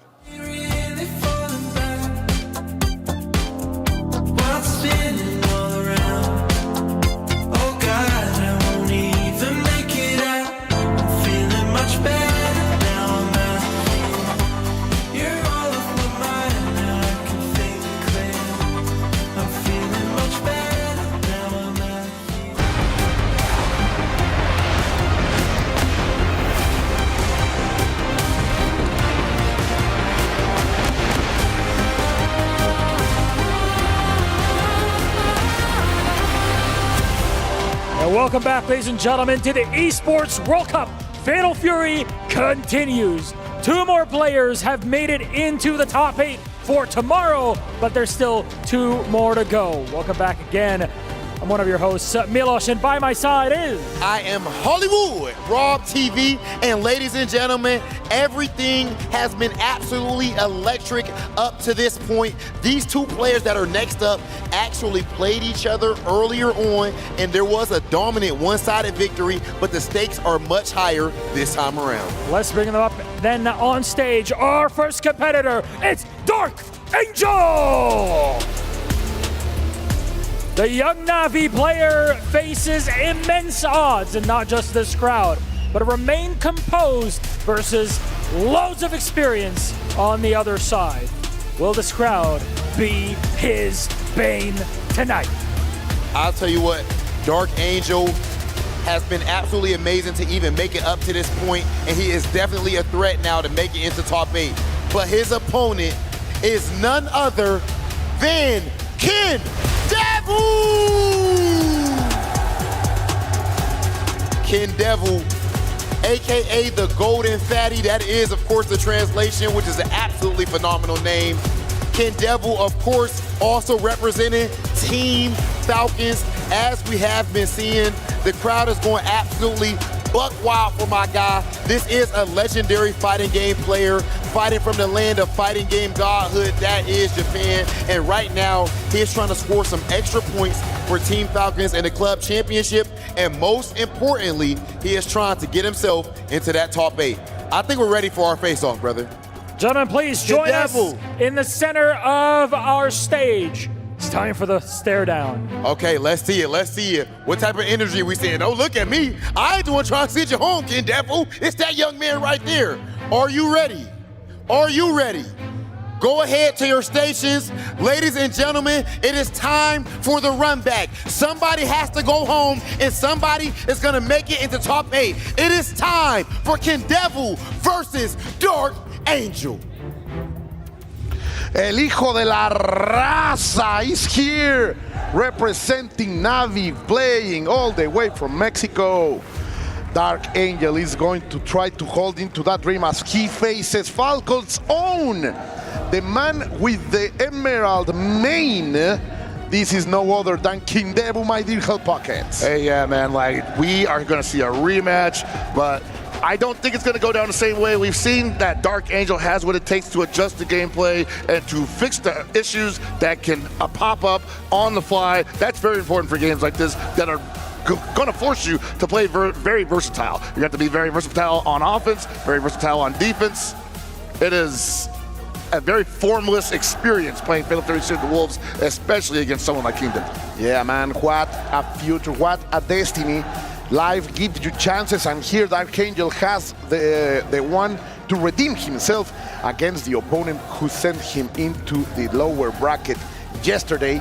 Of course, now with the emotional boost of having beat one of the Japanese gods of fighting games. That has to mean something, but of course, Kindevu, he is one player who has been into fighting game circuits for more than 25 years. He has a very big and productive career. He is used to this kind of environment. Yet again, it is the young prodigy against one of the most toughest veterans in the scene. Yeah, man, very decorated is Kindevu. Quite a history in his own right. And I just gotta feel like, probably feeling pretty confident going into this, you know? Like he had basically, he clocked him. He has his number. He had him clocked. In the previous meeting, he had him clocked. It's on Dark Angel to show him another side of the Terry Bogard. That's what he's going to try right here as we are ready. The thumbs have been raised. Everything on the line. It is the Falcons against Navi. Again, if Navi gets this win, all the shape of the Esports World Cup could change, but of course Dark Angel needs to push that forward. Of course, we're gonna see the Pumps and the Flames with the Schwartz finally trying to make that approach with the Revolution.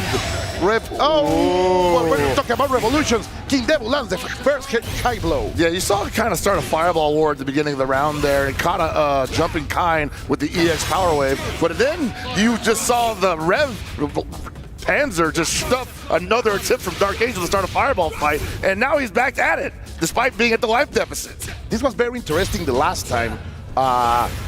Against Nemo, he was using exactly this, the regular the power wave, in order to control the approaches, and so far it's working for a Dark Angel who is still with his SPG, down in health, but still with tools. Yeah, now that power wave just, ooh, now that's one thing tasty about throwing projectiles in this. What? Wake up, Geyser, we'll take it. It's the champions. It's gonna be the round for Dark Angel. Look at that wild punish over there. Dark Angel is gonna pick that up. It looked like he was going to find nothing but trash pockets, but he instead changed it for treasure. Yeah, no, very interesting to see the way that Dark Angel. Hey! Wow, again, the far D into Geyser. As you were saying, Dark Angel is trying to move forward little by little, pressing Kindevu against the left side of the stage. No, we're going to stay in the center. Neutral being played by Dark Angel. He wants Kindevu to approach and make these mistakes. Finally, Dark Angel is really provoking mistakes on Kindevu, something he could not land last time. And this is fascinating because Terry Bogard, not known for his projectile pressure without using Rev, and the Light Punch Power Wave is not grounding Kindevu, but also giving Dark Angel the time to respond to jumps with anti-airs. Those challenges by Kindevu have been godlike. Now Dark Angel against the corner, he's not gonna respect anything and just say, power, guys! Bruh. The power of Earth itself is rising, Hell Pocket. Man, all right, so Kindevu has definitely been here before. I don't think that he's going to allow himself to be caught by the same scenarios again. But man, what a way to go out in that first game. They change complete dominance from Dark Angel. Oh, what a just defense right there. I am a little bit nervous, Pockets. I think you can hear it in my voice. Oh yeah, most certainly. I don't blame you. I do not. Oh wow! Why? On the throw. Still with the chance, Dark Angel with a good advantage, but Kindevu has the corner, has the damage. Yeah, the setup is here. Great blocks, great patience from Dark Angel, knowing that there was not really a worthwhile escape. Hey. Wow! Jumping over the far D, getting his own jump D, get the kill combo. Oh, look at that stare, man. Wow. Okay, we are in a different kind of scenario here. We are playing a new game. This is not the run back we thought it was going to be. Thankfully, Dark Angel is really pushing this forward.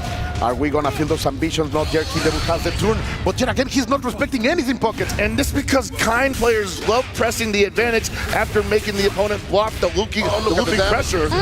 And Dark Angel's just saying, look, I'm gonna gamble on a pretty damaging reversal if you're gonna keep giving me these fake pressure strings that leave you vulnerable. Beautiful, that's under that hat. Dark Angel against the corner. Great response from Kindevu. Eat it! Not when he has resources. Dark Angel has to get out of this. The overkill is not gonna last, but finally he pressed the button. A little bit of a frame trap, and Kindevu gets around. Yeah, look how close that Dark Angel was, basically taking game 2 there after just a couple of well-placed reversal geysers. I don't think it's worth giving up on entirely, but I guarantee you that Kindevu is not going to give him that look anymore. He thought that was going to be counter hit juggle. I don't blame him. Too far away. Kindevu didn't press a button. Let's see now the throw.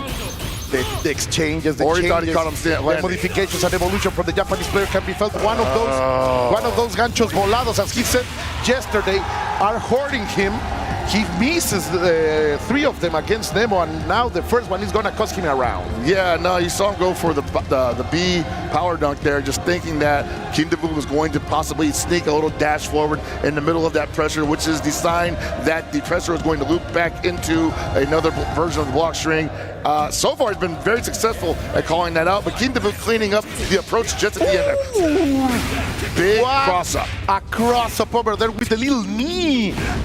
The jumping B is going to be a success over here by that game, but the just defense, Kindevu is a demon pocket, but he's gonna get punished for that grab. Sadly, not a confirm. And I can't say that this is looking, well, it's obviously looking good for Dark Angel, but I can't say that Kindevu is looking too bad here because he's been a touch away repeatedly, finds the jump D, holds the corner down, another big jump D. He's gonna spend the bar, of course, bringing the ambitions. All that is needed to go for day number 2. Look at the damage buckets, not enough to kill. Oh, power geyser! He didn't know how to finish it off. Respect me, look at that smile. The whole world was spinning after that reversal geyser from Dark Angel. Oh my God, Kindevu gave him the chance and he took it. But this killer from the Falcons cannot be taken out. Let's see, bring the note a little bit. Those approaches, little by little, dragging. Oh, the counter! He popped him up high. He's got so many resources. It's gonna hurt. Oh, look at that! Perfectly executed pockets. All right, Kindevu, I think might be a little shook here. At least, at the very least, he knows that he cannot just press for free against anything that Dark. He's got to find a hit. He's got to keep the pressure tight. The guard strings have to be immaculate.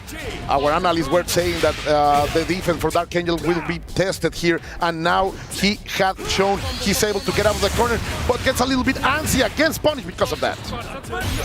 And it's still anyone's round right now. Swings on the Rondo.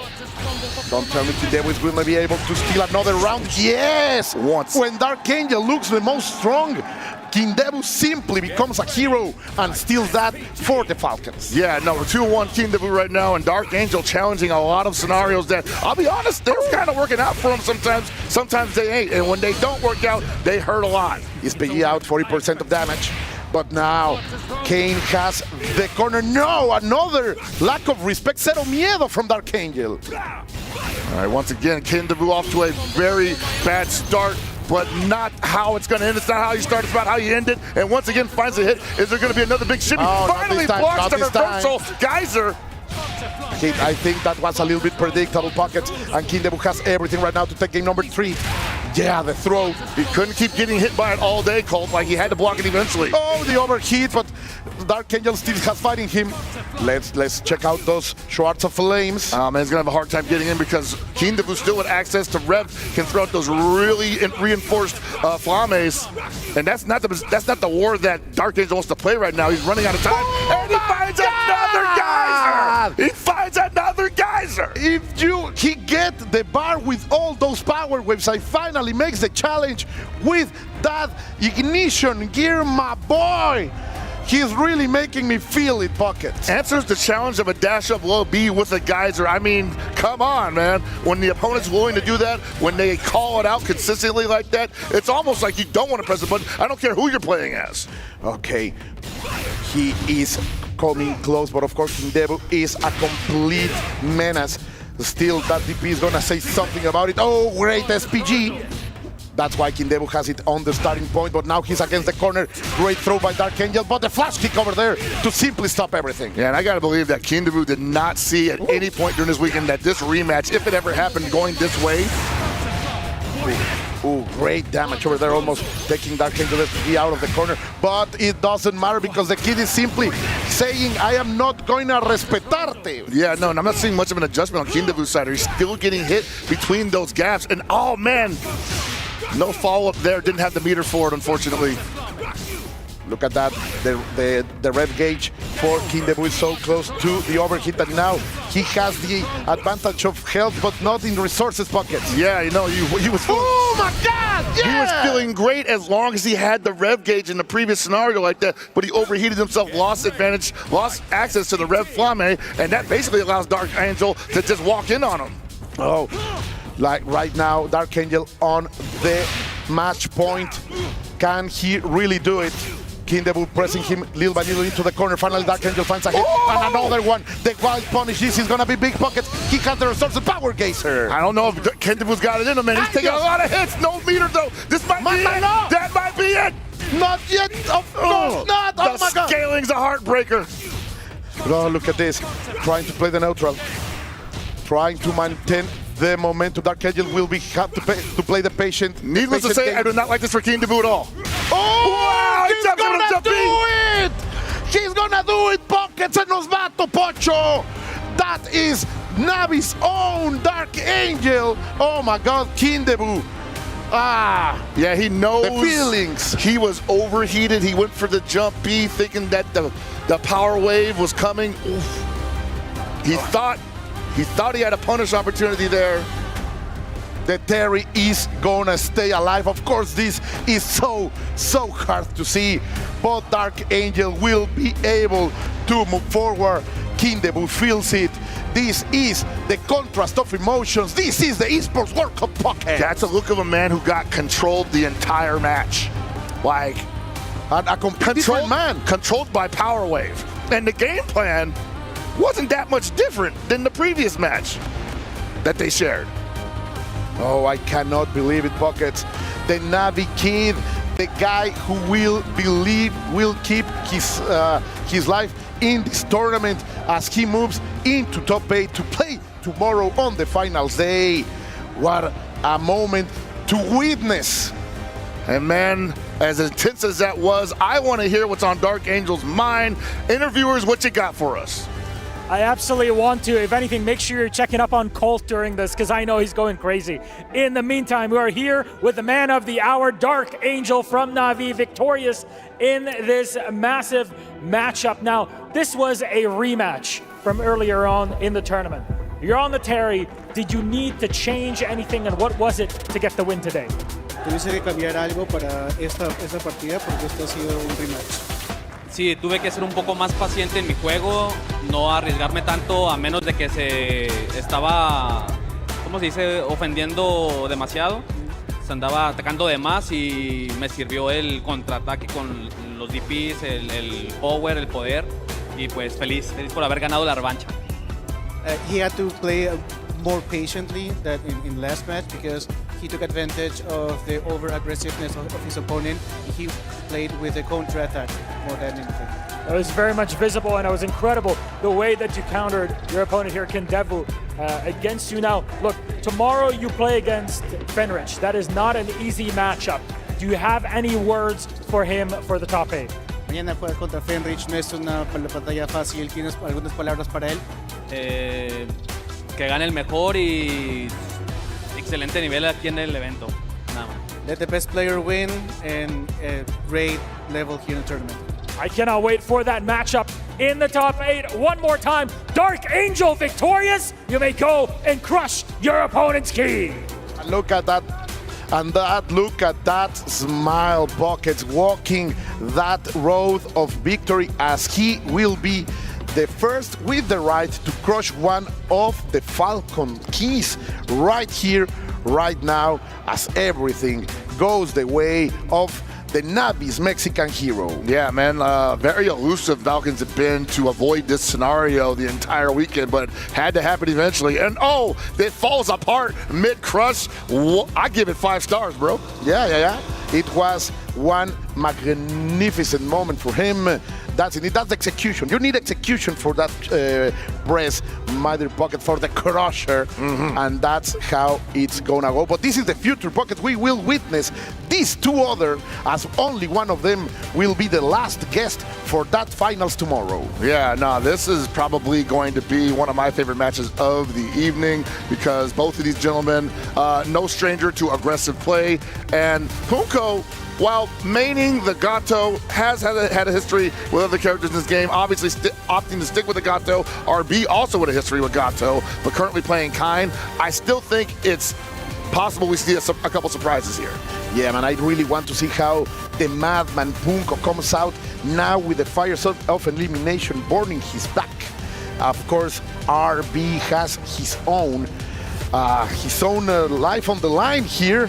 It's going to be simply simply fantastic. Oh yeah, no man, you're fighting for your life in the Shark Tank, the most expensive Shark Tank in the world currently, according to COTW players at least. That's the data. That's the data, and the numbers don't lie, Bucket. No, the numbers do not lie, man. These guys know what's on the line, and you know, honestly, I'm expecting to see some emotional reactions coming up soon. But the stage host got to get some reactions from the crowd. What you got for us, bro? And just like that, you can see the power of adaptability. My man's Dark Angel actually lost earlier on in the tournament to his opponent, to Kindevu, and then this time he comes back on the loser side with the power-up. That was absolutely phenomenal. Congratulations to Dark Angel for qualifying for top 8. Those are the stories that we live for here at EWC in Fatal Fury. And we have one more story to tell tonight. Let's introduce our final matchup, RB! Qualifying out of Combo Breaker, this man smashed the Geo before bowing to Mock earlier today. Will's famed Hoktamaro save him tonight, right here in Riyadh. We'll just have to see. We're definitely gonna have to see. His hands are going to be full, but I mean, that's RB. He's been doing this for a long time. I think he's ready for the occasion, and I'm ready for this occasion. That is to bring out a fighting game legend. Make some noise for Punko! Now Punko, of course, sponsored by Weibo Gaming, trying to do his best to put some points on the board for his squad, and putting points on the board is something he's been doing throughout his entire career. Since Big Hollywood even got into the FGC, I've been watching this guy even back during in other titles, and then actually even before my time, KOF 11, he was a god, one of the best players in the world. Now fast forward all the way to Fatal Fury City of the Wolves here in 2025, and he is still phenomenal. That said, I think it's time for our face-off. Gentlemen, please join us on the stage. We saw glacial looks earlier today here from Punko, so who knows? Oh, yeah. Oh, okay. RB's bringing it. It's getting spooky. I like that energy. I like that energy. Enough said there. Y'all go ahead and back up there. Get ready for your match. Go ahead. Punko, please, please. I like that energy, Milos. Did you see that? He said, hold up, Milos. What you trying to do, We're brother? squaring up. What you trying to do? Hey. That's phenomenal. And that is 11 p.m. here, and we're still going wild. Our players are loving it, and our commentators are ready. Let's send it to them. Yo, call the aura, the aura. Yo, they are farming for it, that's for sure. I think that's the best stare down of the night, honestly, man. That's got to be on an album cover. That's got to be on, like, if they ever do a special edition of Fatal Fury in the next couple of years, that's got to be on the cover. And I am not surprised between these two. These are two of the most explosive and unexpected players in the circuit right now. Both of them incredibly wild, both of them explosive and unpredictable as they can be. You know that Punko got an early start in this game's lifespan, making a name for himself as one of the most dangerous players in the game's community. Starting out with a Marco, performing some pretty cheeky strategies on people in ranked for quite a bit of time, but finally settling on Nagato, where he has been home ever since, and just making people afraid to pressure on Wake Up. Yeah, and of course RB coming all the way from his qualification at Combo Breaker. That's a man who cannot be stopped. I want to see these two players going nuts, going wild, because that's their style. They have to. They have to. This is not only the last match of the evening, but potentially the last match of their run here at EWC. And the last ticket to land into that top 8 tomorrow, which is just so desirable, because once you have passed this stage, you are back alive, just the same as everyone else, back again, a new way to grasp your own destiny, and I cannot wait for this to happen. Yeah, but by the way, shouts to Rob with the KOF 11 war on Punko. Yeah. Yeah, man, a lot of people don't understand. They think about Punko from previous titles, but Punko actually getting a start in KOF games and other SNK games earlier on in his career. So I won't say it's exactly home for him, but he did take to the game like a fish in water. Exactly, just as he is doing here at the City of the Wolves, this Fatal Fury new version, new delivery.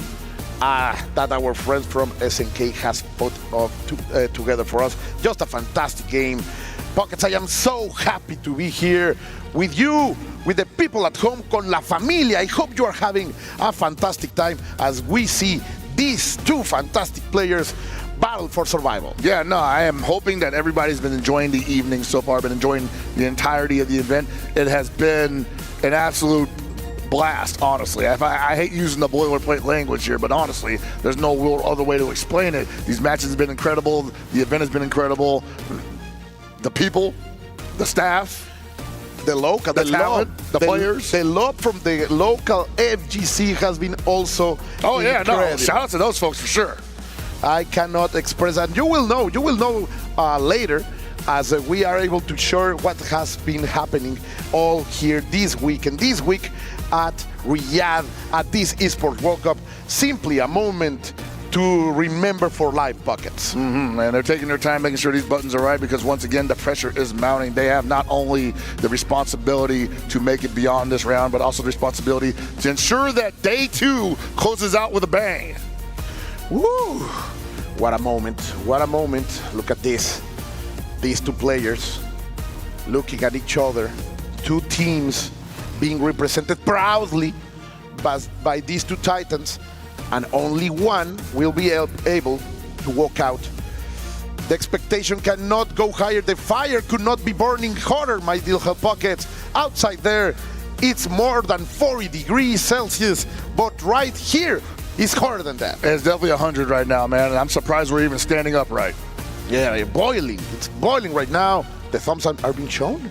Are we ready to go? It is time to go. I need this. It's time to roll out, everybody. And I want to say right now, this might end up being what we call a barn burner, a slobber knocker, an absolute tragedy unfolding, a car crash, a train wreck.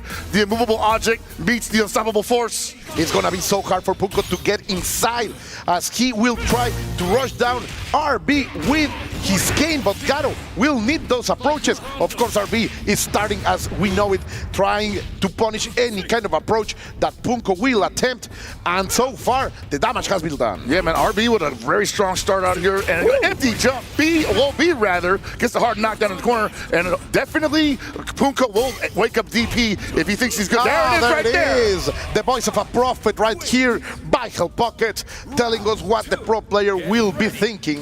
Very solid start by RB. The red blow is not going to land, and we are trying to get everything revolutionary right here with the Punko bar going hotter and hotter. Yeah, you know, Punko, what we like to call a defensive sampler. You know, he likes to sample the entire rainbow of his opponent's defensive options. What do you have on menu right now? I want to taste all of it. And also a sampler in terms of red moves, bro, because he loves to spend the bar in them as he has now. Ooh, suddenly he pressed the button, and a bait perfectly executed over here by Punko, and the punish, the damage is not gonna wait. Yeah, he's about to put it on him right now. He's gonna get that mid-screen hard knockdown. What's the setup? 50-50 overhead. No, he goes for the feint. It's a wake-up Lanze. Another that was so expensive for RB, but this madman simply wake up again with a flash kick, and little by little the overhit is here. Now we'll have to play this legit RB. What are you gonna do? That's right, and RB has started out so solid up until this point, and now he's on deck to get guard broken and possibly one touched out of here. Patience now for Punko. The beast has become a patient hunter as RB is trying to work his way out of this overhit. What a wild punish over that read, over that jump in.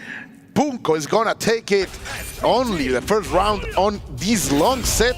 This could go for a good time, Pocket. Wasn't exactly working out in his favor either, because he was looking at 60 seconds left on the clock and so much health to get down from Punko's side. So I don't think that was going to end in his favor either way. But hey, we got a new round 3 here, and it's looking great for RB already. Punko getting caught, pressing a button on wake up, and he's going to eat so much damage into the corner. Hard knockdown, eat the rondo pressure, jumps out of the rondo pressure, look for the command grab, and I told you, Colt, we're swinging wild here at 11:30 p.m. at night in Saudi Arabia, Riyadh. I love that idea from Punko, but RB was so ready.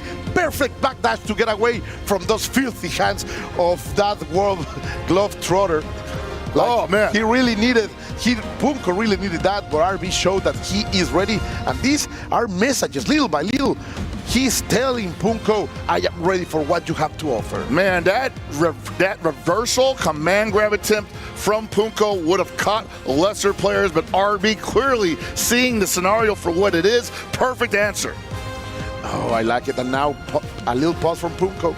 I like it. Like having that cool moment to not only think what you are doing, but also reduce the momentum that your opponent is holding. Because RB is one of those players that once he gets that inertia on his back, is very hard to stop. Mm-hmm. And we're going into game 2, man. If you could only believe that was only game 1. They were fighting like everything was all coming down to that. So many attempts of that red blow from Punko in the last match, and now in the first try, he's gonna hit it. Also, that DP maintaining the corner under pressure. The 6B again, you can't go anywhere yet. Wake up, Lance, get off me. Wow, okay, the crazy stuff is happening. Of course, it's Punko, something we have to expect, but that punish over there with the C, it's going to be incredibly hurtful, and now he has to deal with the corner. This is not going to wait. Are we gonna see the stars fall pocket? Sampling the defense options from RB again. He might want to slow down on possibly overeating. He's basically gotten blocked twice, looking for the reversal DP there. I think he's got to calm down a little bit here. But as I say that, each to the wild punish, gonna lose his SPG immediately and get pushed into the corner, hold the rondo pressure. And also, that's just opened up, man. That's a can opener right there. The hidden gear is a possibility, not only incredible damage. No, he's gonna save it. Yeah, go for the hard knockdown, man. Almost time to put him away. There it is. Oh, God, RB, so wild, man. Yeah, Punko doesn't want to block. The calls, those back dashes from RB has been so punishing. Punko has been unable to break that momentum. And back again into the character select screen to get some thinking time. But I don't think anything can cool down RB right now. I mean, you talk about character matchups and whatnot. I'm not going to get into it, obviously, because it's just not going to make a difference here. It's about the player playing the player, and Punko is finding out rapidly that RB might be the foil to his madness, basically. Like fight with fire, bro. Like one madman can control another one, and that's what we are finding here. As Punko finally it's unleashed. The tiger that travels the world, it's against the corner, but the damage has been done against the cane. Ooh, pressing the button, and the damage is going to land. Now RB will have everything he needs to set this into the game point. Yeah, RB right now in complete control of this, and Punko, the best he can do is backdash in the corner and get hit out of the air, possibly looking for an overextension from RB. I love that bravery from Punko, but yet again, RB is not going to care for everything as long as he has these advantage pockets. Yeah, difficult to side switch on Kine right now because he is a charged character, so the reversal is going to be basically an immediate autocorrect. Oh, nice wake-up low B-mash. Thunder Fights. Checking that back. Cervical check. Has a fighting chance and went for it and get it. This is what he needed. Can he change the momentum pocket? Now, Punko, once again, all about trying the defensive sampler. What's on the platter? What's on the menu? Do you have the block for the empty jump low? Do you have the block from the Kiba Fangler? Oh, my Lord! No, just could have got a little bit more. He gets it back anyway, and this is going to hurt, Colt. This is going to hurt. That was like the hardest of reads, man. He just not went for the hardest punish. Ooh, back to the palm! Bro. Wow. The dash up rev blow, catching the wake up Lanze. We were saying about finding a cure, bro, but madness cannot be controlled. And that's one of those things that I think RB just had it in his head, like, I'm going to do it. And Punko had it in his head, oh, I've been wanting to do it. Yeah. Which one of us is going to want it the most? Of course, it was about two amazing rich predictions from Punko who landed us that point. Still, RB is looking strong. He has the advantage, but of course, Punko is not going to back down. The Wii player is here to do his stuff buckets. Hey, man, you know, I want to say right now, Punko, not in control of that, not in complete control of that match, but definitely showing signs that RB is going to have to possibly change the approach if it's going to keep playing out that way for him. Honestly, Punko, hard to condition. That's the scariest thing right now. And if you fail at even like taking advantage of that, then you might actually be sunk. And right now, wow, the clutch guard cancel off the hyper defense from Punko. Doesn't get a lot of damage, obviously, but that momentum. Couldn't get it back, couldn't hold on to the momentum, unfortunately. Let's see, great just defense to stay alive on the 1-2 with the setup. The control of the stage. RB changed his style pocket, and now it will be so hard for Punko to bring this round back. Yeah, just nice and simple, man.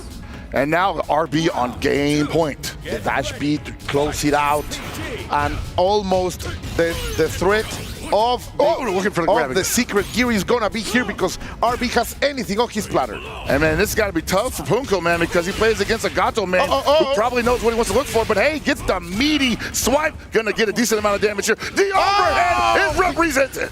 Finally working. So many other times RB has responded, but right now, even checking perfect those air-to-airs. I like it. Duck to the hand, man. And he was and he had to commit to the Panzer at that scenario. It's an unfortunate way to go out, but RB's got to recover here. Otherwise, Punko's going 2-2, and I don't think he wants that scenario at all. No, you don't want this man to get momentum, that's for sure.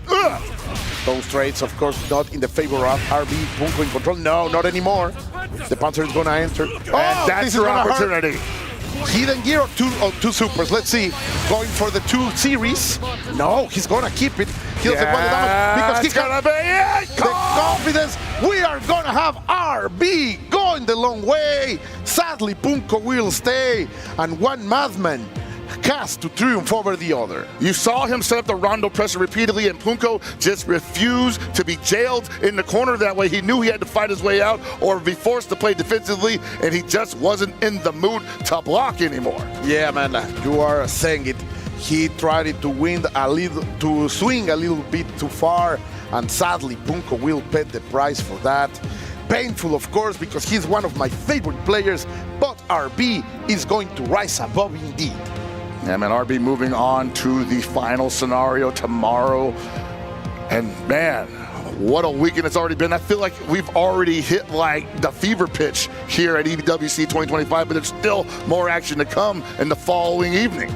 Completely right, and not just action, but right now we also will hear from today's winner. Of course, the last one invited to that great top 8 tomorrow. Only champions, the cream of the crop, are invited to this date.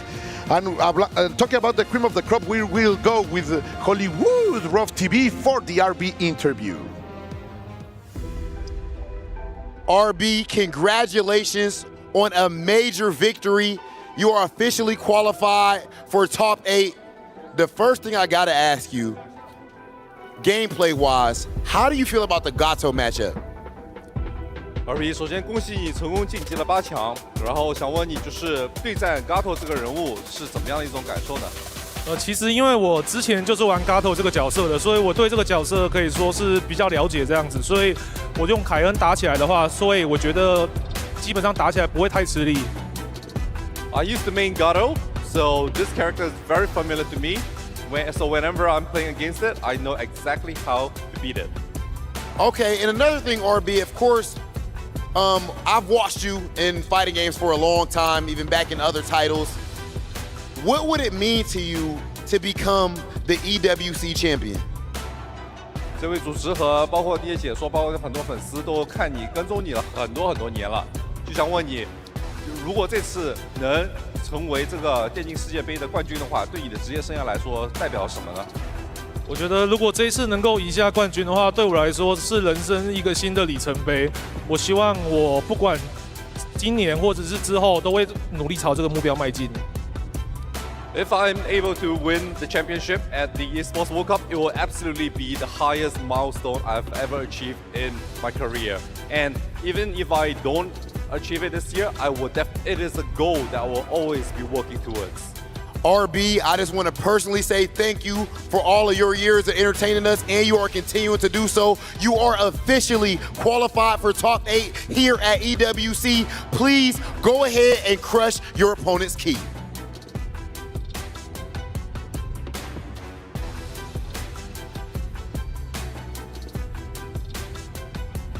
And that rounds out our 8 names, making it into finals tomorrow. We say goodbye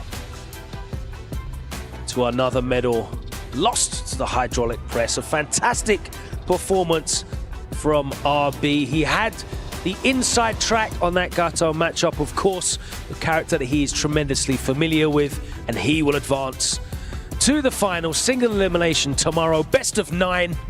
Cool as a cucumber, cool as you like. Guys, how did you enjoy that final set of the day?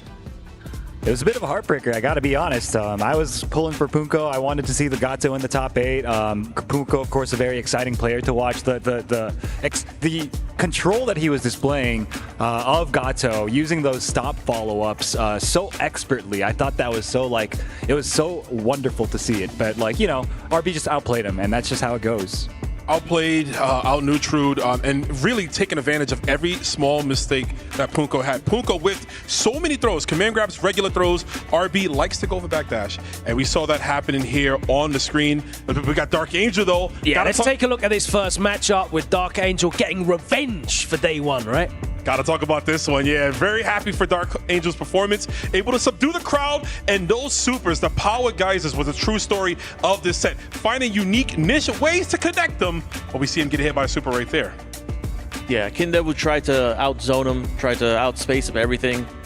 Dark Angel was getting run-up power geyser. He was getting good setups for the power geyser, and I think at the start of it, Dark Angel was just controlling the entire game.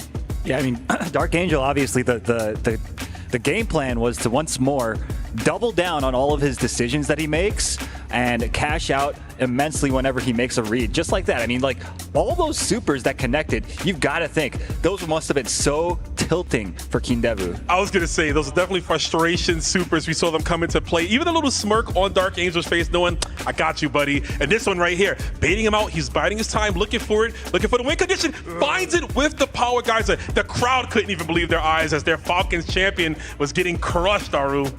Yeah, honestly, I mean, it was like a masterclass in patience, which is, not something you normally see displayed a lot from Terry players. But look at that, just finding his moments and taking them.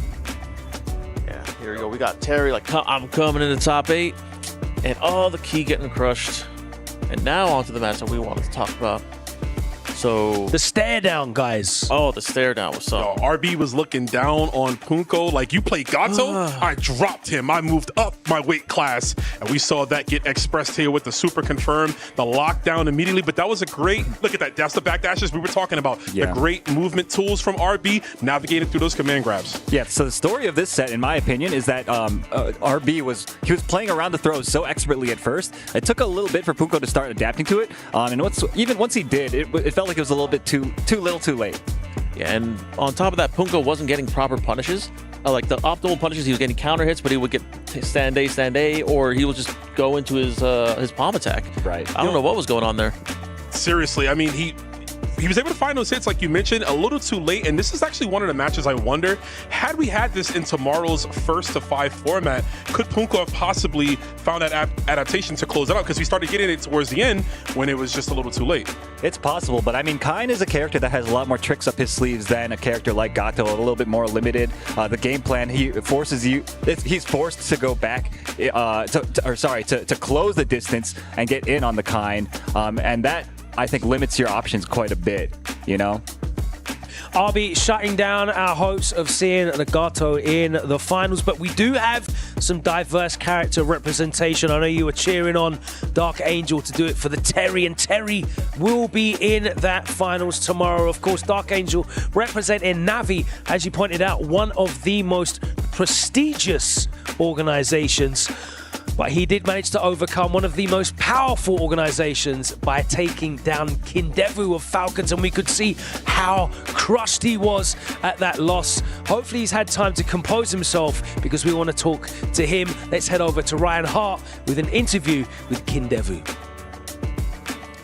Elimination matches continue here on day 2, and unfortunately Kindevu unable to get it done. Really, really tough game. It looked like it was, to and fro, and then right at the end there, you could see the emotion on his face. But let's hear it from him.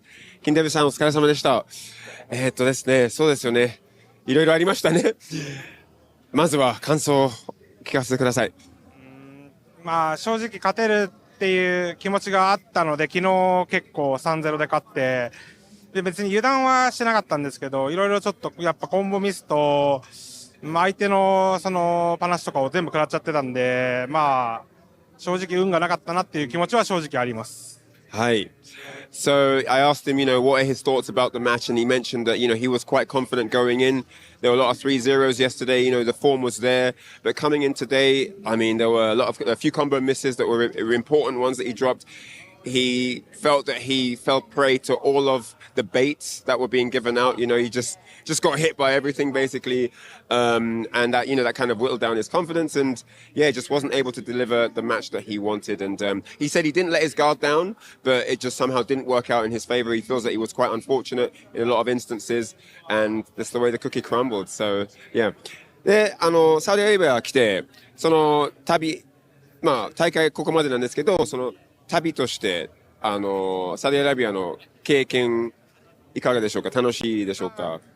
めっちゃ楽しかったです。負けたのは悔しいですけど、すごいよくいいなんですか、ホテルとかもすごい綺麗でご飯も美味しいし、楽しい経験はさせてもらいました。それはいい、とてもいいことですね。So I asked him, although the tournament's over now, how do you feel about your experience coming to Saudi Arabia, being part of the EWC, hearing the cheers of the Falcons team? And he said that he's had a great time. The food's amazing. Everyone's looking after him. And so the experience has been really, really positive. But Kindevu, a master genius at multiple games. If you know anything about this man, you know that he can get to the very top of any hierarchy of fighting game. So we'll be seeing more from him later in the year. But that's it. We say goodbye to Kindevu at this point, and I'll see you guys later. Goodbye. That brings to a close our group stages. 2 days of action, 8 players eliminated, 8 players continue their journey towards glory here at the Esports World Cup. Let's take a look back at the brackets and how they stand. We've had some surprises, we've had some performances that were to be expected. Let's take a look at Group A first, and it is no surprise to see Zhao Hai there in winner's bracket. Guys, what did you think about Group A? I mean, we knew Zhao Hai was the favorite here. We've been talking about him the entire show. I do feel that it was a matter of who's going to make it out second, and we did talk about the whole time it was between XYZZY and Chris G. Yeah, I think the most surprising performance is Chris G, right? Being able to navigate through the abilities, excuse me. But unfortunately, this was the result I was also expecting. So Chris and Koji were done. Moving on to Group B now. And you can see the dominant performance from Fenrich, a player that I feel like, we haven't really shone a lot of light on, but he has just been quietly getting the job done. And of course, ET managing to get that huge win against ZJZ to get the second qualification spot.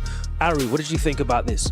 Yeah, I mean, the Fenrich qualifying out in winners, I don't think that was really a surprise to anybody, any ball knowers, right? I mean, that guy, he's pretty ridiculous, and the steamrolling performances that he's been putting on the past couple of days just speak for themselves. Whereas ET, I think, making it out in the loser side, I thought that was a bit of a surprise to me personally.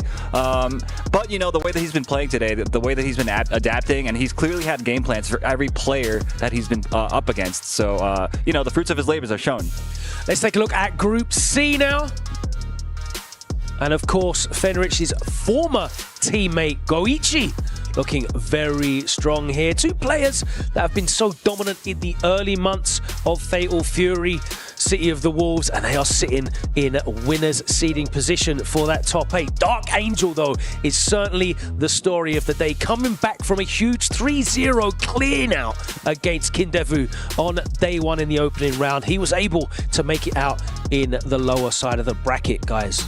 Yeah, Goichi's dominance, like you mentioned, I would say he's number 2 next to Zhao Hai. Looking at all these players, he hasn't dropped the game nearly since even Combo Breaker, right? Storming through everybody through that big event, continuing on this way. And of course, the story of the young man, Dark Angel, the youngest player in this bracket, fighting through the bad matchups and still finding a way to land Terry Bogard in top 8. Dude, according to Ryan Hart, he says that Goichi told him that he has not lost a set in casuals ever.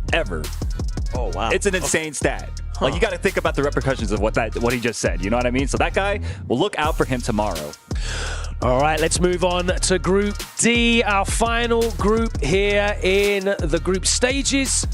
And again, some big performances as Moke advanced with the support of Falcons, the first Falcons player to make it into that top 8 finals. And it was RB who was able to scramble his way out in that second qualification place, defeating Punko in emphatic fashion.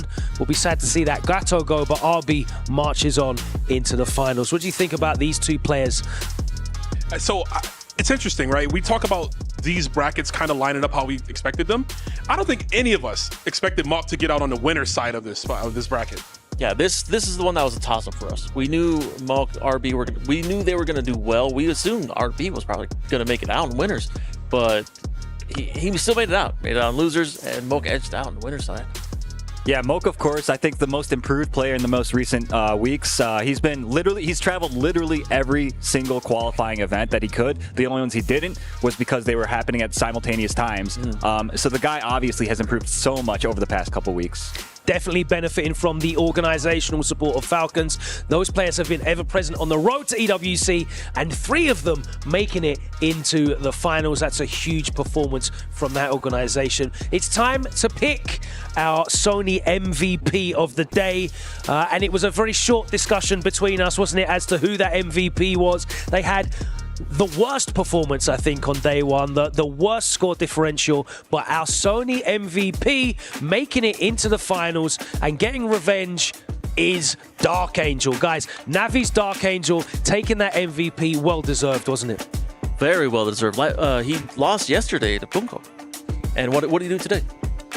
I don't know what he did. I don't know if it was a mindset switch. I don't know if it was just labbing. I don't know if he had to look in the mirror, look at himself and says, you are him. You need to come out flying, because whatever he did, the switch up and demeanor was ridiculous. There was no flying. You said earlier, them wings got clipped. He clipped some wings. He's clipping some wings. It does certainly feel like there was a big mindset shift. I mean, the way that he was committing to his reads, he was playing so confidently. I mean, look at that. You have to have confidence to use those supers the way that he was doing in those sets. I'll talk about confidence. Look at this. Wow! Yeah, I mean, Power Geyser winning 3 rounds consecutively. Different ways of Power Geyser, showing you the versatility of the tool set.